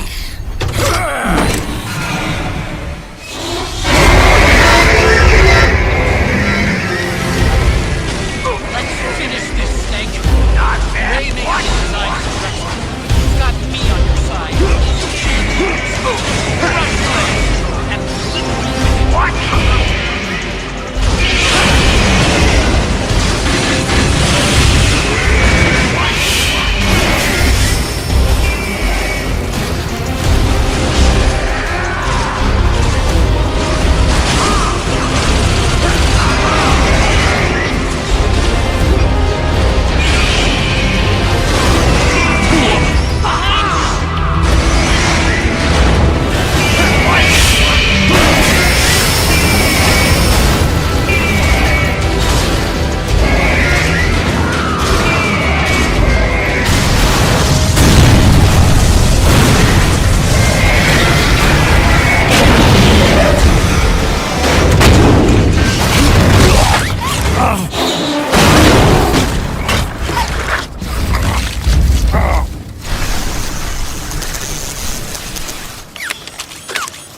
Where's Liquid?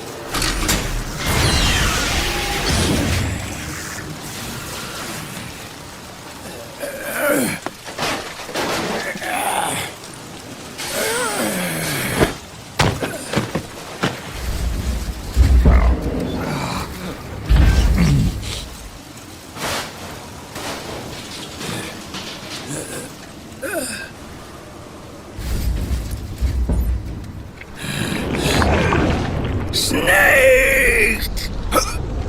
Fox.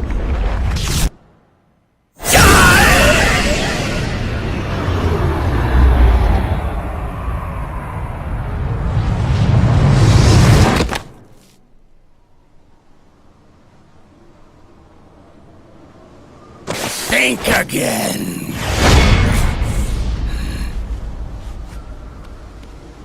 Sorry, but that won't work this time.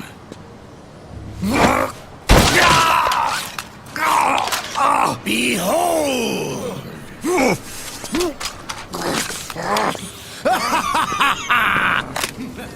Liquid!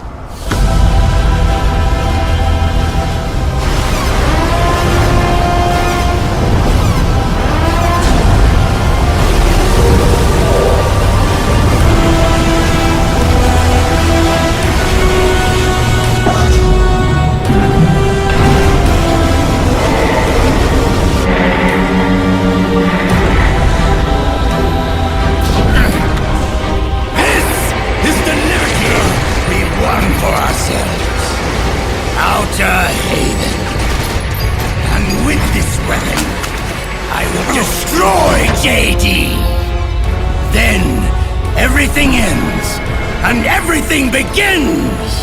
But as for you, brother, you'll stay here to mark the Silent's watery grave!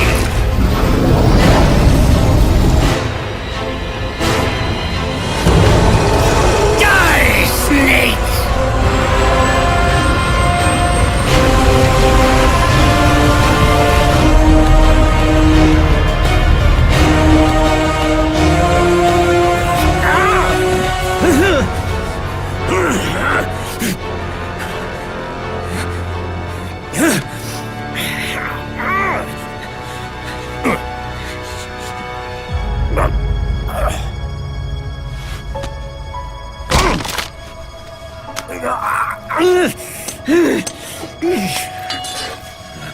Sonny, forgive me.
Do you remember the day we met? Yeah, it was in front of Federal Hall. There were all these tourists around you. They were asking me which building it was that King Kong was climbing in the movie. I said it was probably the Chrysler building. And then you showed up and started mouthing off. You were like, no, it's the Empire State. I said the Chrysler building was in Godzilla. We started arguing, and I forgot all about the tourists. The next thing we knew, the tourists had gone away. And a week later, I found you again by coincidence out in the base corridor. An amazing coincidence. That night, we went up to the top of the Empire State Building. It was so beautiful. I didn't care anymore who was right. And that was our first date. We watched King Kong in your apartment a bunch of times that night. Didn't sleep till morning.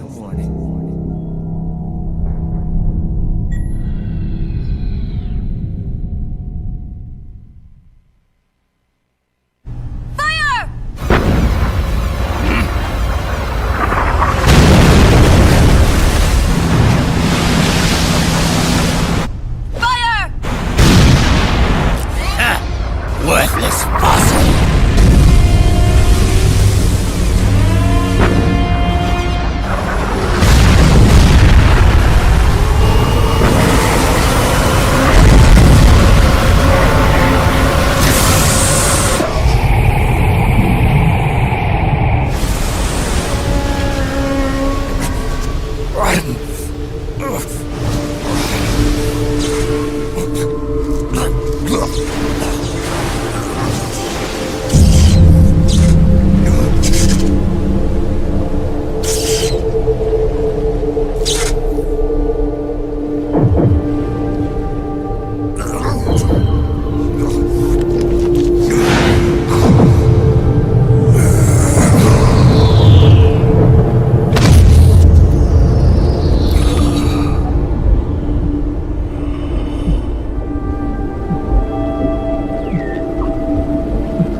Haven is headed southward through the Pacific at a speed of 33 knots. The Missouri's falling behind at a rate of about 2 nautical miles every hour. Can't this thing go any faster? I'm afraid not. This is as fast as she'll go. The nukes fired by Rex's railgun have a damage radius of approximately 300 meters. The target is a moving satellite that's traveling at 10 kilometers per second.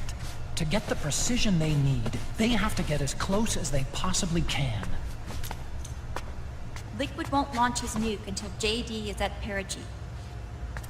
The Missouri can use that time to catch up. From the looks of it, Haven is going to use a railgun mounted on the bridge to destroy JD. You'll need to open the cover to launch the nuke. That's our one and only chance to get inside. Inside? Why can't we attack it from here? It wouldn't do any good. As long as Liquid has control of the system, physically destroying GW would still leave supreme authority in his hands. Sons of the Patriots. Yes, Dr. Emmerich is right. That's why we need to destroy GW from the inside, before attacking Haven itself. Liquid's very own Death Star.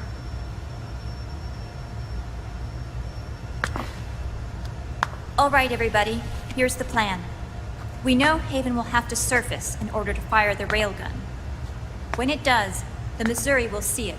We'll make a quick approach and deliver a strike team. Our goal is twofold. Prevent that nuke from launching, and wipe out GW's programming. We'll launch the strike team from catapults at the exact moment Haven's armored cover opens. They'll then penetrate GW's physical server room and infect it with a worm cluster. But what if they shut down GW before we get in there? Liquid is already entrenched within the Patriots network. He needs to stay there, or destroying JD won't serve him any purpose. They can't afford to have GW shut down. And let's not forget, Liquid will throw everything he's got at stopping the strike team. Exactly. The corridor leading to GW is defended by directed energy weapons that emit certain types of microwaves. Did you say microwaves? That's right. And at that frequency, the waves will start to evaporate any living person within range. A giant microwave oven. You'd have to have a death wish to go in there. Sounds like the perfect job for me. Snake, this isn't the time for your stupid jokes. Outside the corridor, Liquid soldiers will be out in full force. Inside, there'll be unmanned weapons waiting for us. Where are you getting all this information? You really think there's a way to destroy GW? Yes, I do. She left us something that'll point us in the right direction. Naomi helped with the preparations to stop Haven's launch. Naomi? All of our internal data on Haven came from her.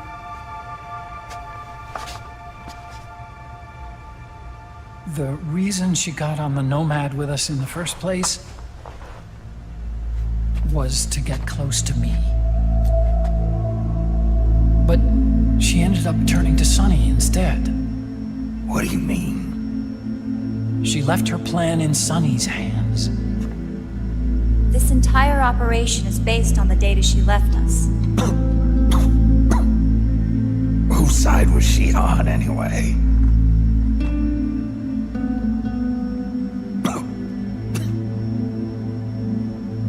We'll never know exactly what her true intentions were. But one thing's for sure. She was determined to stop Liquid.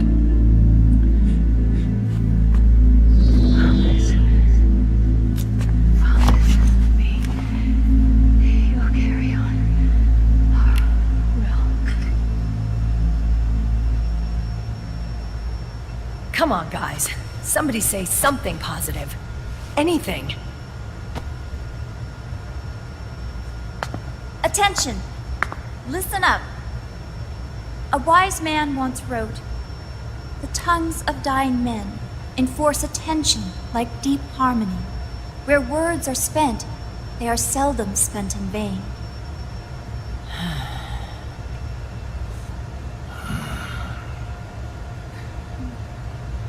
Any other questions? Yes, Snake? Anybody got a smoke? Snake.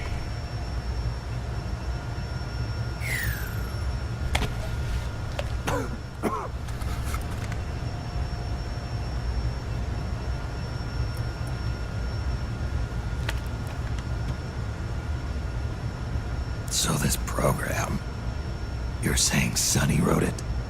Actually, only about a third of it is her work. Naomi was working on a program to destroy GW, but she couldn't quite finish it, so she handed it over to Sunny. Sunny went fishing in my library to see if there was any source code she could use to complete it. Eventually, she found some. It was Emma's worm cluster.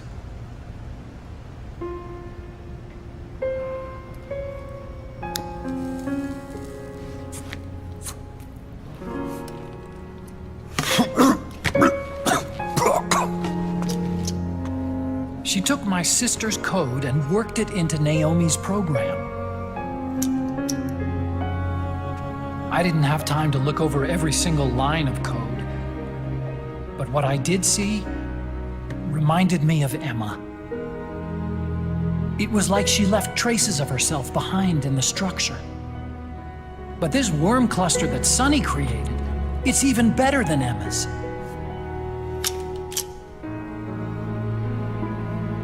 Sunny's worm destroys the AI's intellect by triggering apoptosis in the cells. Once uploaded into GW, it should do some real damage.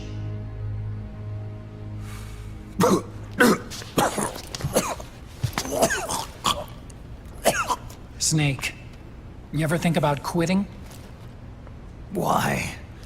It's not like I've got my health to worry about.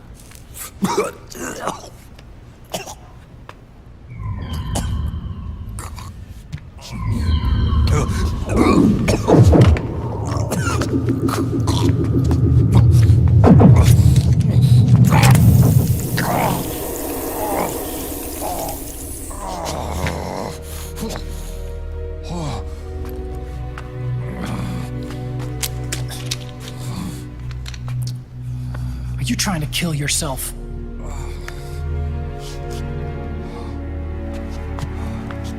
So, you're dead set on going to Haven yourself. Why don't we get somebody else to go? There's no need for you to do it. I still have things left to do. Besides smoke.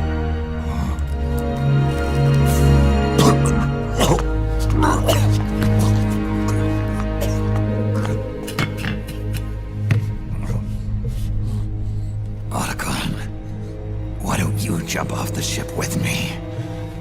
I don't think so. I've still got things to do myself. And I don't even smoke.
He'll live, but he's in no shape to fight. Best to let him rest. Right. Without the system to protect them, everybody's losing their nerve. They say SOP's after effects are so bad that a lot of soldiers are deserting. The only people I have left to rely on are Meryl and him. Kind of an unknown quantity, isn't he? I hooked him up with a 9ID M82.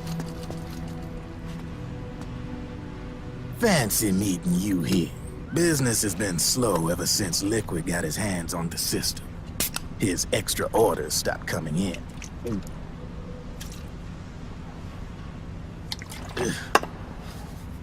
Now that all the weapons all over the world are locked, the only ones still looking to fight would be you and yours. Driven, do you even have the slightest idea what's going on here? Of course I do.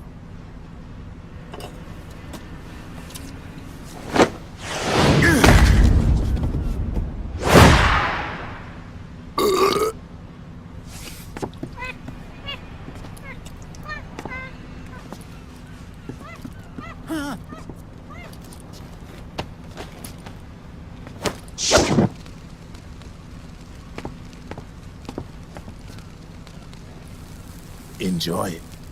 Could be your last.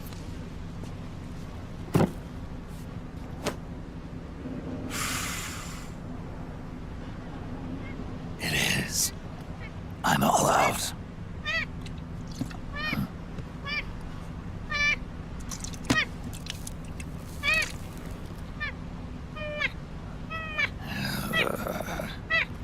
All right.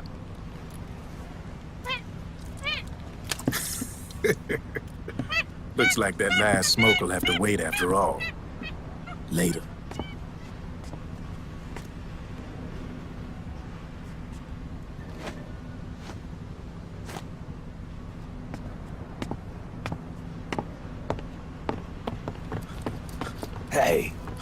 Here.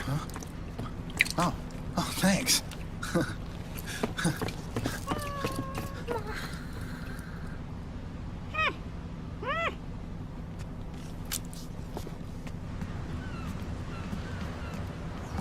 You're over there. There.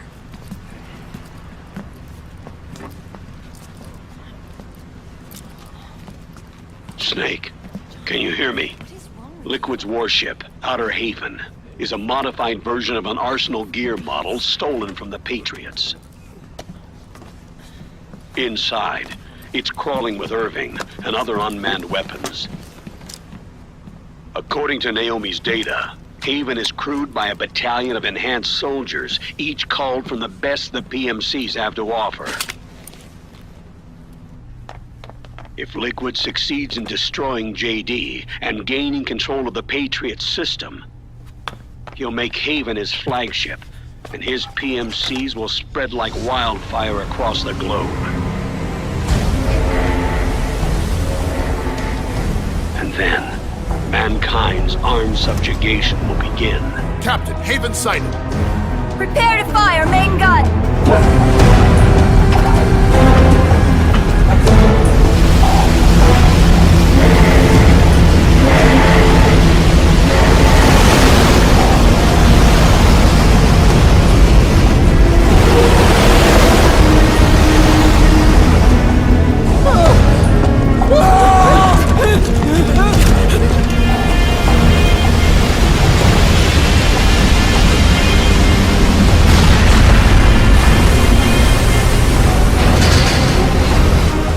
Listen closely.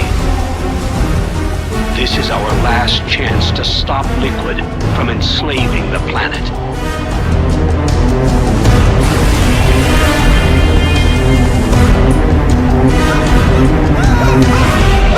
Meryl, can you hear me? It's time. Time to do your duty. Remember, no matter what happens, I'll be with you till the very end. You are my pride and joy.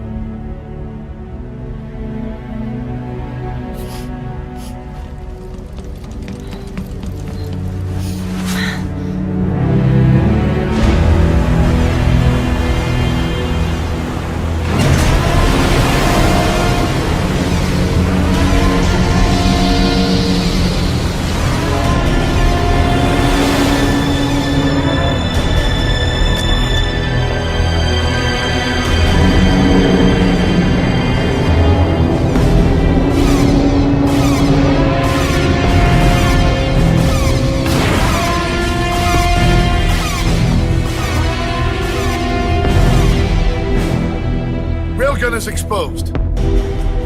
There it is. A naked nuke. Let's finish it, Snake.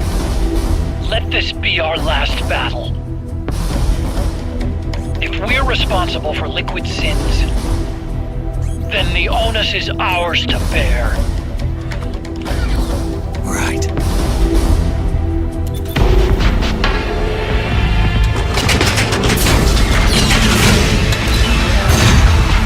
Enemy moving to intercept!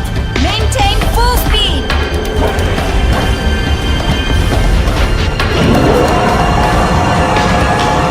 Failure will spell doom for the human race. You've got to stop them from using that railgun. Then annihilate GW.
Snake, Where are you? sorry. It's my ankle. Can you walk? I think so. Ah! Are you okay? Hurts a hell of a lot more without SOP. Makes you feel alive, doesn't it? What about Occupy? He fell into the ocean. Snake, I'll catch up soon. You go ahead.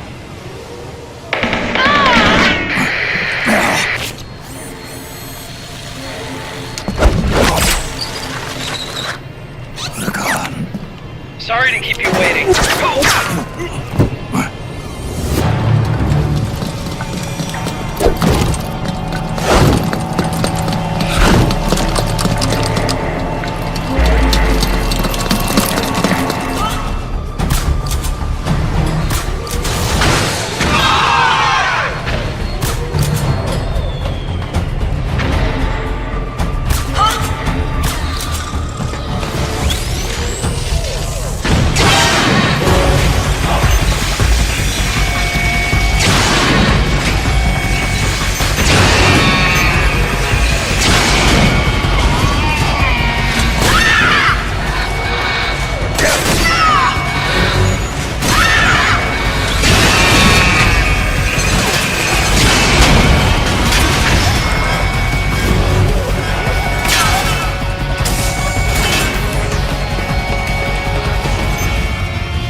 defended by directed energy weapons that emit certain types of microwaves. Did you say microwaves? At fast rate, the waves will start to evaporate.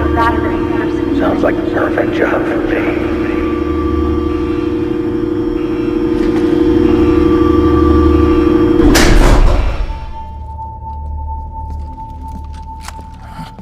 Meryl.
They cry for battle!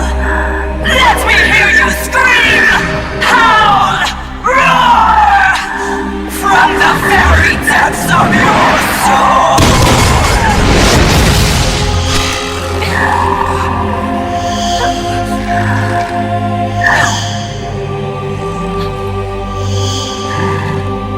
What's this?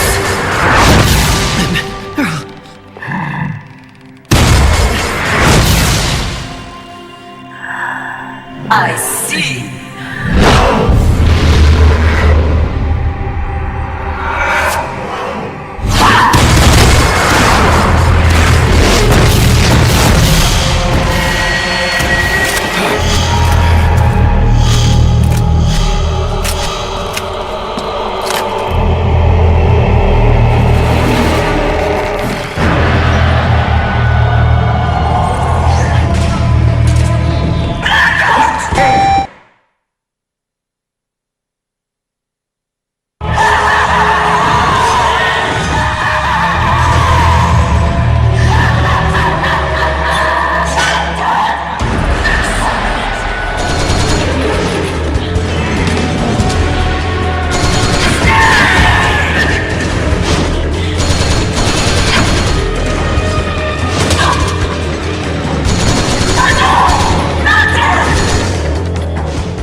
Grab that puppet!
Get out of my body.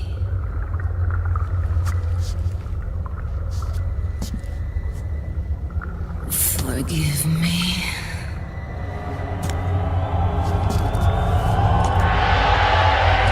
Set me free!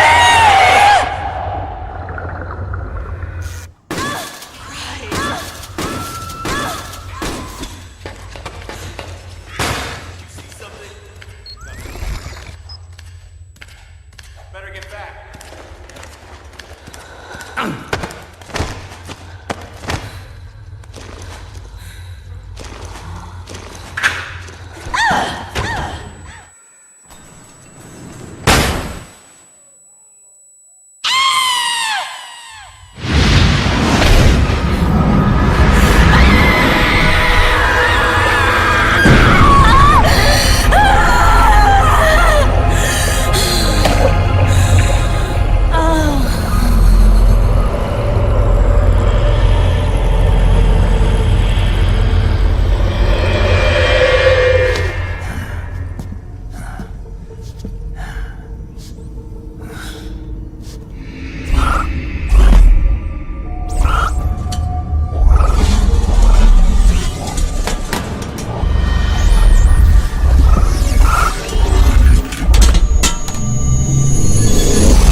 Excellent, Snake.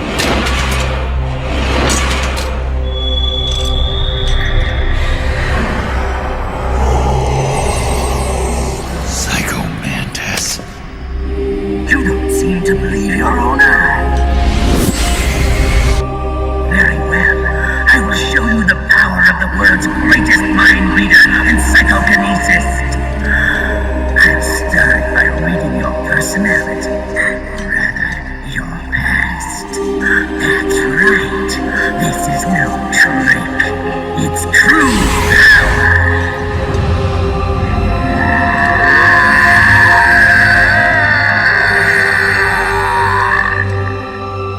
What?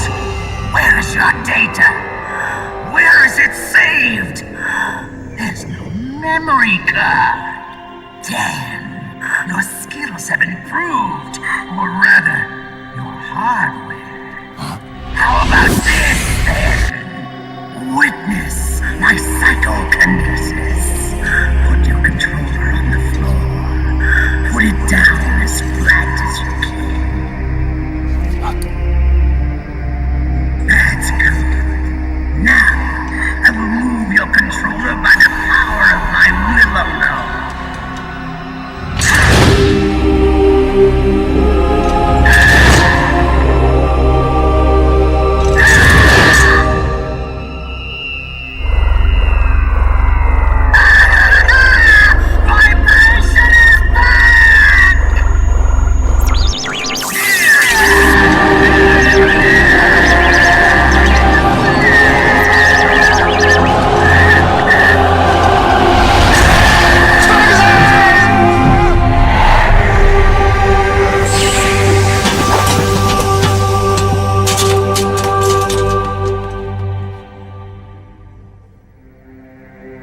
The spirit of the warrior will always be with you.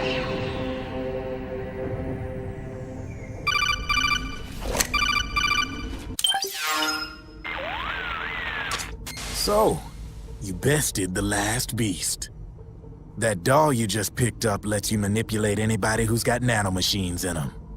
Sounds like something the devil's cooked up, if you ask me. Mantis came from South America. She was born and raised in a country racked by never-ending civil wars. Her village was attacked by enemy forces and burned to the ground. This was when she was still a little girl.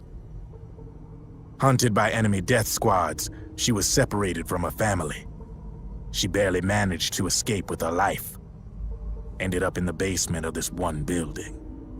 It was full of corpses that had been dumped there.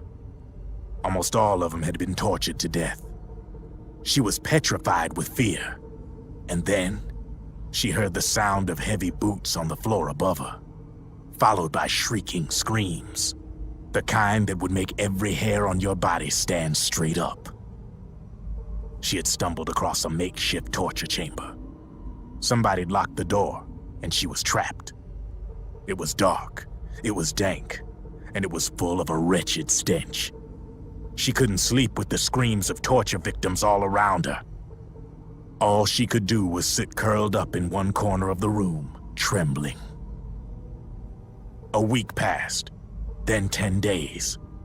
She managed to keep hydrated by drinking the filthy water pooled up on the floor, but there was no food. Being trapped in that kind of place, half crazy from hunger, did a serious number on her mind. Did you know female mantises eat their mates? The screams went on day and night. She covered her ears, but it didn't help. And then, she was saved. By a little black mantis that taught her how to block out the screams, how to plug up her inner ears. What the hell are you talking about?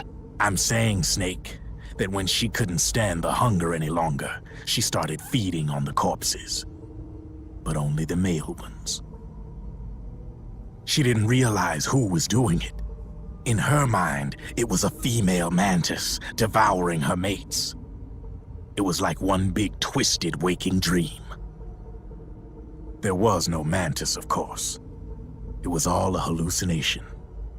Nothing more than some story spun by another person she'd created inside. Her unstable mind was what made her so vulnerable. Later, they ripped out what was left of her psyche with drugs and hypnosis and implanted the persona of Psycho Mantis. It wasn't her will that controlled the B&Bs. It was Psycho Mantis, half assimilated into her soul, pulling the strings. Screaming Mantis was just another puppet. Anyway, she survived several weeks down in that hellhole and finally got back to the surface. But the screams in her head didn't subside. They would always be with her. Only this time, they weren't real. The inner earplugs didn't work anymore. The black mantis had disappeared. There was no place left to escape. Which is why she was always screaming, to drown out the ones in her own head. But it's over now. You freed Mantis from that dark nightmare. The last of them beasts. You got it, pal. Well, I'm done playing storyteller for a while. Now get going. GW's waiting. And this time, you get to make up the ending.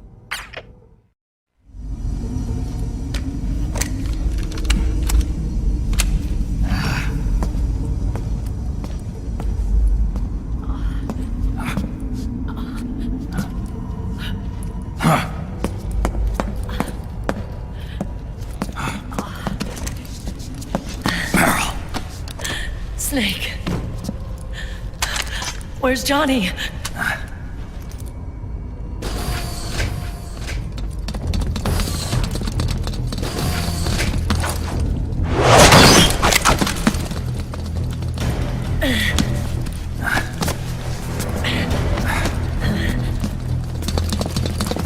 They're here.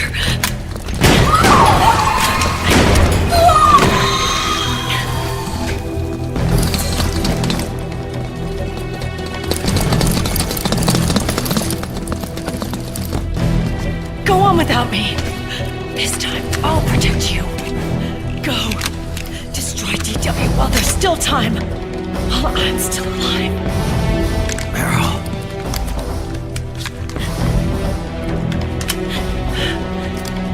Snake, the corridor ahead is full of microwaves. Yeah. No way I'm getting through there uncooked. I'm sorry you got dragged into this. This time, I've got your back. We'll meet again on the other side. Go! Hurry!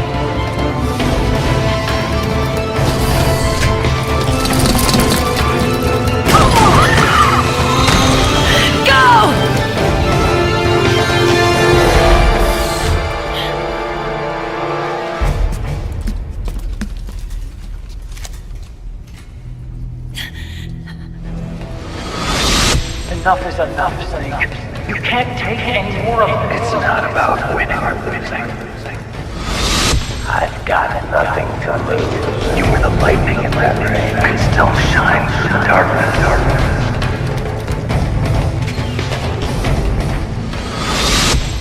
Go! Hurry! We'll meet again on the other side. Time to do your duty.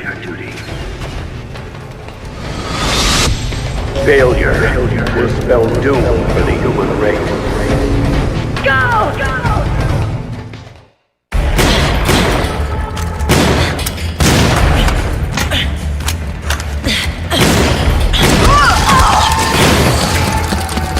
Last mag.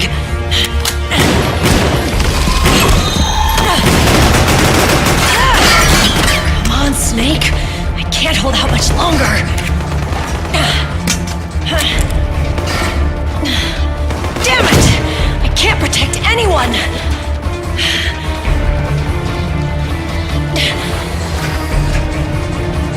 I can't.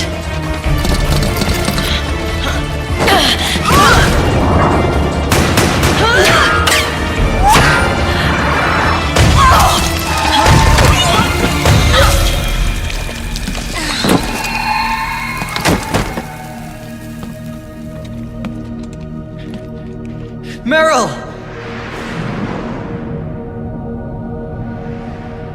Johnny! Johnny, you're all right!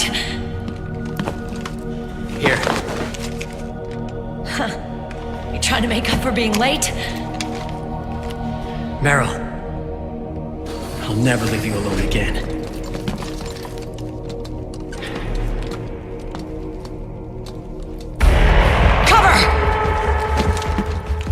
Clear!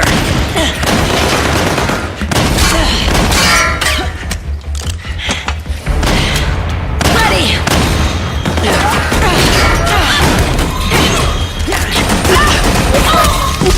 Who needs nanomachines anyway?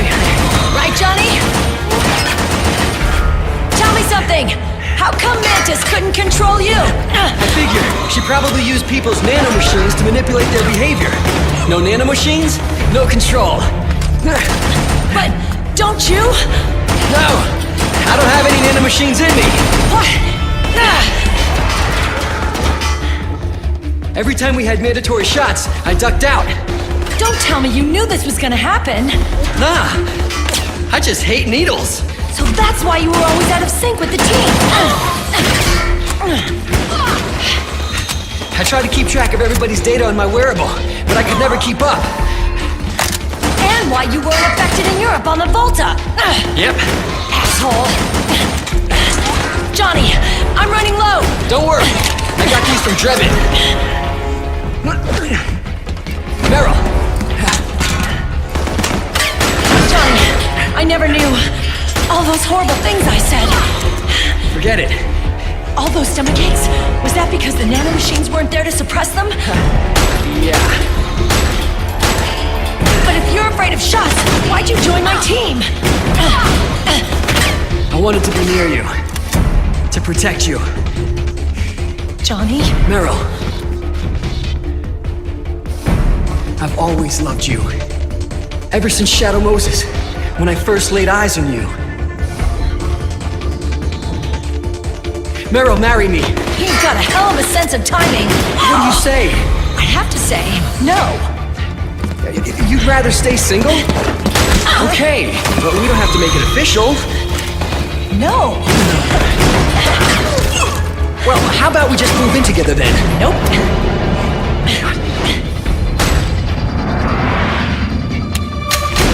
Why?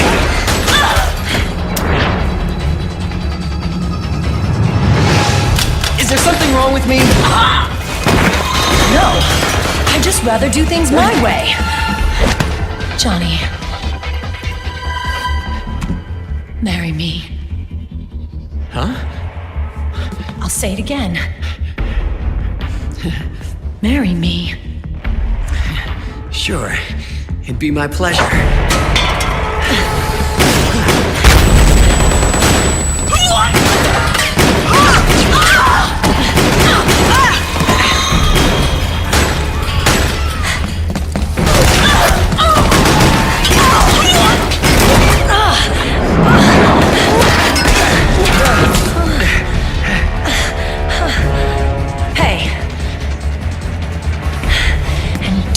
think about cheating on me.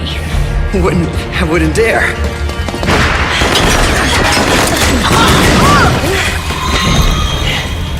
And I want a real wedding. With flowers and a cake.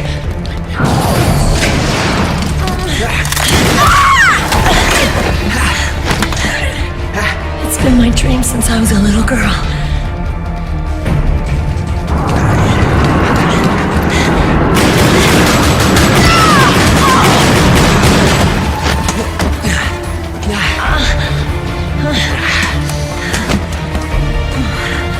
I want to be a bride. Take me home, Johnny.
server room. The corridor's full of microwaves. One of us is enough. My body is a machine. I can take it. Your body may be a machine, but your heart is human. You've got a life to go back to. She means nothing to me now. Raiden, look at me.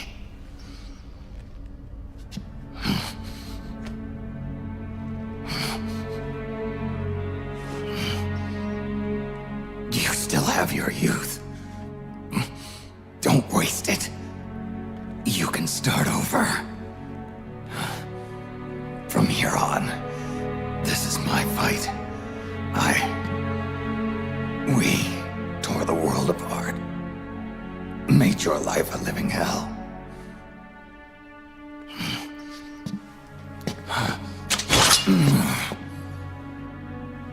It's my duty to put an end to all of this. All right. I'll make sure they don't get through. Stay with me, Snake. Hold on until we insert the virus.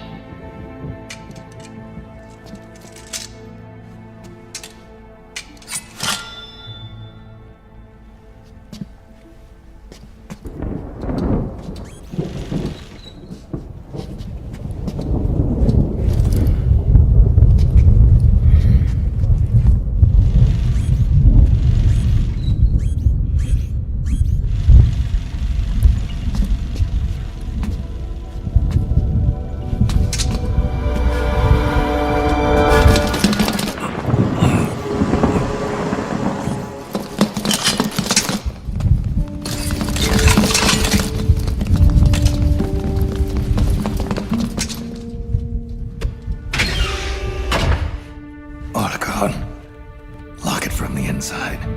Done.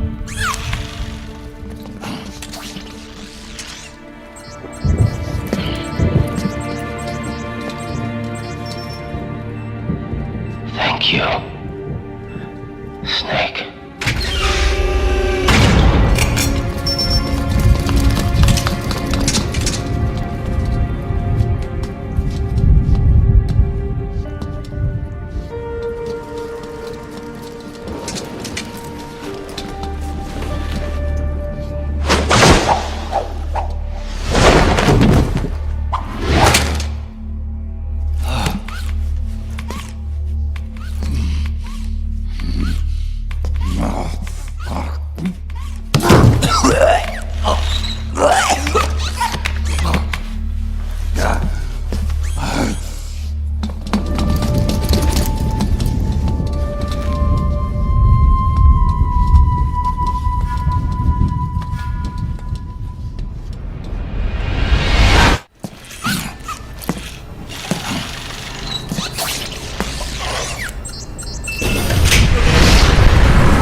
Snake, that place is saturated with microwaves. The longer you stay in there, the greater damage you'll take. Get through there as quickly as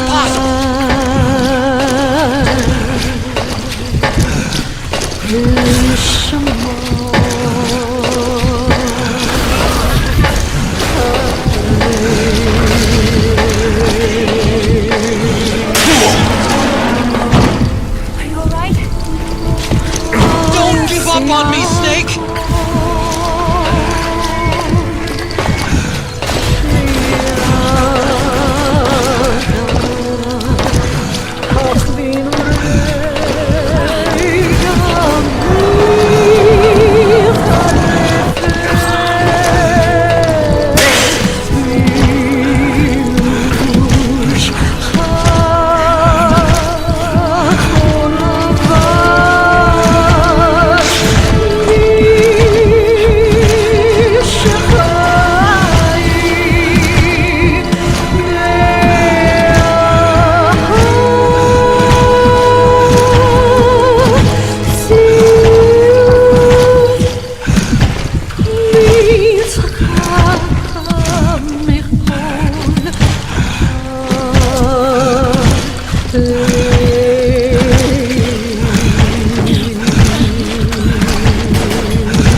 So this is GW.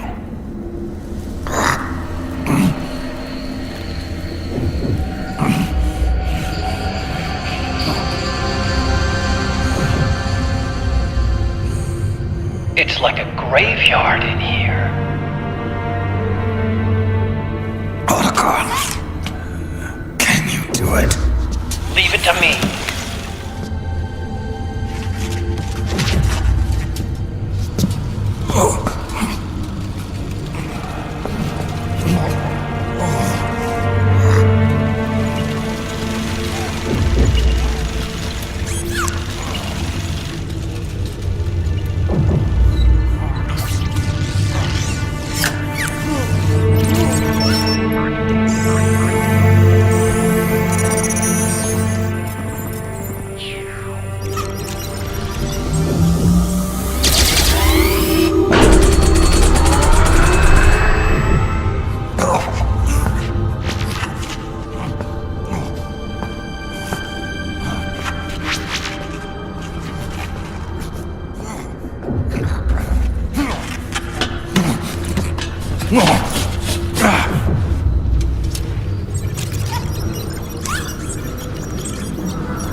It's over.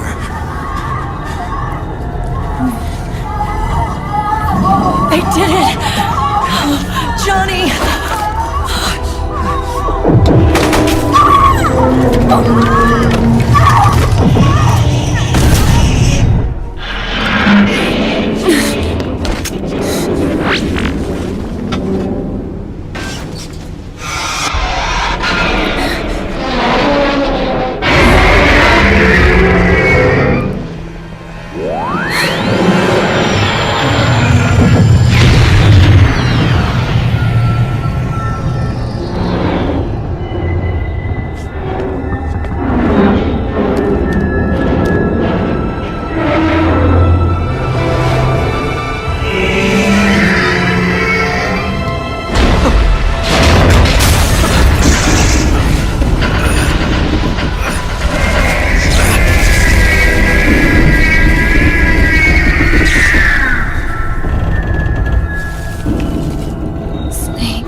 worm is still spreading.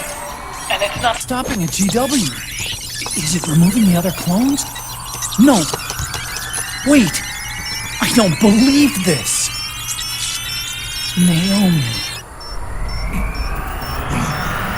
OctoCamo, what is it? JD is being erased.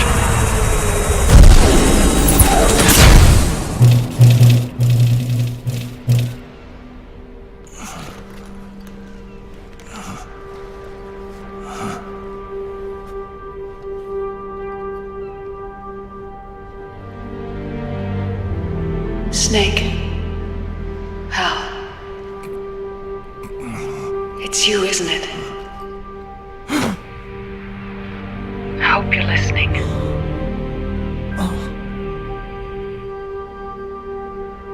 The virus you uploaded is using GW as a conduit to annihilate the entire AI network.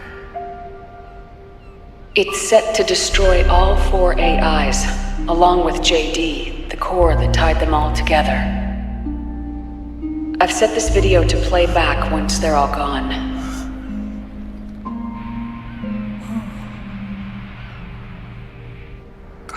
Sons of the Patriots was only the beginning. The Patriots were planning to use nanomachines to implement the system over the entire population. I had an obligation to stop it. With a little help from Sunny. She helped me. She believed her talents could help you all put GW to rest. What she created was an anti-AI fox dye. But this virus's name is Fox Alive. It's the conceptual opposite of the nanomachines that I created all those years ago. We wish to free the captured foxes, to let them run free in the wild.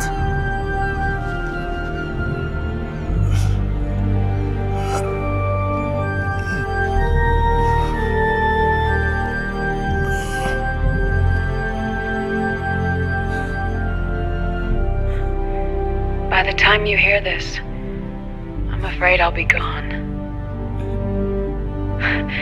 There's a strange feeling, leaving a message to be delivered after you've died.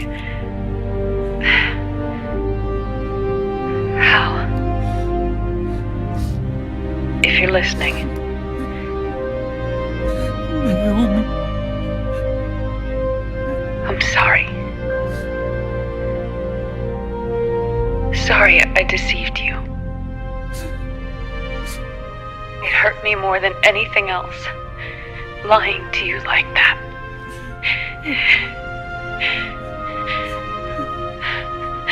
I wanted to apologize to you before, but I never got the chance.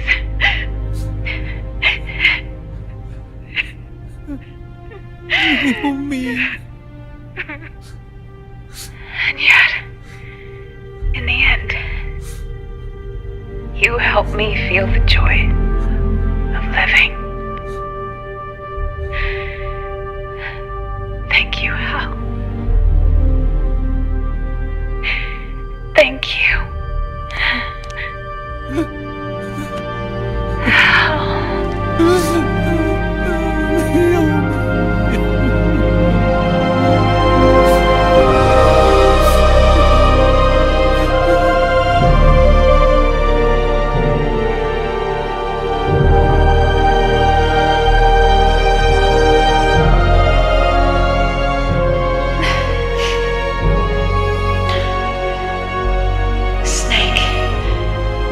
Hear me. Our country is an innocent child once more. A new dawn is rising. Now, she can build a new destiny for herself. Snake. The time has come.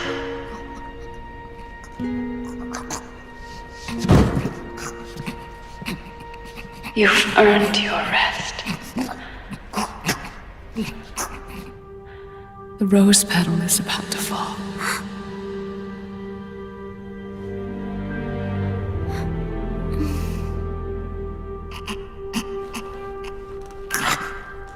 Snake? Snake! Snake!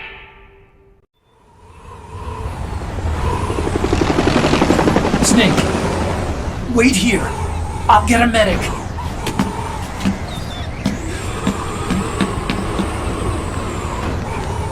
Enough! Stop this pointless fighting! This is no war!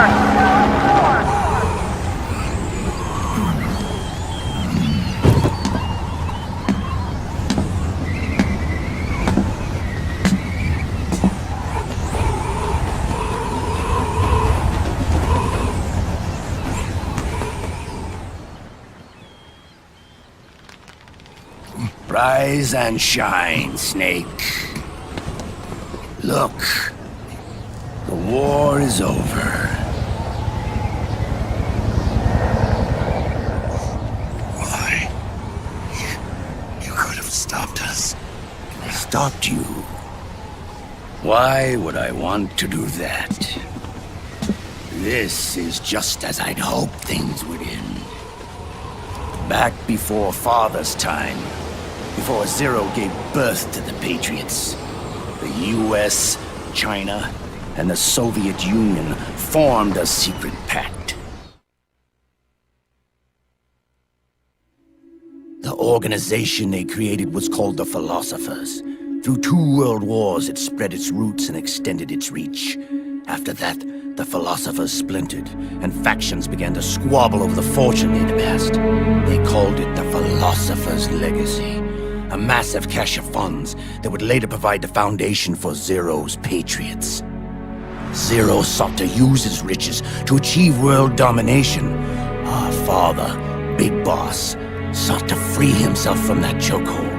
His dream was to create an army of free citizens, one that answered to no government. Outer heaven.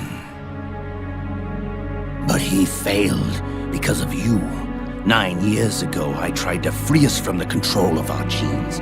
4 years later, our dear brother Solidus sought to free us from the control of the Patriots' means.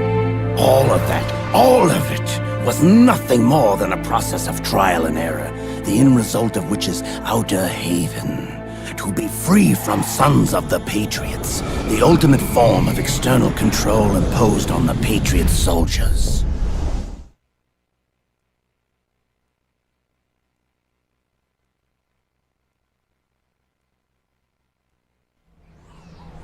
Free from Foxdie. Free from the system. Free from ID control. Our minds free from their prisons. That is the haven I've yearned for.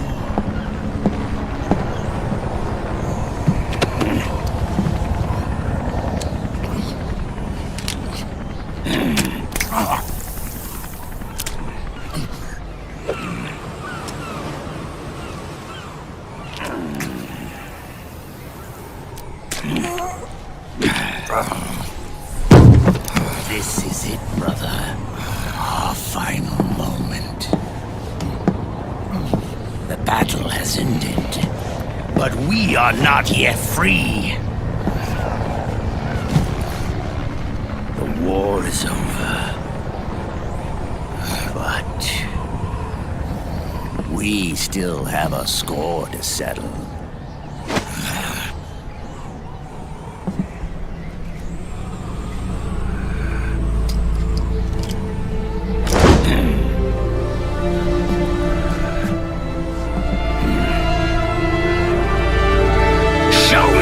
You've got, Snake!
What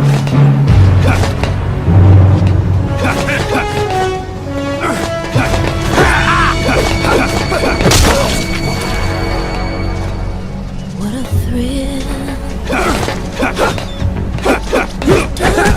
And silence for the night. Time to die! What a thrill. I'm searching for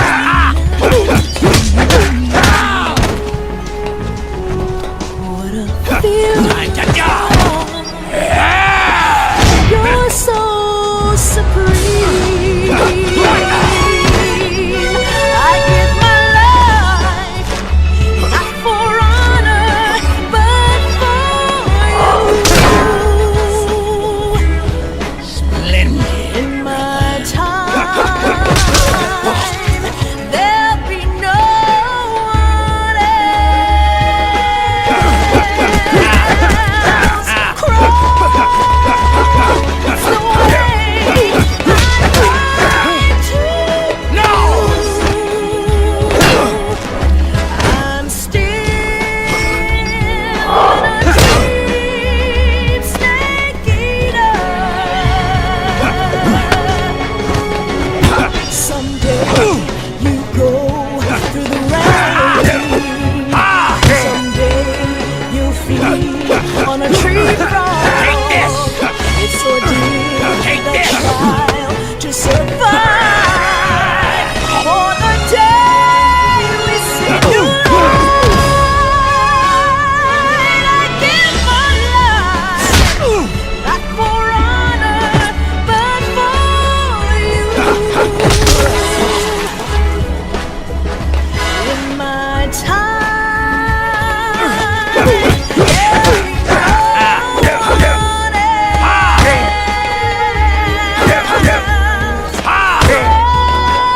Take this! it's the way I like to you. I'm still in a dream state. Someday you go through the rain. Someday you.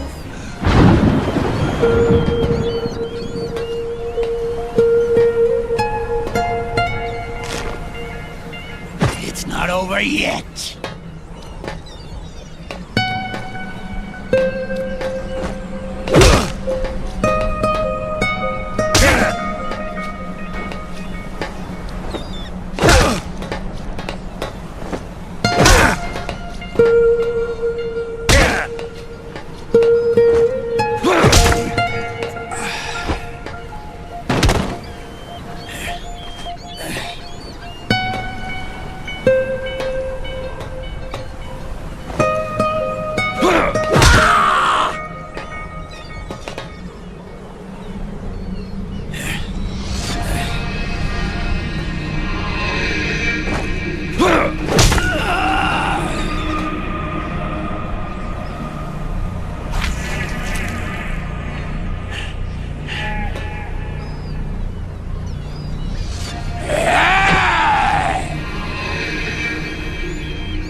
This is only the beginning, Snake. America will descend into chaos. It'll be the Wild West all over again. No law, no order.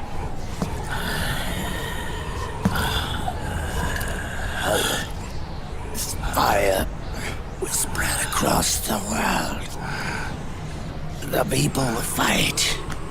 And through battle, know the fullness of life. At last, our Father's will is out in heaven is complete.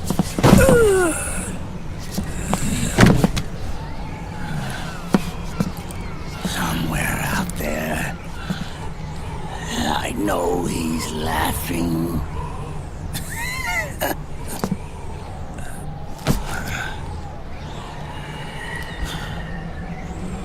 We are beasts created by man. Unless the light is put out, the shadows cannot be erased. So long as there is light, erasing shadows will do no good.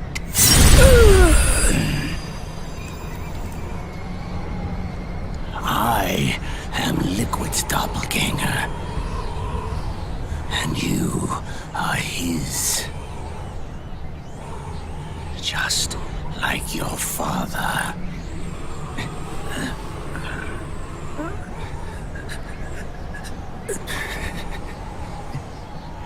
You're pretty good. You're pretty good. Pretty good.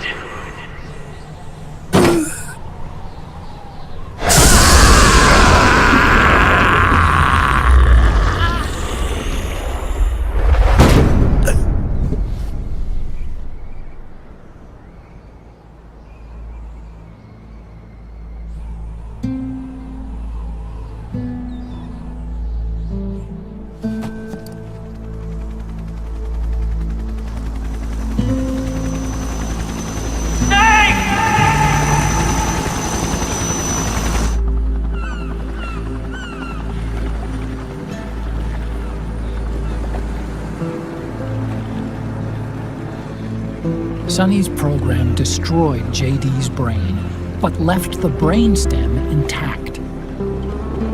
She analyzed Naomi's black box and separated the Patriots' control system from the vital lifelines of society. Water, air, electricity, food, medicine, communication, transportation.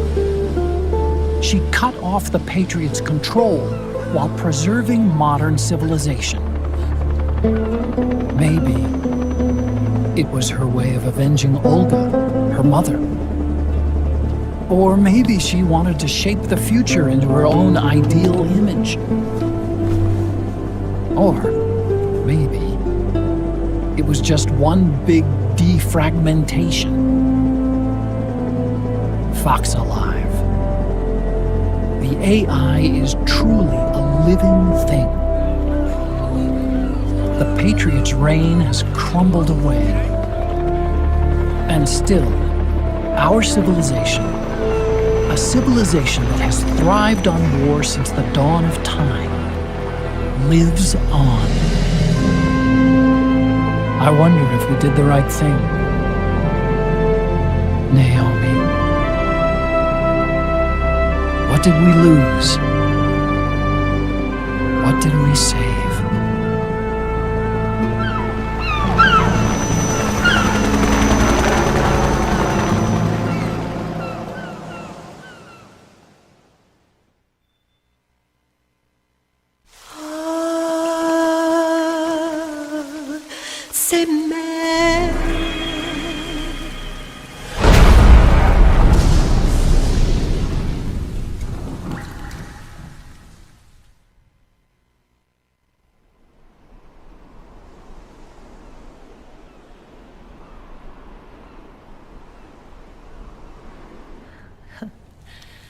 You look amazing.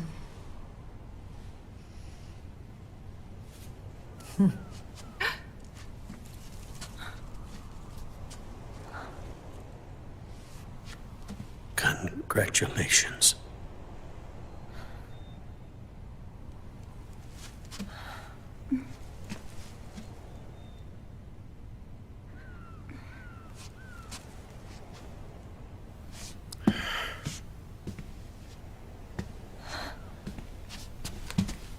Colonel.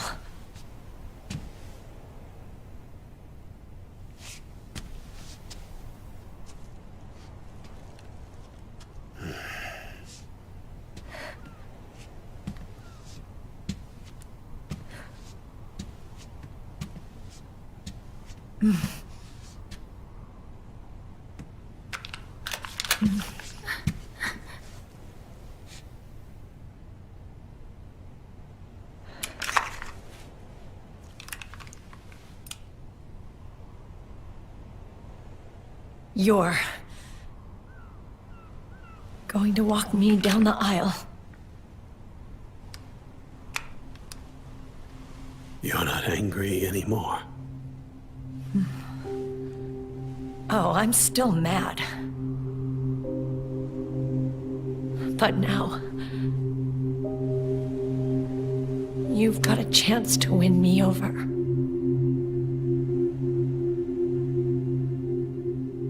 You're right. We have plenty of time now.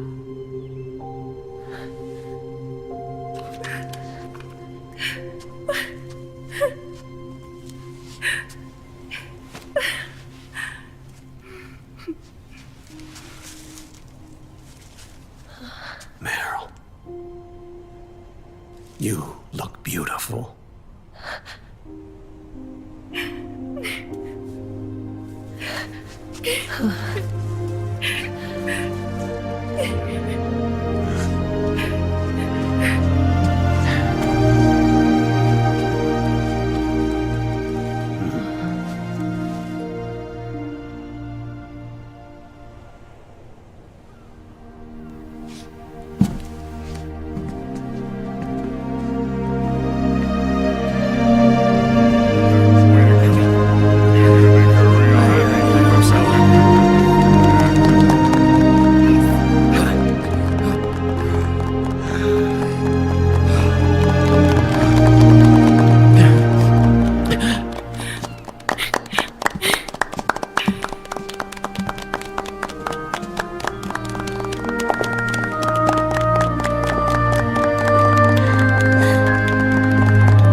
Dearly beloved, we are gathered here today to join these two in holy matrimony.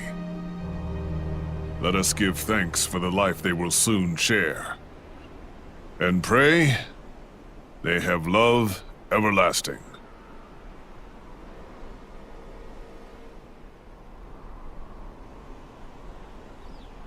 Now, let's all send this new team on their first mission. Huh? Hey. Huh? Go on. Do it.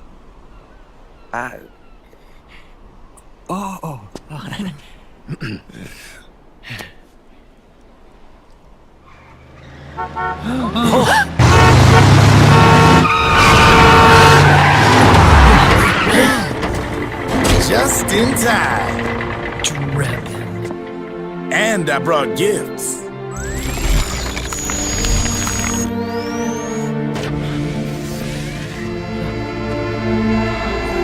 A shower of flowers, compliments of Drebin. And a little something extra from me.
Mose.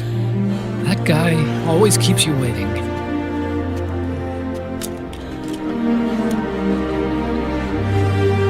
Sonny, come on!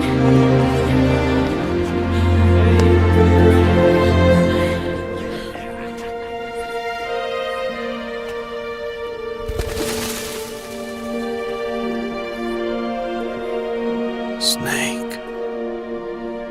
Thank you.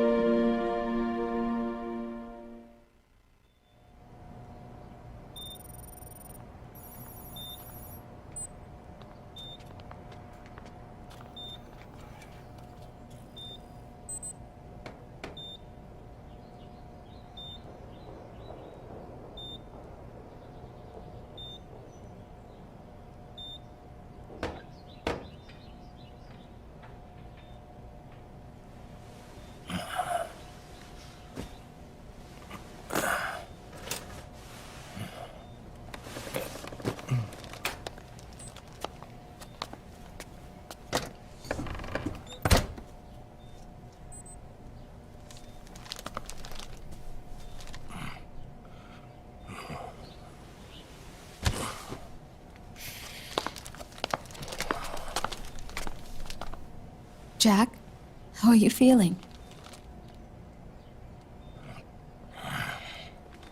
Do you mind if I sit down?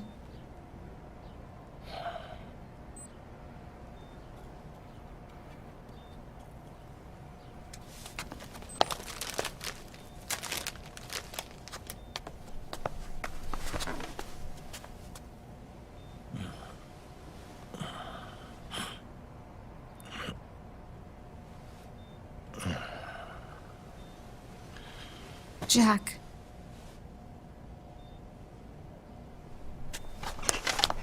Don't shut me out. I need you to listen to me. What do you want? You come to laugh at me? Oh,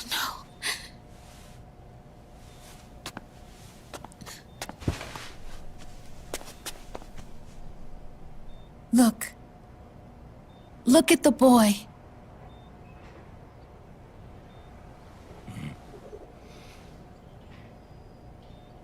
Cute. Campbell's kid. No.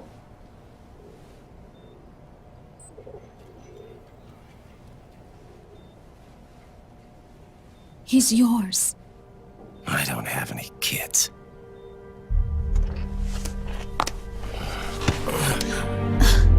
He's your son.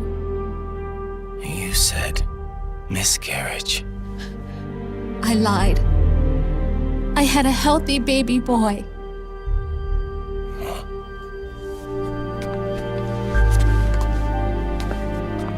Roy pretended to be my husband, to protect me and our son. Only until you completed your mission, to shield us from Patriot eyes. What? He didn't even tell Meryl. He sacrificed everything, even his family, to protect us. I don't believe it. I'm sorry, Jack. I wanted to tell you. So he's really...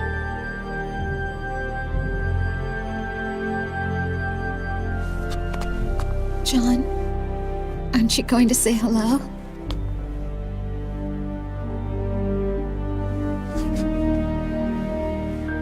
My son.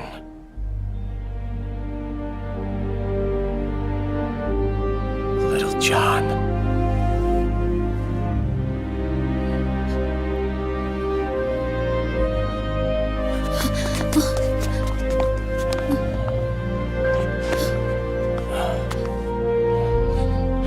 Scared of me, huh? I don't blame you. It's okay. I'm not scared. I think you're cool. Kinda like a comic book superhero.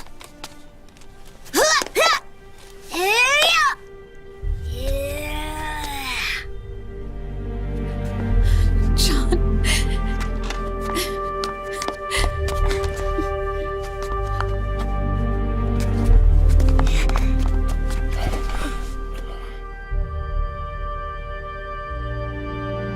Rose.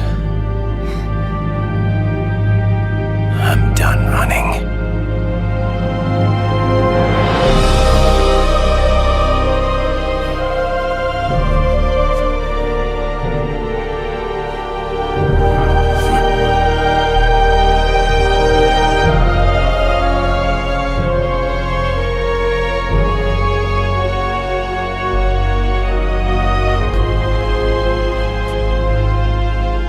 And I'm no longer afraid.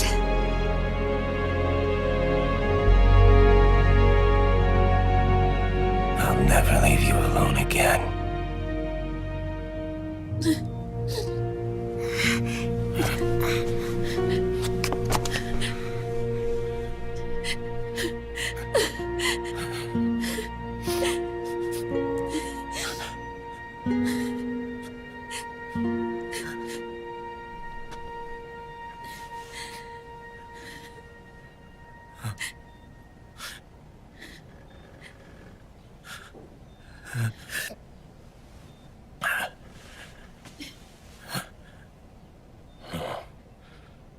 It's like a scene from Beauty and the Beast. Don't say that. You're no beast. You're my husband. And his father.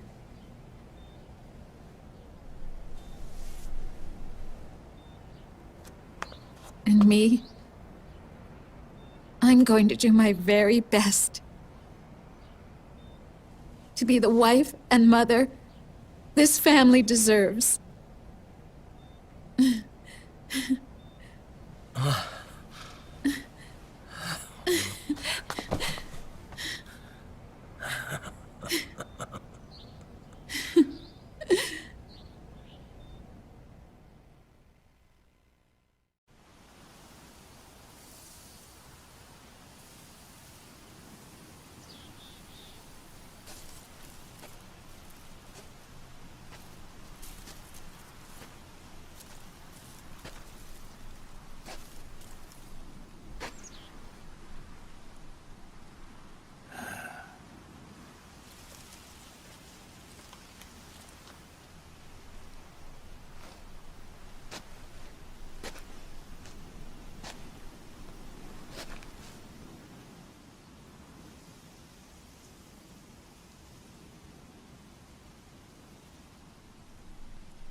War has changed.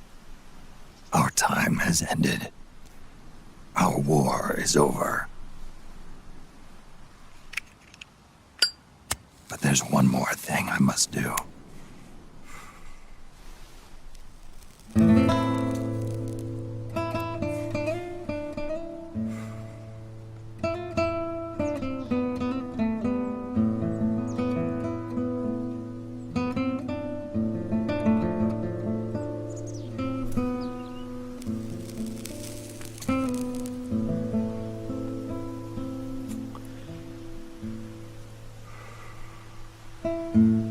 One last punishment I must endure. Erase my genes. Wipe this meme from the face of the earth.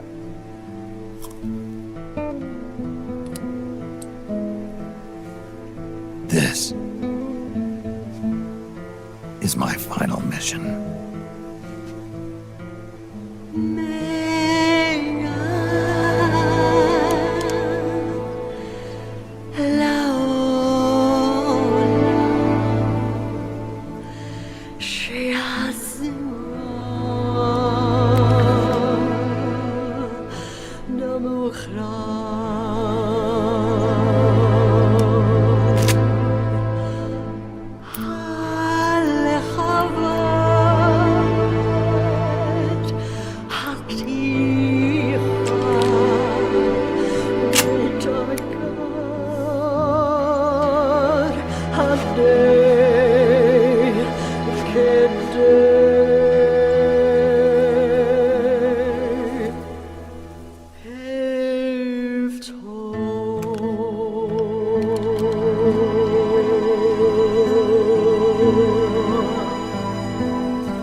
Nothing beats a stiff drink, huh? I didn't know you drank. I thought it was strictly soda for you. Not like I never touched the stuff.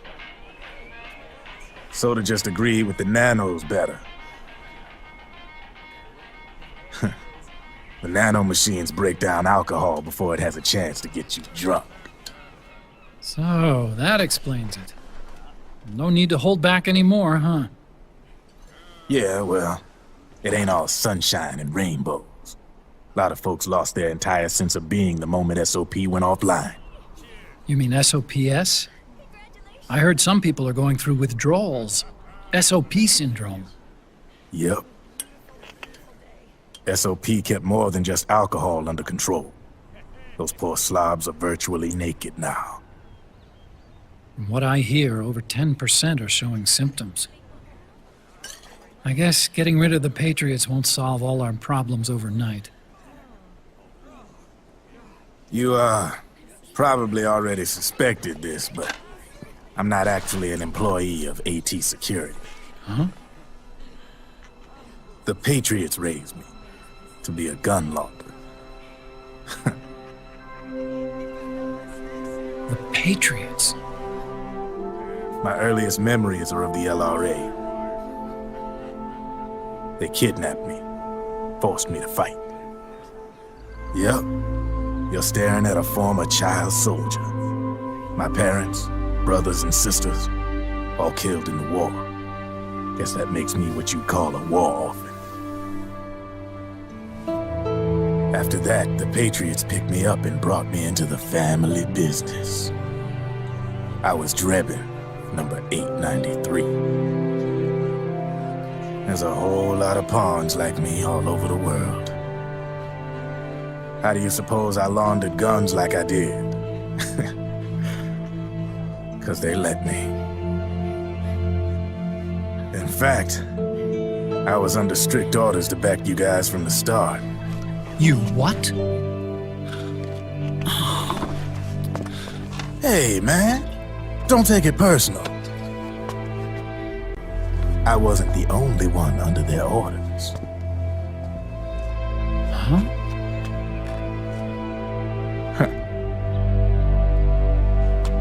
Meryl and... They probably never realized it themselves, but... Rat Patrol, Team 01. Voila!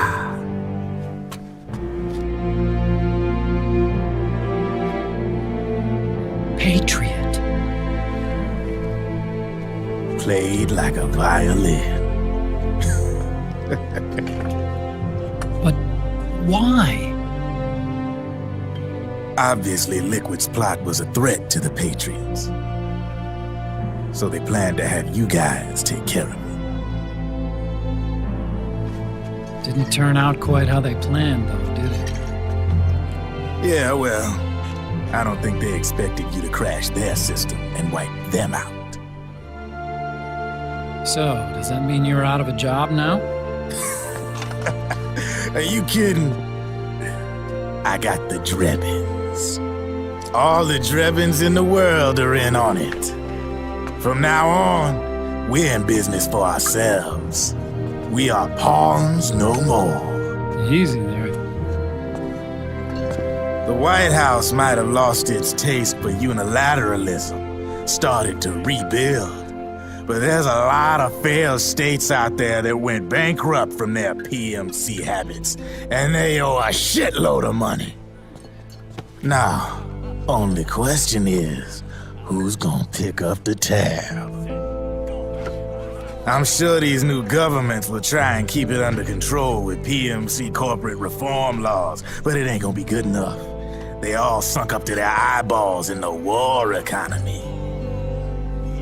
Might not be a new world order, but the old order under the war economy's gone for good. I'm guessing the UN is gonna be more important than ever, what with multilateralism and all. A certain president said it best back during the Cold War. For in the development of this organization rests the only true alternative to war. Then again, the UN itself's just an old 20th century relic. And if you think about it, when you look at its history, it ain't that different from the Patriots. Ah, that's right. The nanomachines used to keep you sober. Crush. Mix. Burn. Repeat. Hey, Uncle Hal, can I give him the Mark III? Huh? He's kinda a new friend.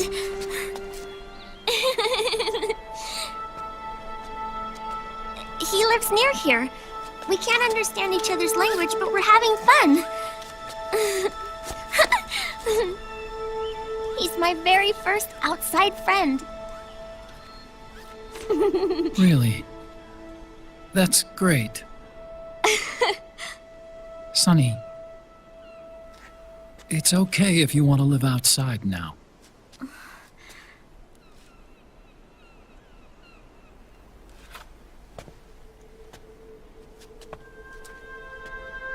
It's your life. There are other havens out there.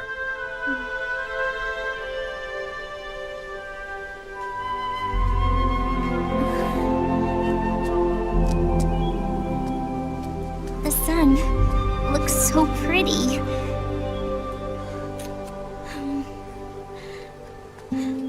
Sonny.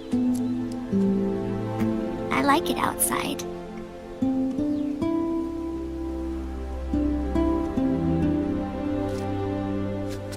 Uncle Hal, when is Snake coming back?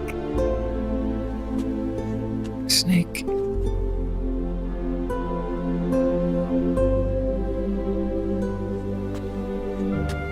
Is sick. So he went on a trip to help him get better.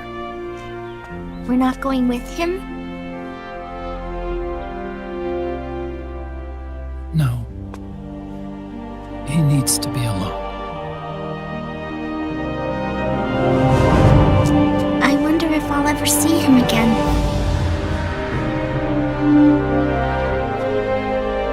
Snake had a hard life.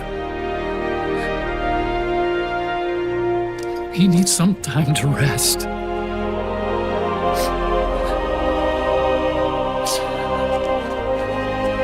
Are you crying, Uncle Hal? No. I'm not crying.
right.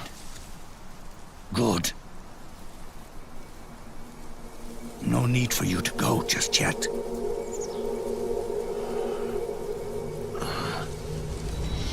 It's been a long time, Snake.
Let it go, my son.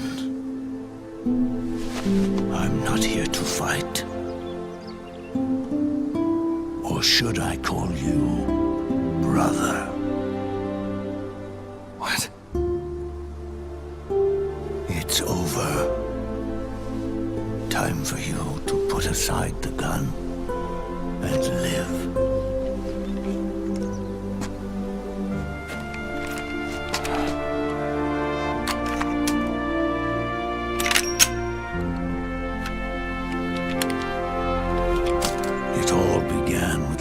Of old fools. Now, they've all passed away. Their era of folly is over.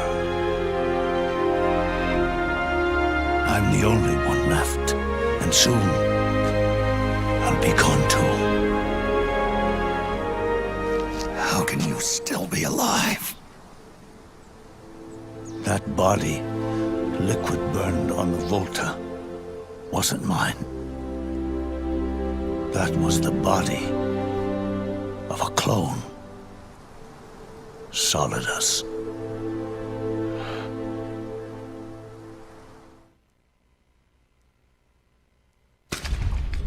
He was a perfect clone. Zero and the proxy AIs that came after him were convinced that Solidus was me. I was implanted with nanomachines, kept in a state of eternal sleep by JD and the proxy AI. They had me sealed away completely, not only my physical body, but my will too.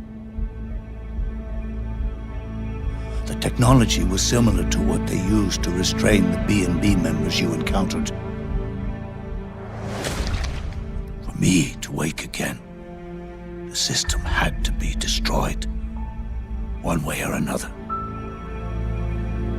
Ocelot and Eva wanted two things: to bring me back to life and to end the Patriots. That meant destroying the AI and killing the man, JD and Zero. Right before you uploaded the virus into GW, the way to JD was opened, but only through the physical manifestation of GW. That's when we finally learned the location of this man, Zero. For me, and for them, for Naomi, nothing was more important. And it was for that they put their grand scheme into motion. Eva stole my body from them and reconstructed it by replacing the missing parts with pieces from Liquid and Solidus.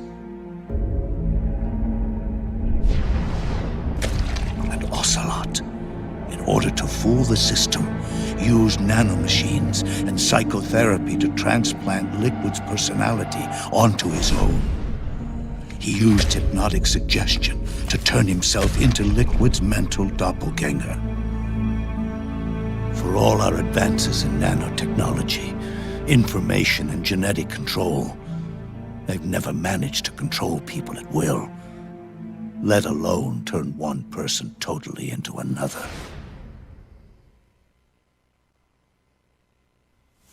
Under certain conditions, someone can be made to play a specific role. Act like someone else. Cats do love to play as snakes. It all started with him. Zero.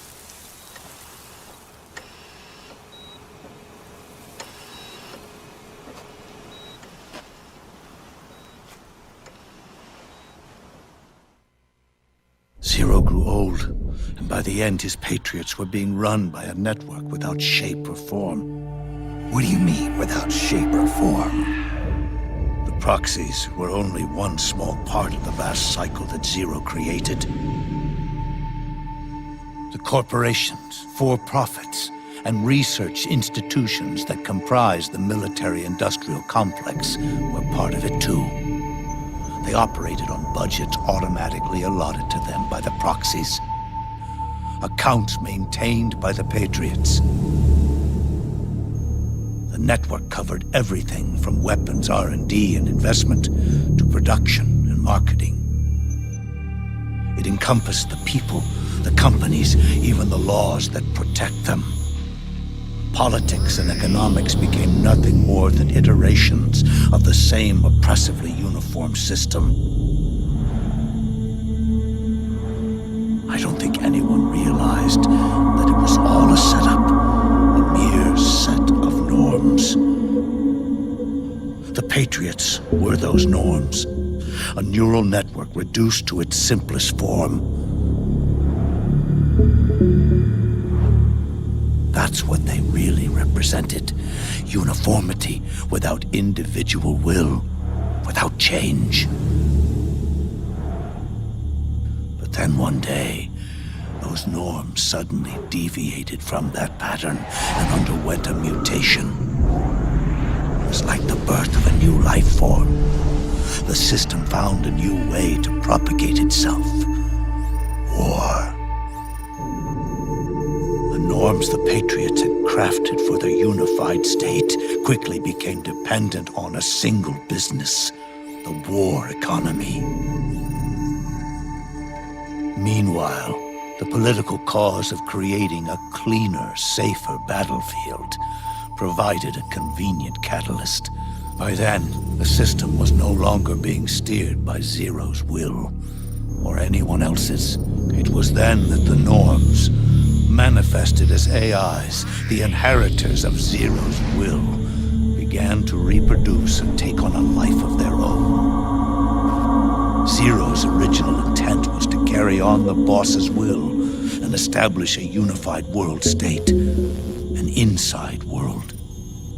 But his successors failed to carry on his will. Eventually, JD became the very age itself, propagating its will as it pleased, and this age chose to act through economics instead of nation-states. Powered by the industrial and digital revolutions that came before it, this age gave birth to a twisted economic revolution, a battlefield revolution. It created a new world without substance. In this new world, there were no ideologies, no principles, no ideals, not even the thing she treasured most, loyalty. There was only the war economy. It was a colossal error in judgment, one Zero couldn't possibly have foreseen.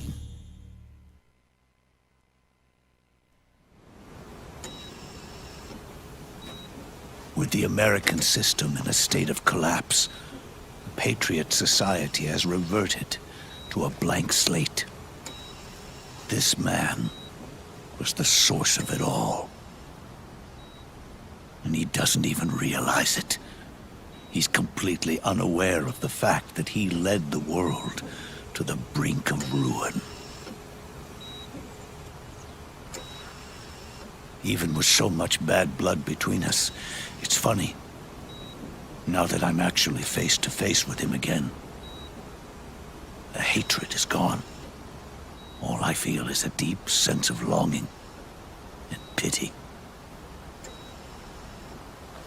Did Zero really hate me?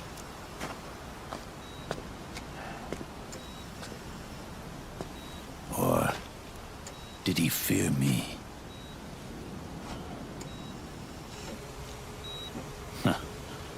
It's too late to ask him now.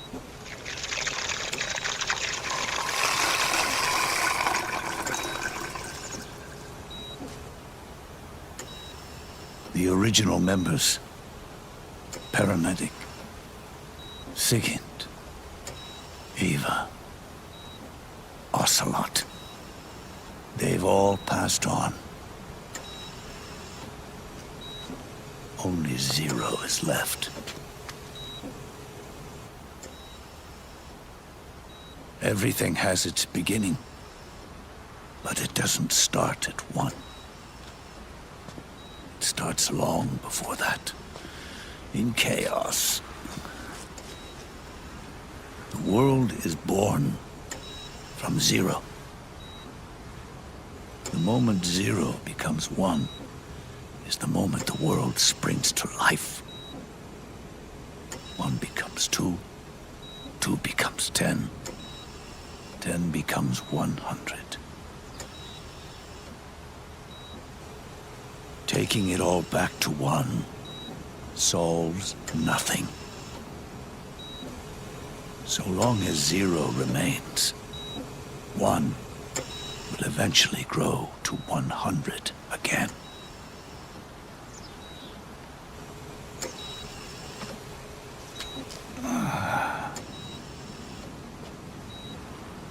And so, our goal was to erase Zero.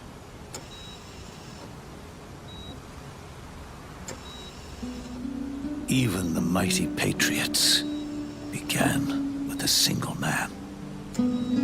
That one man's desires grew huge, bloated, absorbed technology, began to manipulate the economy. We realized too late that we had created a beast. We had helped turn Zero into 100. His sin was ours. And for that reason, I'm taking it upon myself to send Zero back to nothing.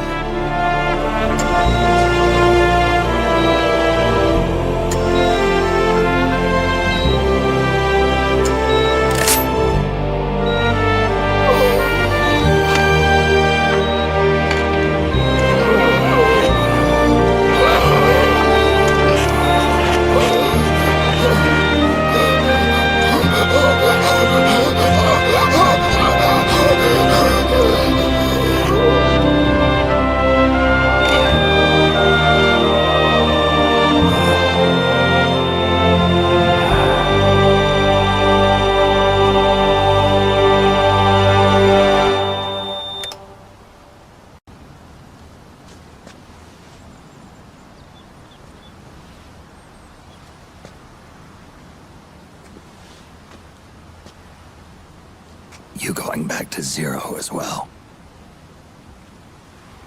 You erased me 2 times before. Today will mark the 3rd. The fox die Zero planted in you. It's already begun eating away at my body. Truth is, the fox die in you is what killed Eva and Ocelot. What are you talking about? Naomi She told me everything.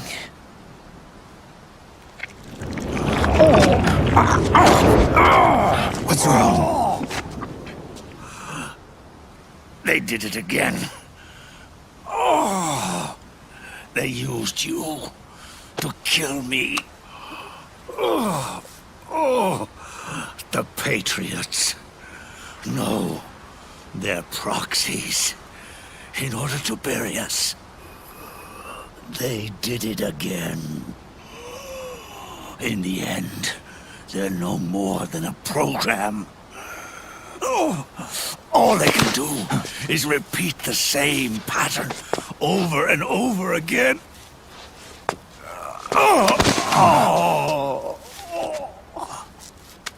Do me a favor, will you? Take me over to her.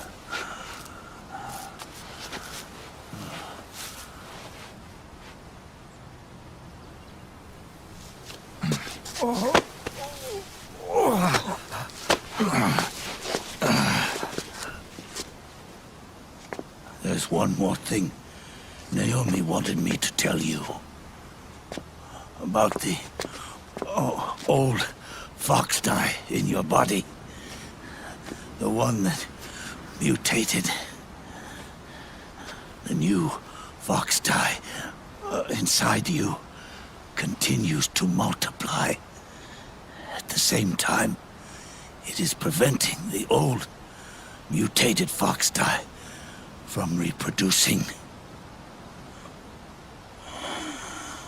The new fox dye is uprooting the old. Naomi confirmed it in her follow-up. The mutants are receding. Before long, they'll be gone entirely. Does that mean the mutant strain won't cause an epidemic? It will only live as long as you do. But even then, the process will just repeat itself. One day, the new fox dye too will start to mutate and become a new threat.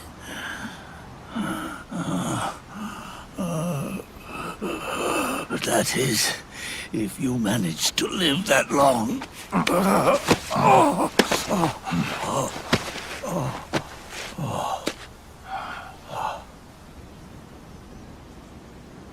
Am I going to die?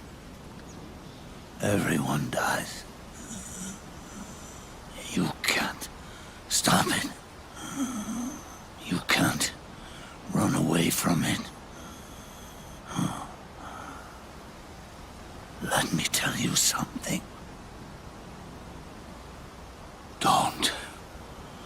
Don't waste the life you have left fighting.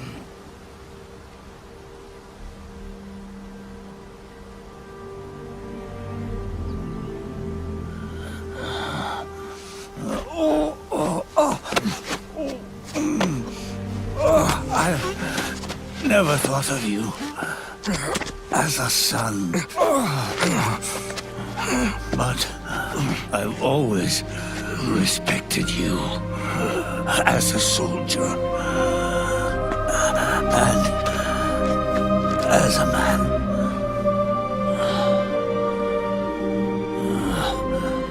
If you'd been in my place back then, maybe you wouldn't have made the same mistakes that I did. Ever since the day I killed the boss with my own hands, I was already dead.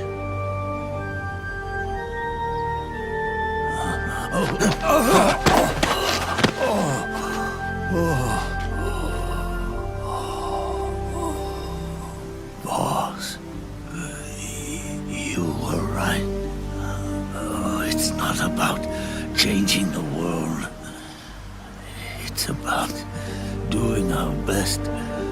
leave the world the way it is.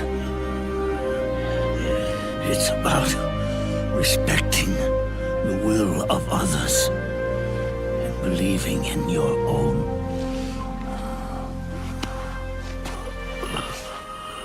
Isn't that what you fought for?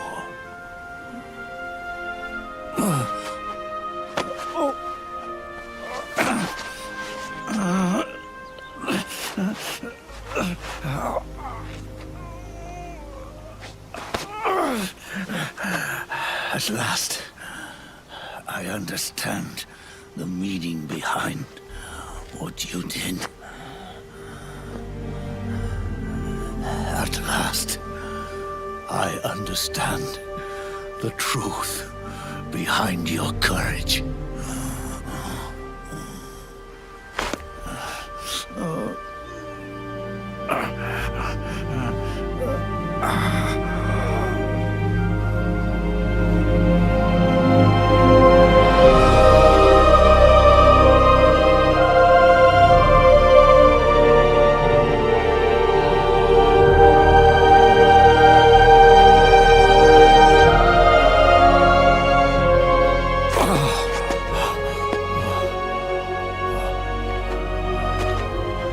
It's almost time for me to go. And with me, the last ember of this fruitless war dies out. And at last, those old evils will be gone. Once the source of evil returns to zero, a new one, a new future will be born.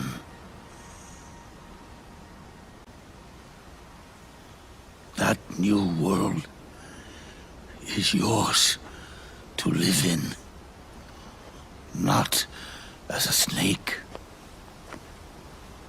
but as a man.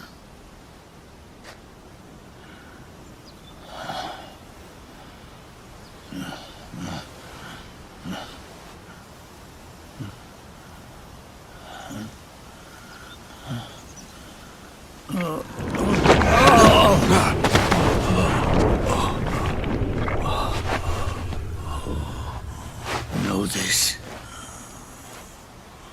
Zero and I, Liquid and Solidus, we all fought a long, bloody war for our liberty. We fought to free ourselves from nations and systems and norms and ages. But no matter how hard we tried, the only liberty we found was on the inside, trapped within those limits.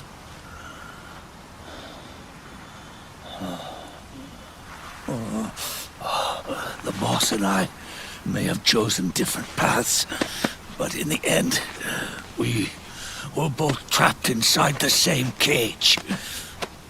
Liberty.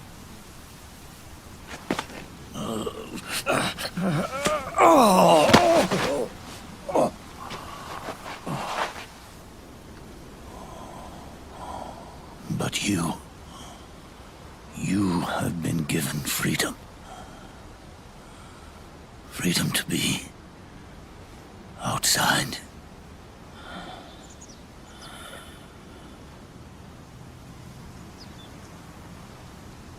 You are nobody's tool now. No one's toy.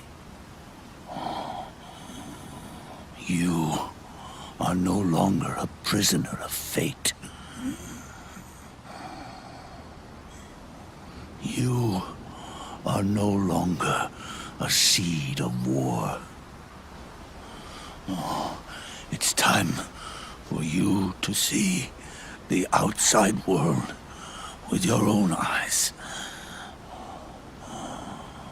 Your body and your soul are your own.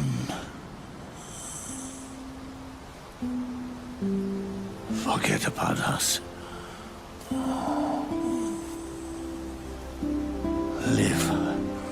for yourself.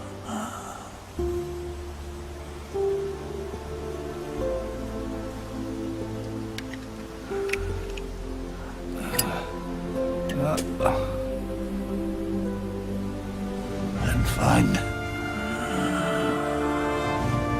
a new lease on life.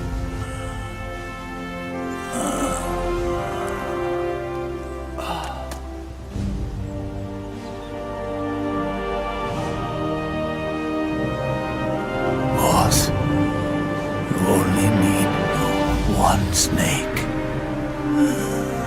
No. The world would be better off without snakes.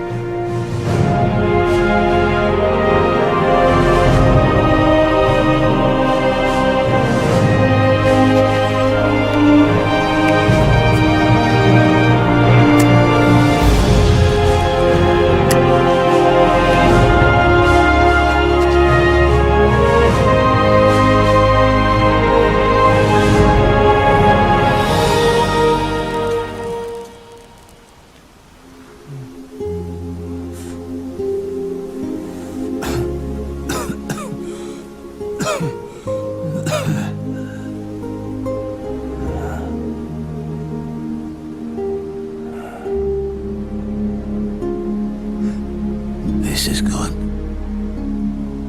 isn't it?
to rest forever here.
Snake, wait up!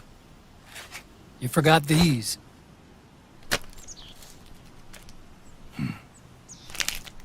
No thanks. I'm quitting. Snake! These things will kill you. Where will you go? Our fight is finished. There's nothing left for us to do. No.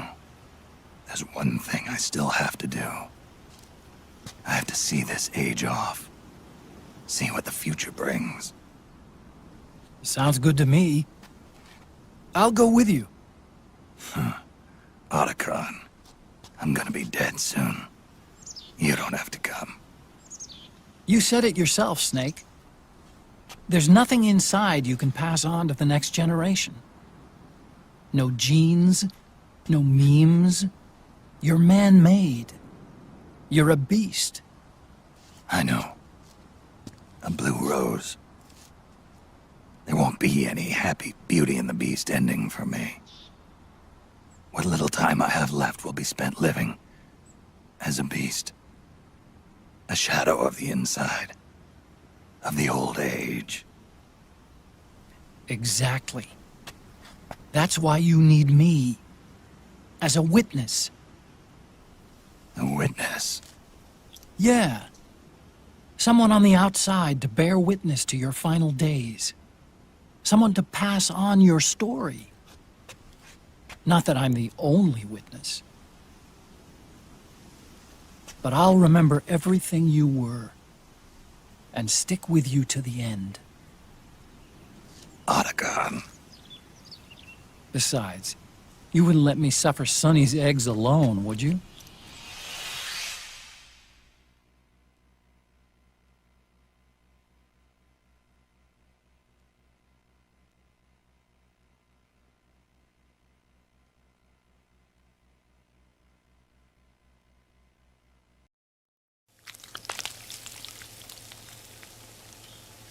Come quick! They're ready! They look yummy! Sort of like the sun. It's rising again.